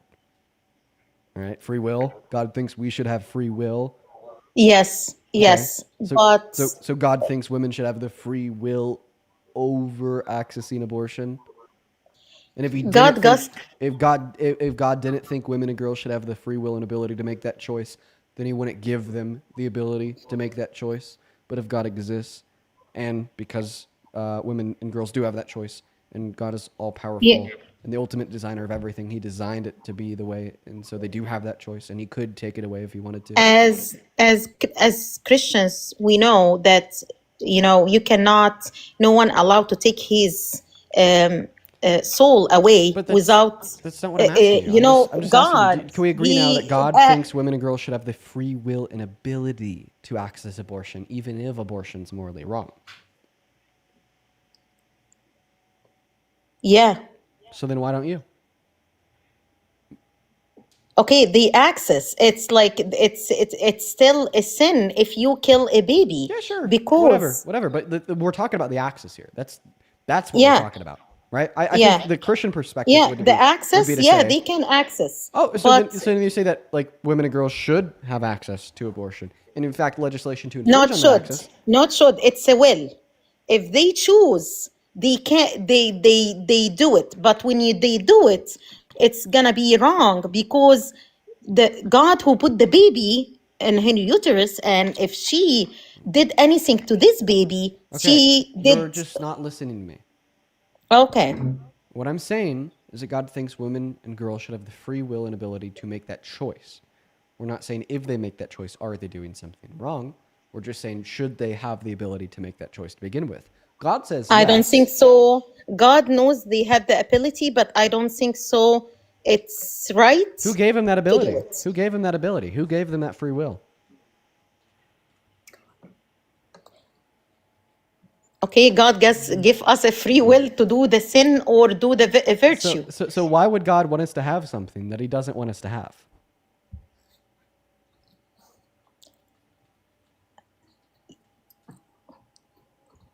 You know, I will tell you an example. If you see in the online in YouTube for people who, you know, whatever, they died and they have near-death experiences, they said even, يعني, some of them, they said even the babies that get abortion in the uterus of their mom, they saw them in heaven and they have a nursery there and they are living in heaven. That means whatever, if you... That's insane. No. Well, listen, is it preferable to live in heaven or to live on earth? Is heaven better than earth, or is earth better than heaven? Absolutely heaven. Wait, so when women get abortions, they're just sending their newborns to go live in a perfect nursery in the most preferable plane of existence, to live in a perfect nursery in the most preferable plane No, of existence? I'm saying that, no, I'm not saying that. I'm You saying said that... you saw these visions of like these aborted fetuses living in No, like, I'm the saying... best nursery ever in the most preferable plane of existence. Right, so No, I'm actually saying- seemingly here, like women that get abortions I'm are doing saying something great. because They're literally some giving like people- their baby the best fucking treatment that baby could ever possibly get. Like they're literally being raised by God in a perfect nursery in heaven, which is the most preferable plane of I existence didn't mean ever. that. I meant that some of the people, they think if you are in the whatever in the first months, 2 months, or 3 months, you still think that, you know, when you make the abortion, it's gonna go, you know, die and go whatever to the dust. But if it has a soul inside it, it's still this baby. Many people, so the people who get abortion, their babies are in heaven. So that means it's a soul. When you kill a soul, you are gonna get, you know, consequence for that. So Yeah, listen, I'm gonna move on to the next guest. Is there anything else you want to talk about? no, thank you. You have a good one. Thank you, Dean. Bye. Hey, to the daughter, you take care. Appreciate you for getting your mom up.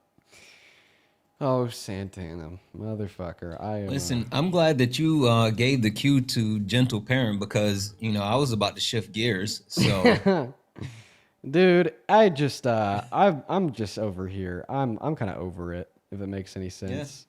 No, I'm it kinda does. over It does. I'm pretty You know- ready to end. We're gonna keep on going though. Hit that 4 hours. I'm gonna send you something. Just it's something that I did today, and maybe you know think about it. It's like a change of pace. I think it would help break up what you're doing if you you know checked it out. But it worked out pretty well for me today. It was interesting. It was way different. So Oh, cool. I'll have to check it out. Thank you, man.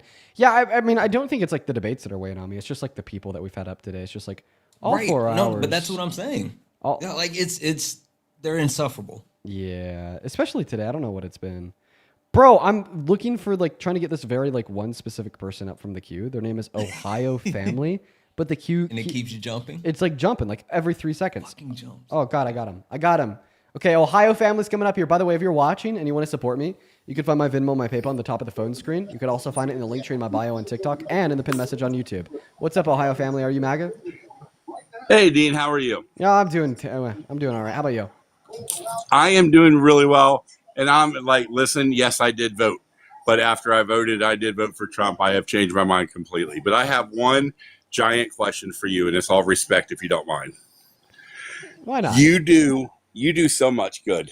Like, I had a conversation with somebody about politics, and some of the points they were giving me were things they heard from you. Okay?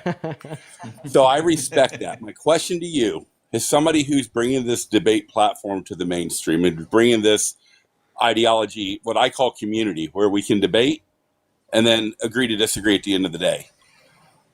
As good as you are, why is it always just the Trump thing? Just curious. Like, why aren't you going into other debates like, should NIL be in college? Should this, you're so intelligent and you have a very good way with words. I just think you could do so much more good personally if you expanded the topic. So I'm just curious, and it's no disrespect. I hope you don't take it as that. I'm just curious why it's always the Trump and the politics. Well, I mean, I think that it's focused on politics right now because I find the most pressing and immediate harm in this country to be politics, to be the Trump administration.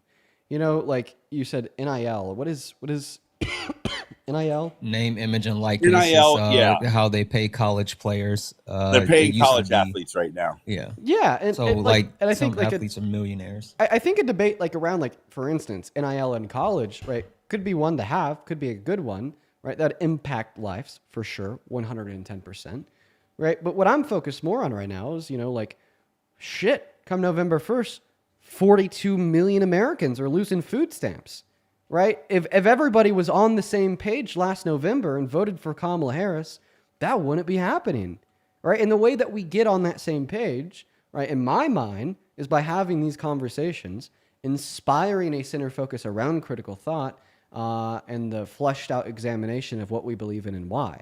I think it's more than just a debate topic.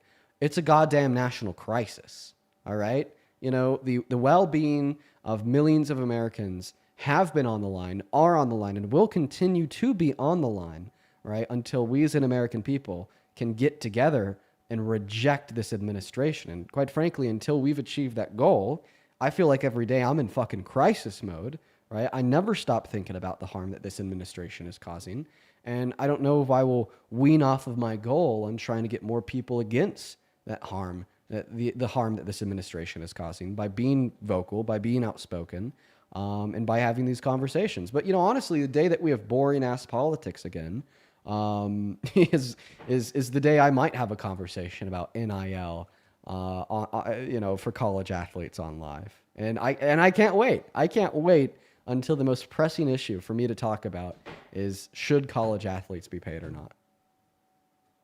And I respect that. And again, the NIL is just the first thing that popped in my head. It's just, I see like a youth movement and I see people who have used your name. My daughter's an educator, and she teaches youth, and I'll come on and listen. And after a while, like you just said, I just don't have it in me because sometimes your guests just seem like they want to argue. And I just really like how you do it, how you articulate it. Santana's the same way. There's a few three or four others. And it's just, to me, it's just like, sometimes I'm just like, and I'm with you, man. I worry every day. I'm putting 2 kids through college, both graduate this year. Yeah. I've got an autistic son who they've took my, insurance, and I'm with you. I worry every day, but sometimes just like, man, it would be nice just to hear Dean's view on this or Dean's view on that. Yeah, because I love the way he articulates. So I didn't mean any disrespect. I appreciate you bringing me up here to let you ask. I didn't want to switch topics, but I want you to know there are people. I'm an old man. I just turned 48 the other day. I'm an old man, but I respect what you're doing. I think you're doing great. If my child or my son had half the articulation and the education and the drive you do, I'd be a proud dad. So keep doing what you're doing. But just every once in a while, shoot me a message and be like, hey, I'm going to talk about something else today. Well, listen, man, before I move on to the next guest here, you said that you're 48 years old. You're a father of multiple children, and still yet you've been able to change your mind from last November until now about the Trump administration. Yeah. Dude, if I saw my dad do that, I would think that the skies fall and pigs could fly, and fucking the end days are upon us. Based upon the very low level of confidence that I have in him ever doing that. But if he did do that, God damn it, I'd be so proud of him. I'd be the proudest son. Do you ever. want to know? I just want to let you know it's really fucking cool that you've been able to change your mind being 48. And I selfishly have one reason that you may have never heard that I didn't vote for Harris. It's going to blow your mind. It's kind of crazy. Why not? Let's hear it. One of the reasons I didn't vote for her, because the way that society is and the way other people are, I truly in my heart of hearts believe that if she would have been president, she would have been our next assassinated president, and that would have killed my heart. knowing that my vote put somebody in office that I could not see get through office their whole life. I even wrote a book on it. I didn't publish it or anything, Wow. but like I truly, my heart of hearts, I think would be guilt. But I truly believe, and I say it again, the first woman, black, white, whatever, I think there will be assassination, and I hate that. But that's just what I sadly see from my world today. Well, I'm going to be honest with you, man. I just don't see that happening at all, and I completely disagree with you there. But what I will say is that even though we use different math, we still drew, at some point, one point or another, we both drew the same conclusion, that conclusion being that Trump is a bad president. So, hey, I'll take that as a win. Absolutely. You have a good rest of your day, Ohio family. Hey, you too. All right, we're going to go ahead and move on to the next guest.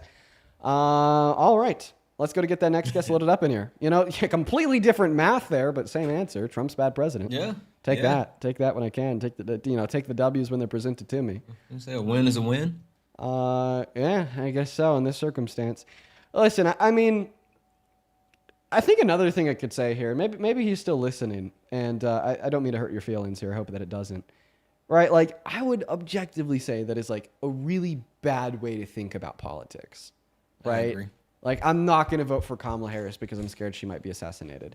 Like, there's a fundamental like issue being made there in your thought processes surrounding American politics. Big one, big time. Okay, but like the fact that we still have so many people, right, like that last guy, that have and can make such grave errors in their thought processes when kind of discovering and learning more about American politics, still hate fucking Trump so much is great. It's great. It's just so awesome. But we're going to move on to the next guest here. Go ahead and hop in that queue. This is probably going to be the very last guest of the night. Go ahead.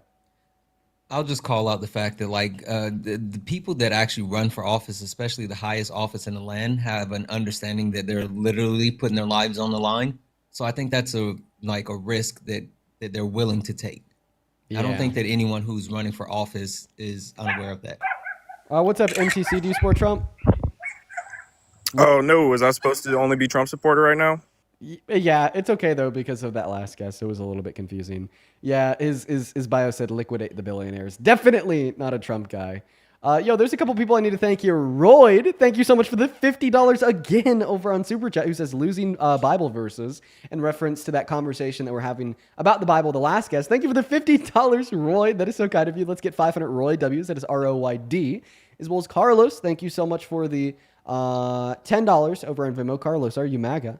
As well as Kate, thank you for the $20 over on Venmo, who says, I've listened to your streams for months and I've been waiting for this topic. I'm queer and went no contact with my parents after the election. They're Catholic MAGA and degrade anybody that has opposing views. Thank you for all that you do. Listen, Kat, I'm really sorry to hear that. I understand how hard it could be having Catholic MAGA parents. Mine are too, but I just can't understand how that'd be even more difficult given that you are queer. Yeah, thank you so much for the $20, Kat, and I'm really sorry to hear that. Thank you for being here as well.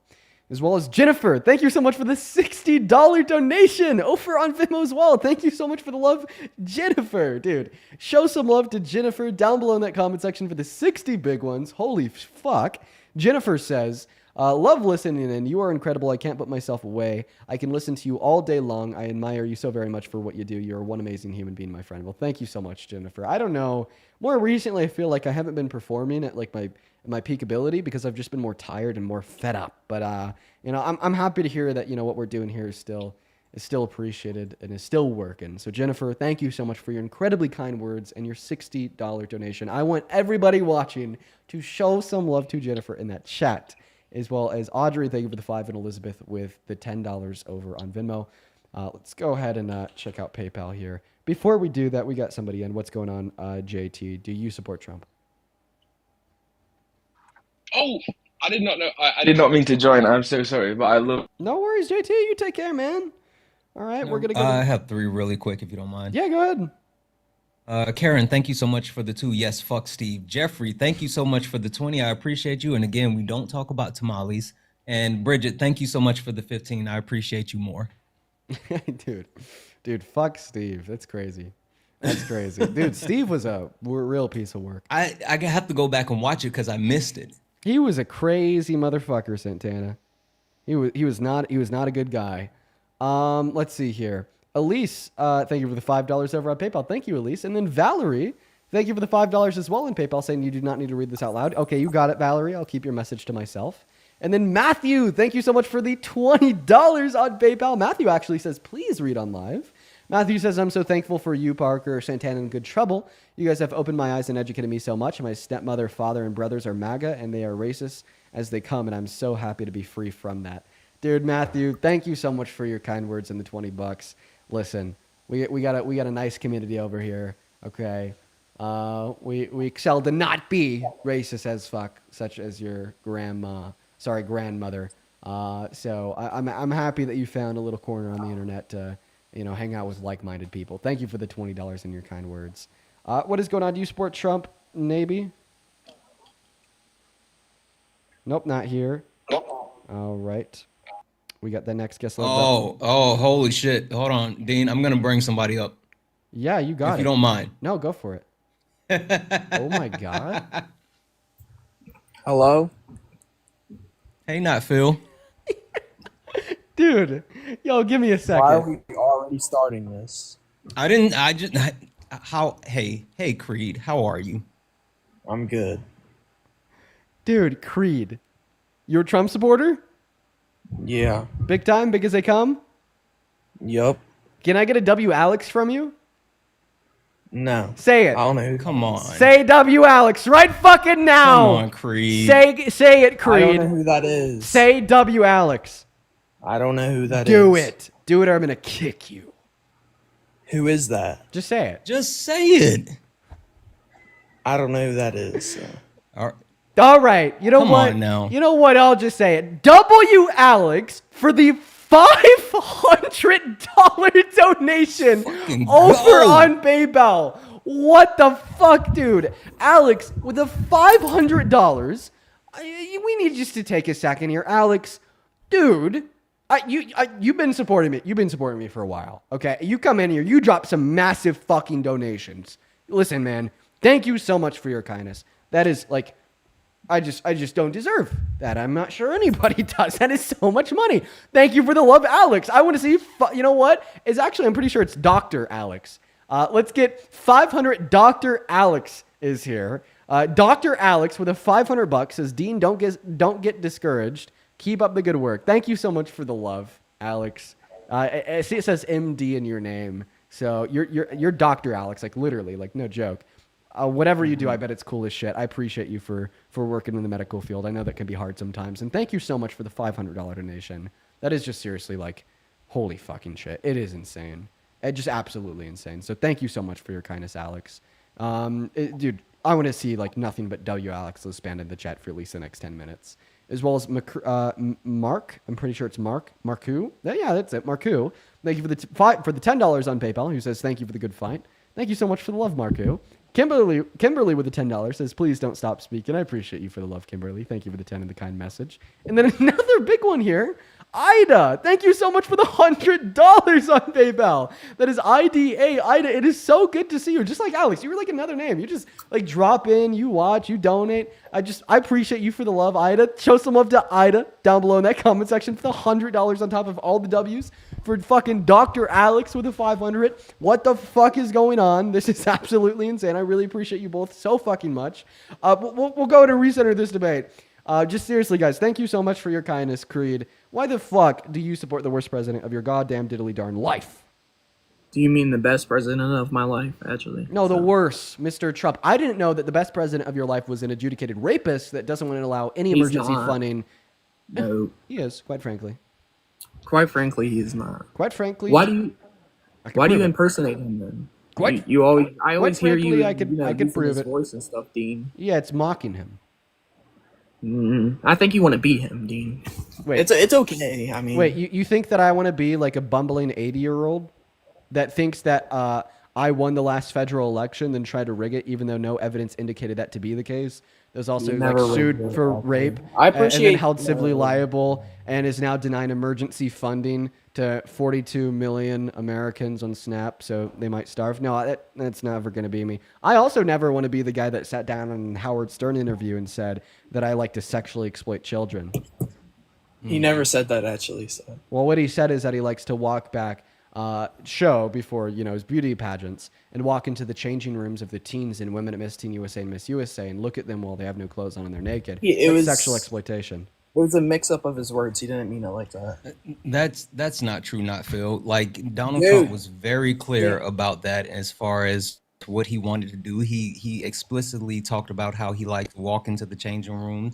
And, He didn't mean it like expect that, but What did he did, not Phil. Wait. Will you stop? Wait. I'm actually Like, please, already. I'm trying to have actually- a debate with Dean. No. Santana can hop in here as he pleases. He's my co-host. Okay, as in partner, as in we're both debating the guest. No, but he calls me Phil, and my name is not Phil. Okay.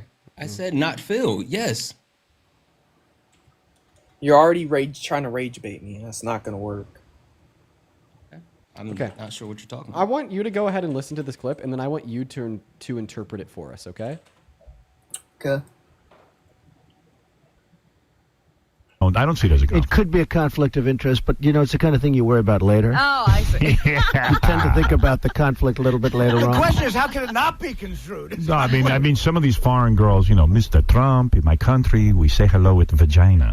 And Well, you could also say, as the owner of the pageant, it's your obligation to do that. So you have done that. Now, tell me I'll what- tell you the funniest is that I'll go backstage before a show. Yes. And everyone's getting dressed and ready and everything else. And, no men are anywhere. And I'm allowed to go in because I'm the owner of the pageant, and therefore I'm inspecting it. I'm inspecting. I want to make sure that You're like a everything is doctor. good. You're there. Yeah, the dress. Is everyone okay? They're standing there with no clothes. Is everybody okay? And you see these incredible-looking women. And so I sort of get away with things like that. He didn't mean it like that. So what do you I think it was he just meant? I mean, I'm not Trump, but I know he didn't mean it like that, because why would he say that on live? I mean, he won it, so he didn't mean it like that. Simple as that. Okay, so your argument is if he did mean it like that, he wouldn't say it?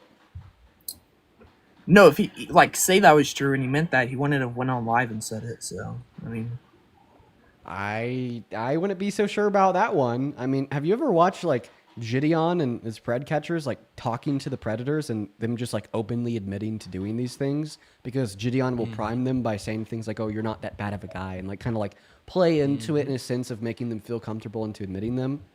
So would you say all the predators that Gideon has caught, they didn't mean to message the 14-year-old those are all girl? mentally handicapped people, though. What? Okay, well, I The mean, fuck, not Phil. Yo, first and foremost, mental disabilities shouldn't be stigmatized by saying, oh, if you have a mental disability, then you're a predator. I mean, think about what that does. There's something wrong in their head. I mean, okay, so when you say that they are quote unquote mentally handicapped, what you're saying is that there's Yes. something wrong in their head, and that's why they feel okay. no, to I'm not admit it? justifying it. I'm just saying, Oh, okay. So we're just gonna reword your sentence then. What you meant to say is that there's something wrong in their head, and that's why they're okay with saying those things. Yeah. That's Okay. what So who's to say there's not something wrong with Trump's head? Exactly. There's And I think that would actually be an accurate statement if you actually listen to some of the stuff that Donald Trump says, including the fact that he wrote a letter about Osama bin Laden a year ago, warning everyone about him a year before he attacked the Twin Towers for 9/11. So obviously there's something wrong with Donald Trump's head, right? Wait, what's wrong with? Wait, repeat what you just said for me. There's something wrong with Donald Trump's head. Okay, because of something about Osama bin Laden. Donald Trump said he wrote a letter a year ago about Osama bin Laden, warning people a year before he attacked the Twin Towers. He said that he told Pete Hegseth about it. And this, I don't know what timeline he's living in, but that didn't happen a year ago. No, he probably meant to say that he said a year ago that he wrote that letter or something. I don't know. The way you're wording it also sounds stupid too. So Why do we have to interpret Trump for what? Why can't we just hear what then the also- president of the United States I says? also just have another question. So you said that Donald Trump didn't mean what he said in the Howard Stern interview. So then why do we have contestants of those beauty pageants come forward and say that what he described in that interview is things that he's done to them? because they don't like Donald Trump, so they're going to use anything against him that they can. Well, how do you know that he didn't just actually do this to them? What? Why would Donald Trump do that and then go on live and say Because it? that's a lot of predators and pervy men do that. No, Can you no. deny And that? Donald Can Trump you isn't a deny predator. that a lot of like pervy predator older men will do that? No, you can't deny that at all. So who's to say, right, that he didn't actually do this to them? And then he just went on Howard Stern's radio show, sat down with him for 6 hours, right? Howard Stern is disgusting, primed him to feel comfortable into admitting that. And then he did, right? Thinking that everyone would just kind of play it off and laugh, which, by the way, was the exact reaction to the people on live when he was having this conversation with them. But instead, you're deciding to deny his own words and deny the testimony of these victims. Really? What year was it when he said that? 2005. So you don't, like, even if he did mean it how he said it, you don't think people can change in 20 years? Yeah, no, I don't think that predators can. Nope, I don't. Because I think in order to be a predator like that, you have to lack core fundamental values of, like, caring about other people. And I think if you lack those, you just do. That's not something you could change or work on. Once a predator, always a predator. Because you can't like you can't have an epiphany that all of a sudden it's wow, now it's wrong to sexually exploit naked children, right? I don't think that epiphany exists. Yeah. Also, and the best actual proof of any type of change is change behavior, and Donald Trump hasn't shown any change behavior in 20 years. Yes, he has. I mean, I guarantee. Like, has anybody ever asked him about what he said then, or like anybody brought that up to him? Unaware. Okay, well, like he probably he Chase, didn't mean it. Sorry, Chase. Thank you so much for the $20 over on Venmo. Chase with the $20 says, I would also think pigs could fly if my MAGA dad changed any of his views. Yeah, I'm sorry to hear that, Chase. It's just the way it is. Thank you for the $20. Let's show some love to Chase down below this, CHAYCE, as well as Ali. Thank you so much for the $50 over on Venmo. Holy fuck. Ali with the $50 says, thank you for speaking up about the less fortunate and spreading facts. This may be my last donation for a while. Me and my husband are trying to rent a new house, which is more expensive than our current studio apartment. Much love. Yo, dude, Ali, dude, no worries at all. I mean, you don't have to donate at all. The fact that you do at all is like just so incredibly kind and generous of you. You don't even need to explain yourself. Ali, just thank you. Thank you so much for the time that you spend watching the live. Thank you for the $50 donation, and I think that you're awesome. Show some love to Ali down below in that chat, guys, as well as Maya. Thank you for the $10. And Mr. fucking Peter.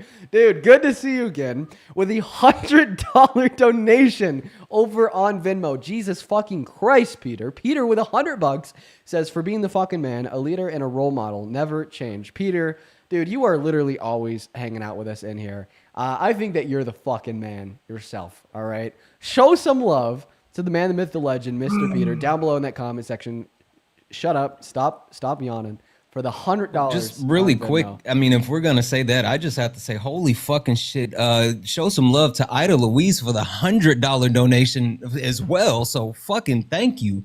W's in the chat for Ida Louise. I'm sorry, Dean. No, dude, you're good, dude. Huge love to Ida. And then one last one here. Cameron, thank you so much for the $20 on PayPal, who says, hey, Dean, my partner and I listen to you every day. We're Australian, but we are terrified of America. Now it won't load the rest of your message, so I can't read the rest. I don't know why. PayPal's acting weird, but thank you for the love, Cameron.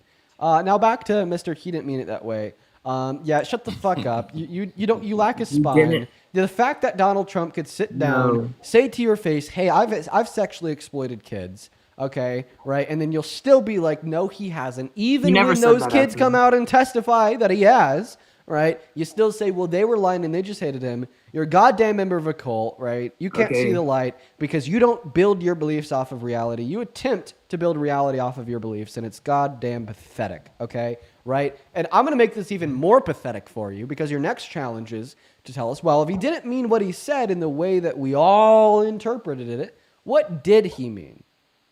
What did he mean? Tell me what he could have possibly meant. Like, literally, just like, shut up. Just listening to this clip. Go back anywhere. Listening to this clip. So you have done that. Well, I'll tell you the funniest is that I'll go backstage before a show. Oh, so he says, I'll tell you the funniest is I go backstage before the show. He never said anything about kids. Did he mean to say that I'll go backstage before the show? Is that one of the things he meant to say? Okay, yeah, no, he meant to say. And everyone's getting dressed and ready and everything else. And, no men are anywhere. Oh, did he mean to say that no men were anywhere and people are getting dressed so it's in a woman's dressing room? Is that what he meant to say? I mean, he probably meant to say that, yeah. What did he mean to say? So what did he mean to say? Can you repeat that? That women were getting dressed. So did he mean to say that he would go backstage into the women's dressing room? Did he mean to say that? I mean, he may have worded it wrong. I don't know. Oh, so you don't know if he meant to say that he'd go into the women's dressing room. So okay, so what did he mean to say? Before a show. Yes. And everyone's getting dressed and ready and everything else. And, no men are anywhere. And I'm allowed to go in because I'm the owner of the pageant, and therefore I'm inspecting it. I'm inspecting. I want to make sure that You're like a everything is doctor. good. You're there. Yeah, the dress. Is everyone okay? They're standing there with no clothes. Is everybody okay? And you see these incredible-looking women. And so I sort of get away with things like that. What did he mean to say right there? And he said incredibly looking women. What's wrong with saying that there's incredibly looking women? Yeah, what's wrong with that is like when you look at a woman naked without consent and then you like turn around and you say, "Oh, she looks so incredible." What's wrong with that is that it's sexual exploitation, Phil. Okay, but he never said nothing about that. What? My name's not Phil, but I appreciate the offer. Anyway, you're right. It's not Phil, but not Phil. That doesn't make sense. Like he's literally laying out what he said. Stop. So can you guys be respectful? Hey, little shit face! Did you just fucking piss eater? Did you just ask me what's wrong with unconsensually looking at the body of a naked woman and then like saying that she looks good? That's never what I said. Never what I said. So what did you mean to say? He meant. What did I mean to say, or what did Donald no? Trump What did you mean to say? Because you said, "Oh, he just likes to look at naked women." What's wrong with that? Oh, maybe the fact that it's unconsensual. I never said naked women. Actually, thank you very much. But you can stop talking. Well, what did you say, not Phil? Because that's what I heard as well. And also earlier you said children. He was saying that he's a pedophile or whatever. But I vividly heard him multiple times say women, not children. Yes. So thank you very Well, much. the evidence that he did this to children is the fact that the children competed at Miss Teen USA said he did it to them. Okay, now, if you want to deny that, if you want to deny their testimony, now you did something to me. Oh, I'm sorry. Did I own a pageant that you were a contestant at, and did I sit down on live and say that I'd walk in and look at the beauty pageant contestants naked? Oh no, Either way, then it's not the same, right? But now, even if you want to deny the testimony, right, of those girls that competed at Miss Teen USA, well, then all of a sudden, sure, okay, you got me. I guess he hasn't sexually exploited and perved on naked girls. And he's only sexually exploited and perved on naked adults, right? I don't think he ever makes a whole world to change, whole host. All of a sudden it was wrong. Now it's not wrong. If they're underage and you sexually exploit them, totally terrible. If they're an adult and you sexually exploit them, according to you, it's permissible? Is that what you're trying to get at? I'm not sure. I never said that. There's no proof other than what he said. Which I don't even think he wait, not Phil. You need more proof than him actually saying that. That doesn't make sense. Not even courts need more not proof Phil. than He that. said it himself. Why do you exactly? Why That's do you need more guilt. proof than a court of law? I don't think he meant it like that actually, but then tell us. What did he mean to say? Okay, but tell us. Hey, Phil, what did he mean to say? Well, you no, please, Dean. That's not Phil. I'm asking. You guys call me Phil. Please stop. I'm asking. Shut up, nicely. Phil. Dean, I've already went through this with Phil. your friend. I've already went through this with your stupid friend over here. I went on his live, and all he wanted to do is call me that name and all of his stupid freaking fans. So Shut up, please, Phil. just can we Answer get back the to question. What did he mean to say, Phil?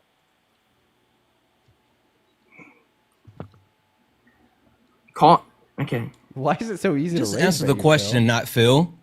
Dude, please. I'm asking Dude, nicely. You have like a grave like you have like a very like terrible issue with like yourself here. You're so easily angered. No, by me okay, calling let's you get back Phil. to the day.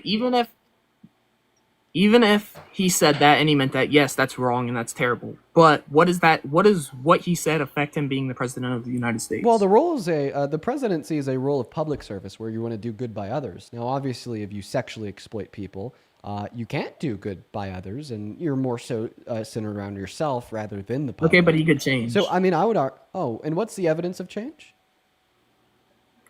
There is no evidence. But Oh, so there's you no believe in evidence things for without anybody evidence. to change. So you just do you typically assume that like predators and sexual exploiters change? He's not a predator, and Yeah, I'd say if you sexually exploit somebody, then you are a predator. Do you disagree?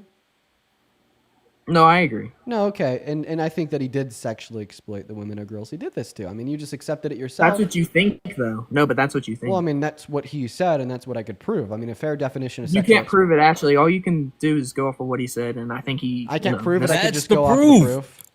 No, I think That's he literally the misworded it. proof.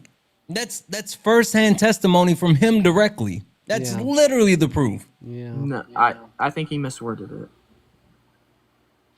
Dude, This guy has to be rage baiting. Are you trolling? Is this a really bad troll? He's not. Dean, he's really not. Like he's really not. This is a real person. What the fuck is the problem with this guy then? There's nothing wrong. What are you talking about? Yeah, you got a big fucking problem.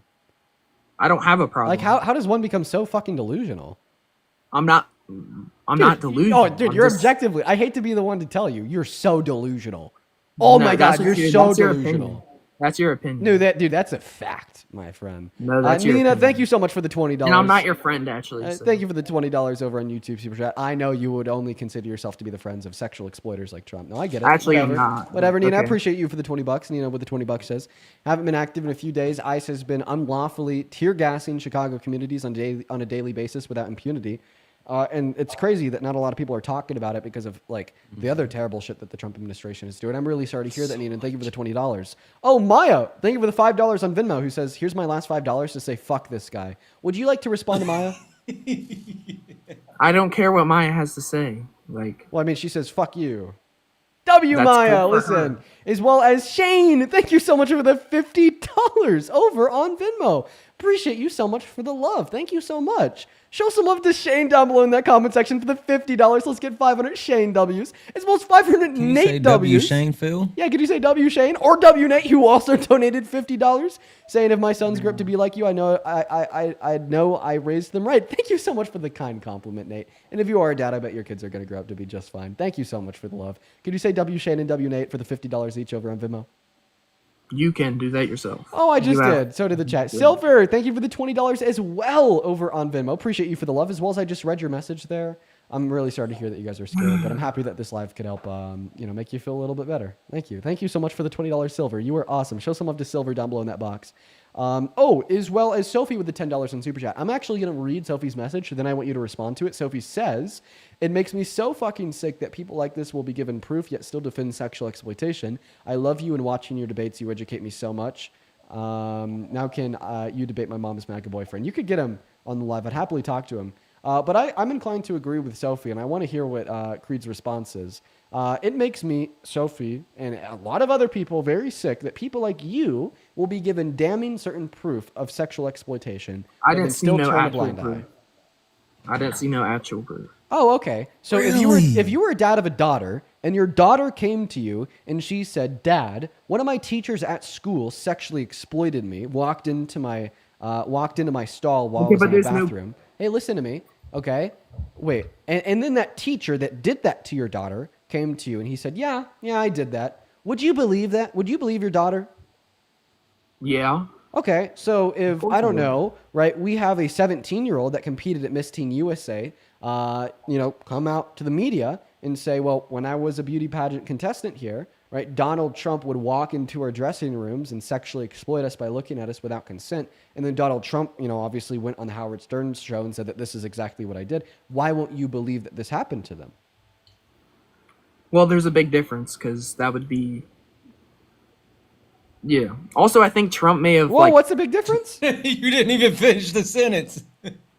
What are you talking about? I think that there's a difference between that and then, what Trump did. I think what Trump did was he was just trying to fit in with the sick people that was on that podcast. I don't know. Okay, so you actually Or he can't was name a the leader. difference. You could only say that they're different. Yeah. Oh, okay, awesome. So then you don't have an argument. Okay, I guess. But Okay, we still haven't even so got now to the so now debate. you're defending sexual exploitation with no reason. No, I'm not. Oh, so then you do have reason to defend the sexual exploitation, but you actually can't point out a symmetry breaker between the analogy that I just gave you. No, yes, I can. Okay, so then what is it? We haven't even got to the debate yet. Can we just? Well, exactly. This isn't a debate. It's a fucking steamroll of common sense it's versus not. evilness. It's a steamroll of reality versus fiction. It's a steamroll of benevolency and empathy versus apathy in support of sexual violence. Okay. Anyway, can we get to the actual debate and stop talking about what Trump Delaney, said? thank you for the $3 over on PayPal. I appreciate you for the love. George, thank you for the 10, saying kudos for spending 4 hours debating with terribly dumb people like Phil. Appreciate you for the love, George. Can you please, Oh. whenever somebody says Phil, Oh. can you word it differently, No, please? no, dude, George just donated, man. I'm gonna read No, off the That's what donations. Santana was doing that one time. I too. Didn't do anything, not Phil. I'm gonna Yes, read. you I'm did. just gonna read off the donation. No, Christy, it's just listen. reading. Listen, it's just Let's reading. get to the debate. Just reading offend you, you fucking snowflake? No, because you're calling Oh, me Phil. My Christy, name's not Phil. thank you for the $5 on Venmo. Who says, "Ask Phil if he supports gay frogs, please." Will you stop? Alexandria with a $5 says, "Phil Nye, the delusional guy." Stop, please. Can we just get back to the debate, please? Yo, why with a dollar says Dean? Fuck Phil. Oh my god. Abby, thank you for the $5. I appreciate you for the love, Abby. That is so incredibly kind of you. Thank you so much for your guidance. Huge shout out to Abby. By the way, if you want to find my Venmo or my PayPal, you can find it in the link tree in my bio or right there. Thank you guys so much for the love. Oh, Jennifer with a $10 saying to tell Phil Stop. to go. Oh, whoa. Kylie, thank you for the 32. Christina, thank you for the 5. You're good. And also, Joyce, Ja, thank you so much for the 6. You're awesome.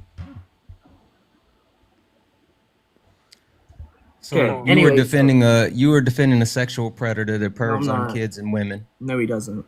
But You're okay. literally telling us about it. Santana, are you telling me that this guy's being for real?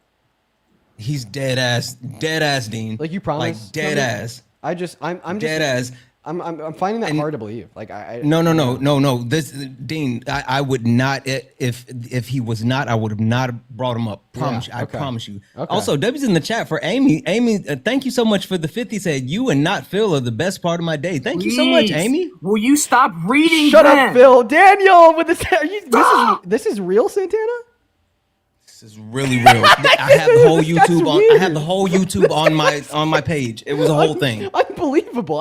I'm really struggling to believe please. that. Danielle, thank you so much for the $10 on PayPal. He says Phil is fucking pissed. Oh my.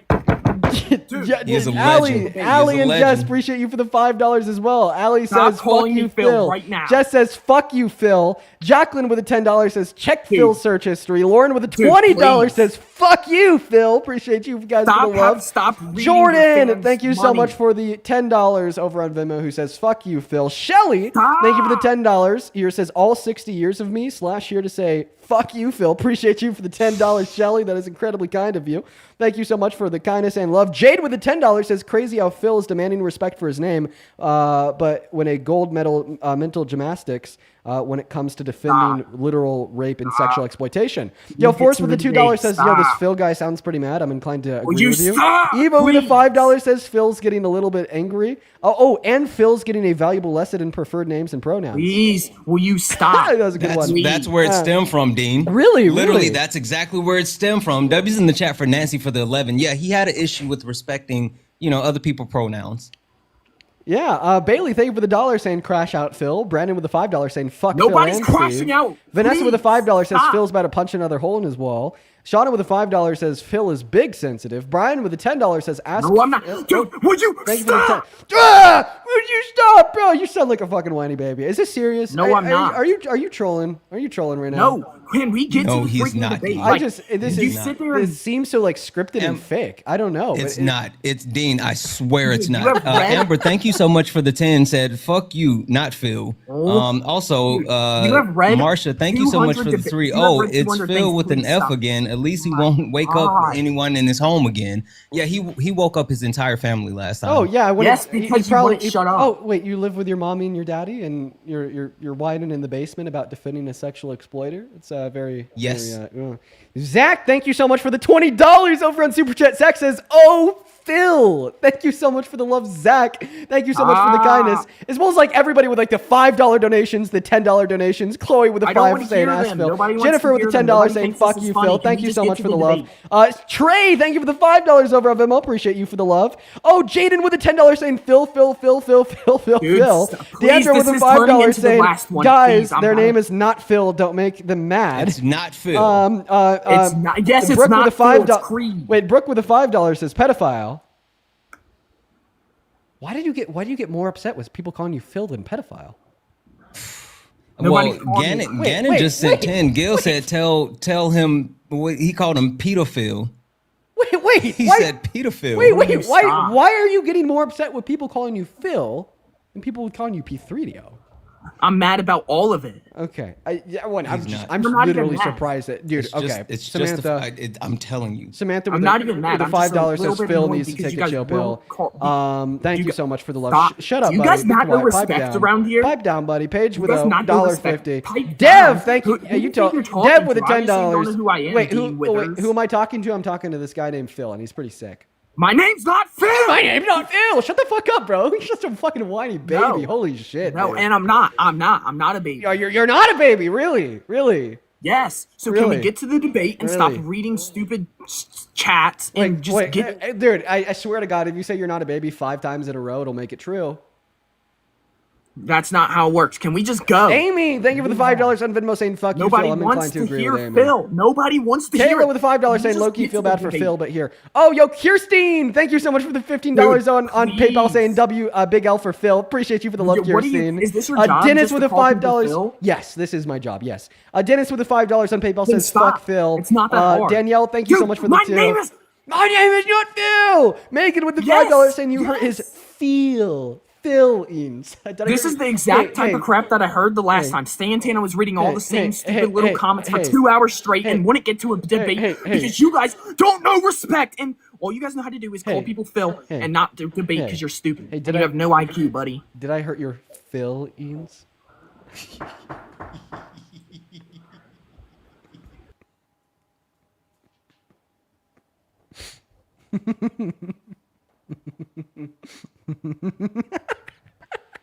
You're giggling like this is funny. Like, Yeah, meanwhile, you're fucking punching holes in your wall and like slamming your fist down, right? No, Dude, I'm not. Have you No, I'm shit your not. diaper yet? I don't wear diapers, so it's okay. I sounded very defensive to me. Anyways, Amber, thank you so much for the $20 and the 26 cents over on PayPal. Holy shit. Thank you so much for the love, Amber. Let's show some love to Amber down below in the You're chat for the $20. freaking out like $20 Thank is you. a lot of money. $20 is a lot of money. What the fuck are you talking about? No, it's not. That's like freaking 3 Big Macs. I'm sorry, but like Literally the $20. same thing you said last time. $20 is like objectively Yes, last time like a bit of money. all you Santana, Dean, and these other bums, all you guys do is beg for money. Please send me money. I need money. All you guys do is just beg for money all the time and then read all the chats and have no respect and won't debate me. Okay, yeah, Satan, I'm gonna let you talk to him for a second. Girlfriend's texting me saying, "Call me, it's important." Yep, I got it. Listen, I seriously, can you? I'll give you a chance. I'll give you a chance. Yes. I'll give you a chance. Sure. Can you admit now that at least respecting people's preferred name Yes. is a good thing? Yes. And so you should no longer have an issue with transgender people when they simply ask you to respect their pronouns, correct? No, I don't necessarily like. I won't call them like if they identify as a mouse. I'm not gonna call it a No. whatever. We're not talking about a mouse. If someone says that I am a he, him, or a she, her, you can respect that, right? But I don't agree with it. But okay, I'm not gonna go around saying hi he or hi she. No. So wait, so if someone says, "Hey, can you respect me?" and my name is, or I would like to Well, be I wouldn't called. associate myself with them. So, but I wouldn't Okay, disrespect them. but do you see how hypocritical that is in this not situation where you hypocritical, get so you're literally getting upset? I'm not upset. But- Like I'm not upset. Okay. How can you actually put any type of debate out when you can't even engage in just a simple understanding? Like you've literally switched places and you don't like someone not respecting your Okay, but your no, actual you're name. disrespecting me. You're disrespecting me. Brian, thank you so much for the $25 over on Venmo. Please, Saying, shut Phil, up. thank you for the love, Brian. Brian says, you ask for respect, but pieces of shit like you don't deserve respect. Fuck you, I Phil. deserve respect. Yo, Peter, Would you appreciate tell your chat Yo, to Peter, stop? I gotta read Peter's. Peter sent $30. No. Thank you for the love, No. Peter. Peter with the $30 says, dude needs to take a chill, Phil.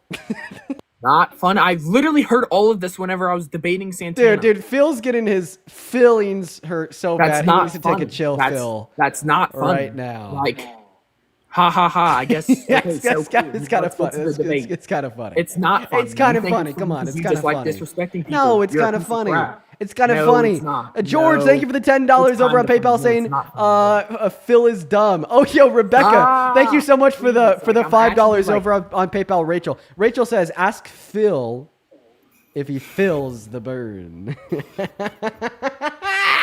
You motherfuckers are funny. Appreciate you guys. It's for the love. not funny. It Like, is how so is it fucking funny. Oh, okay, then start. Yo! Oh my God, Zach! Thank you so my much God, for the shut $100 super chat over on up. YouTube. One moment, buddy. Zach with $100. I'm not your buddy. Holy fucking shit! Zach says, "Now, how many Big Macs is this worth, Phil?" What? Well, Holy your shit! chat- Thank you so turn much off for the donations, you $100, beggar. Zach. Wait, do you just call All me? you do is beg for money, buddy. You just call me a beggar? Yes. Okay, why do you? might think- as well get your change cup out and start dancing around on the street for your money. Whoa! Why are you being so? Why are you so disrespectful? Don't Why am I disrespectful? Yeah, why are you being so disrespectful, Sir, buddy? Dean, why am I disrespectful? Wait, do you think Why I'm am like? I? Do you think I'm a grifter? Why do you think I'm a grifter? Because you're sitting here begging for money. You got your Wait, damn how PayPal and am I Venmo begging for pinned money? at the top of your damn thing. Yeah.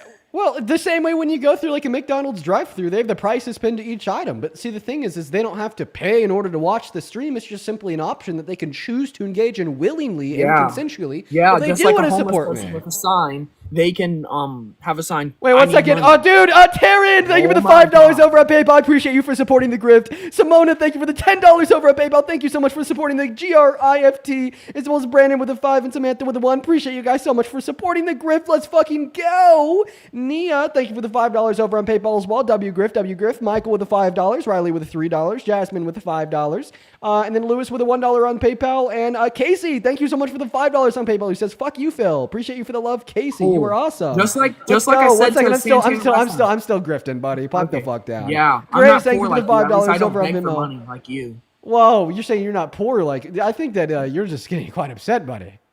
I think No. I think you need to tone down the Then rhetoric. how do I turn stupid donations off? I don't need your chump change that. Well, whoever speaking sent of chump change, Gannon, thank you so much for the 10 for the grift. Bridget, thank you for the 15. Shane, holy fuck, thank you so much for the 50. Forrest, thank you for the 2. Jennifer, thank you for the 15. Amy, thank you so much for the 50. Courtney, thank you for the 1. Holy shit. Amy, thank you for the 5. Danny, thank you so much for the 20. Amber, thank you for the 20. Sarah, thank you for the 5. Jody, thank you for the 4. Darlene, thank you for the 2. And Corey, thank you so much for the 2. That doesn't sound like chump change to me, Creed. All Like chump that change. sounds Whatever- like no, it's really not. $5. Oh wow, That's yeah, let me really go get not. you a That's Big really Mac. not. Is And this also, guy- Gannon, thank you so much for the 10. Yes, he is very jealous. I'm not jealous of what. I don't beg for money I like just you, and I don't think want this none of guy's your real. stupid fans' money. Wait, just because like I have like the option available for individuals that are viewing the stream to Option, support yeah, no, me, you're a beggar. that doesn't mean that it's like begging. Yeah, it is. Well, okay, define begging. You're begging for you're okay, maybe not begging, but you still got it pinned Dude, up there. It just took one question for you to back off the claim. You're fucking spineless, Phil. Dude, like I thought you were just reading chats. Now you're calling me like you're actually like you're disrespectful. Oh God, I don't know. Cry about it. Who cares? Not And me. now like I can Joe. Oh, so you don't care that you're disrespectful? No, not to you. Not really. Especially like because Why what's- to me? what's I've been apparently respectful disrespectful is to just you. me calling you Phil. Yes, knowing it's not my name. What is your name? What does it say right there? Do you not know how to read, buddy? So if I look at your birth certificate, it'll say Creed. Yes. Your name's not Creed. Yes. Okay. Yeah, my name's not Creed. Okay, cool. Why are you so fucking emotional? Jesus Christ. Dude, I'm not you and your stupid fan base has been calling me, and Santana started all this stupid Phil crap. Okay. All right. We need to get to the actual debates again. I think that we're getting a little Okay, bit yeah, distracted. yeah, we need to get back to it. We're just gonna finish off reading the donations that we got in. No, then we're gonna get back to the actual no. debates. Yeah, I'm gonna thank people that support me. Fucking suck it up, buddy. Anthony, thank you so much for the $10 over on PayPal for the philanthropy. Oh, that's a good one. Thank you for the love, Anthony.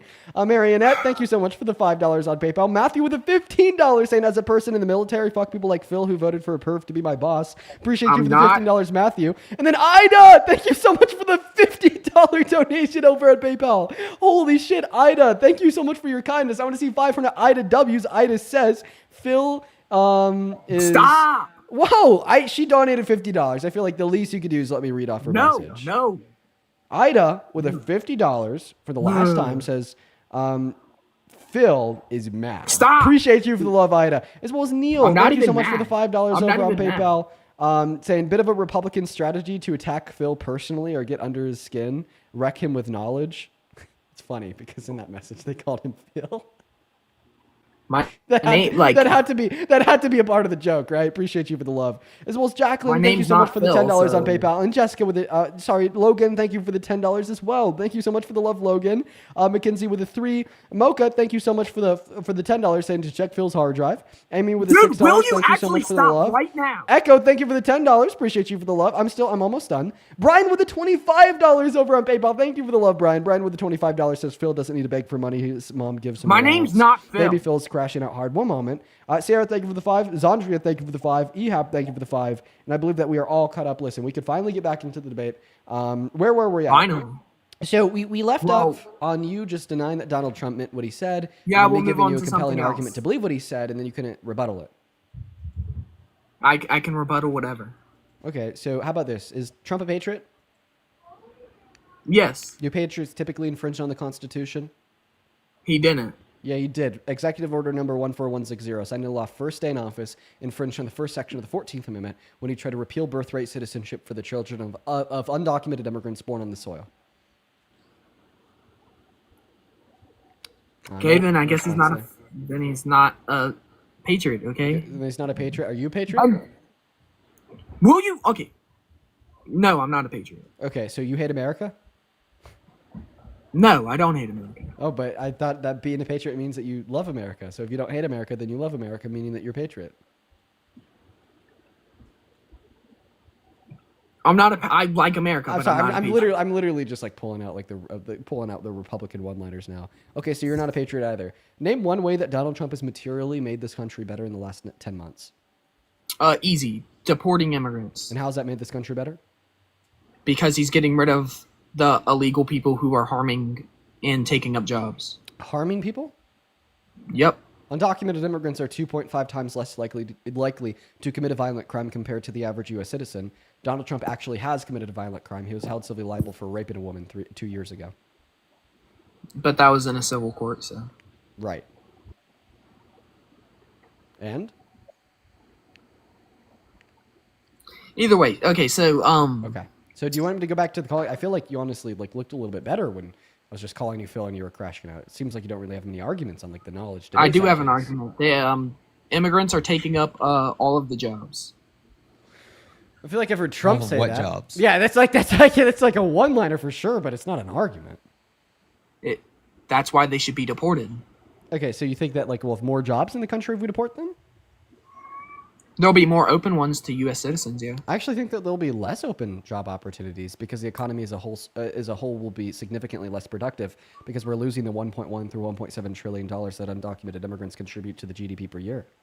Right? Okay, but they should have never been here in the first place. Okay, well now you're just shifting the goalposts away from saying that the economy will be better off if we deport them into saying, well, I agree it'll be The worse off, economy but will it's go okay down a because they little never should bit. have been here in the first place. Right, it'll go down, but then it'll go back up once more U.S. citizens can get the jobs that were. Well, I mean, that there's not just an issue on like the supply side of the market, but the demand side of the market. I mean, like what creates jobs? Okay, demand for a good, and then the demand for the jobs to produce that good. But we'll have a total lower level of demand in this country for American-produced goods from American like manufacturers because we're deporting and removing 11 million of our consumers, meaning that we'll actually still have total less job opportunity. Also, do you because think, there'll be a lower demand for those jobs as we wouldn't have as many consumers consuming? Right. Also, do you think it's okay to eat cats and dogs? What? I mean, do you think it's okay to eat cats and dogs? No, I don't think it's well, I mean, like for me, I never eat a cat or a dog.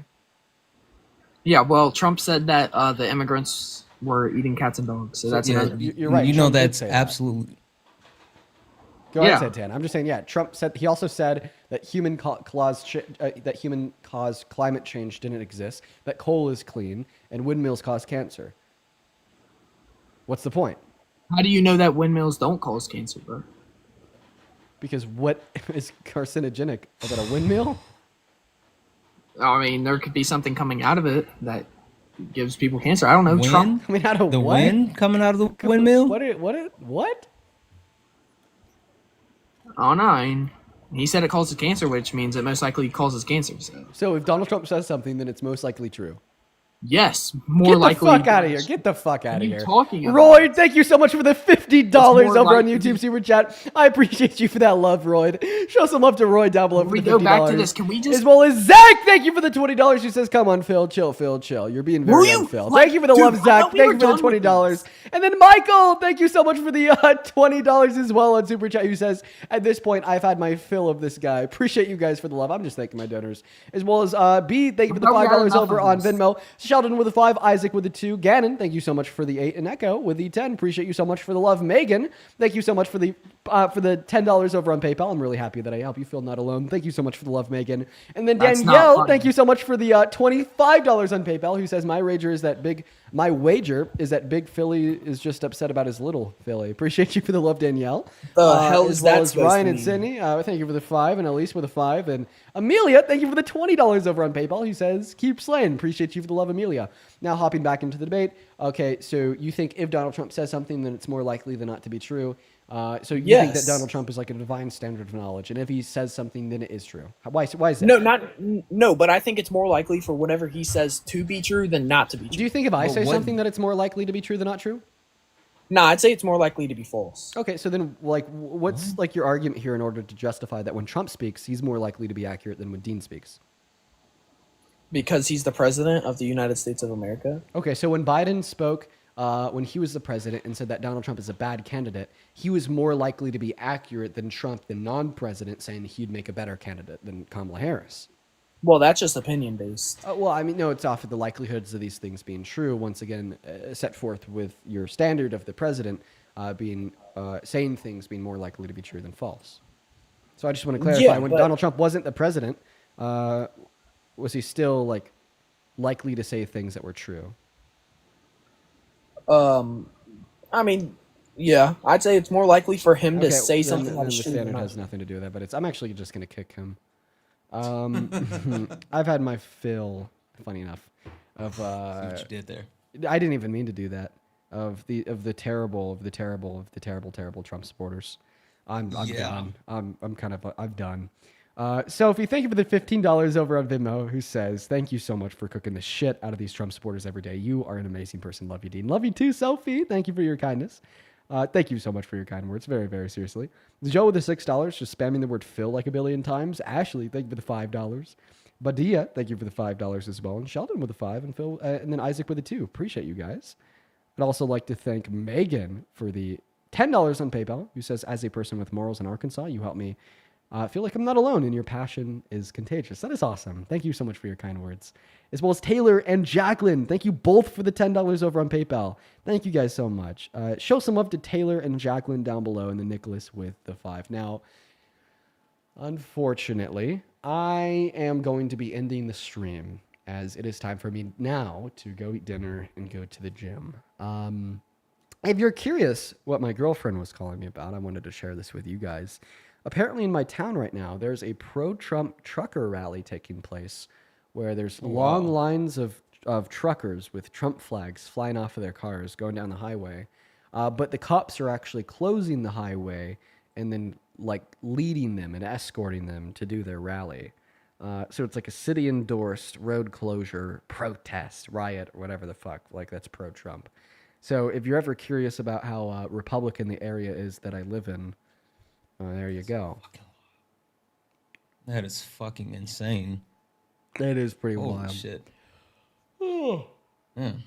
I'll just say this really quick. One, thank you for having me up. I appreciate you. And two, there's 15 people that I have to thank you, but I'm not gonna hold up the live for that. For the people that sent me a donation, watch out for a reply from me. I'll shoot you a message to say thank you because I want to tell you all that I appreciate you, and I know it's way too many to call out here now, especially because If you want to, feel free. No. I don't want to hold you up. It's fine. I'll just send everybody a personal thank you. But I appreciate everyone that donated, and I appreciate you. Okay, well, Santana, I really appreciate you for joining. Absolutely. You Good take one. care.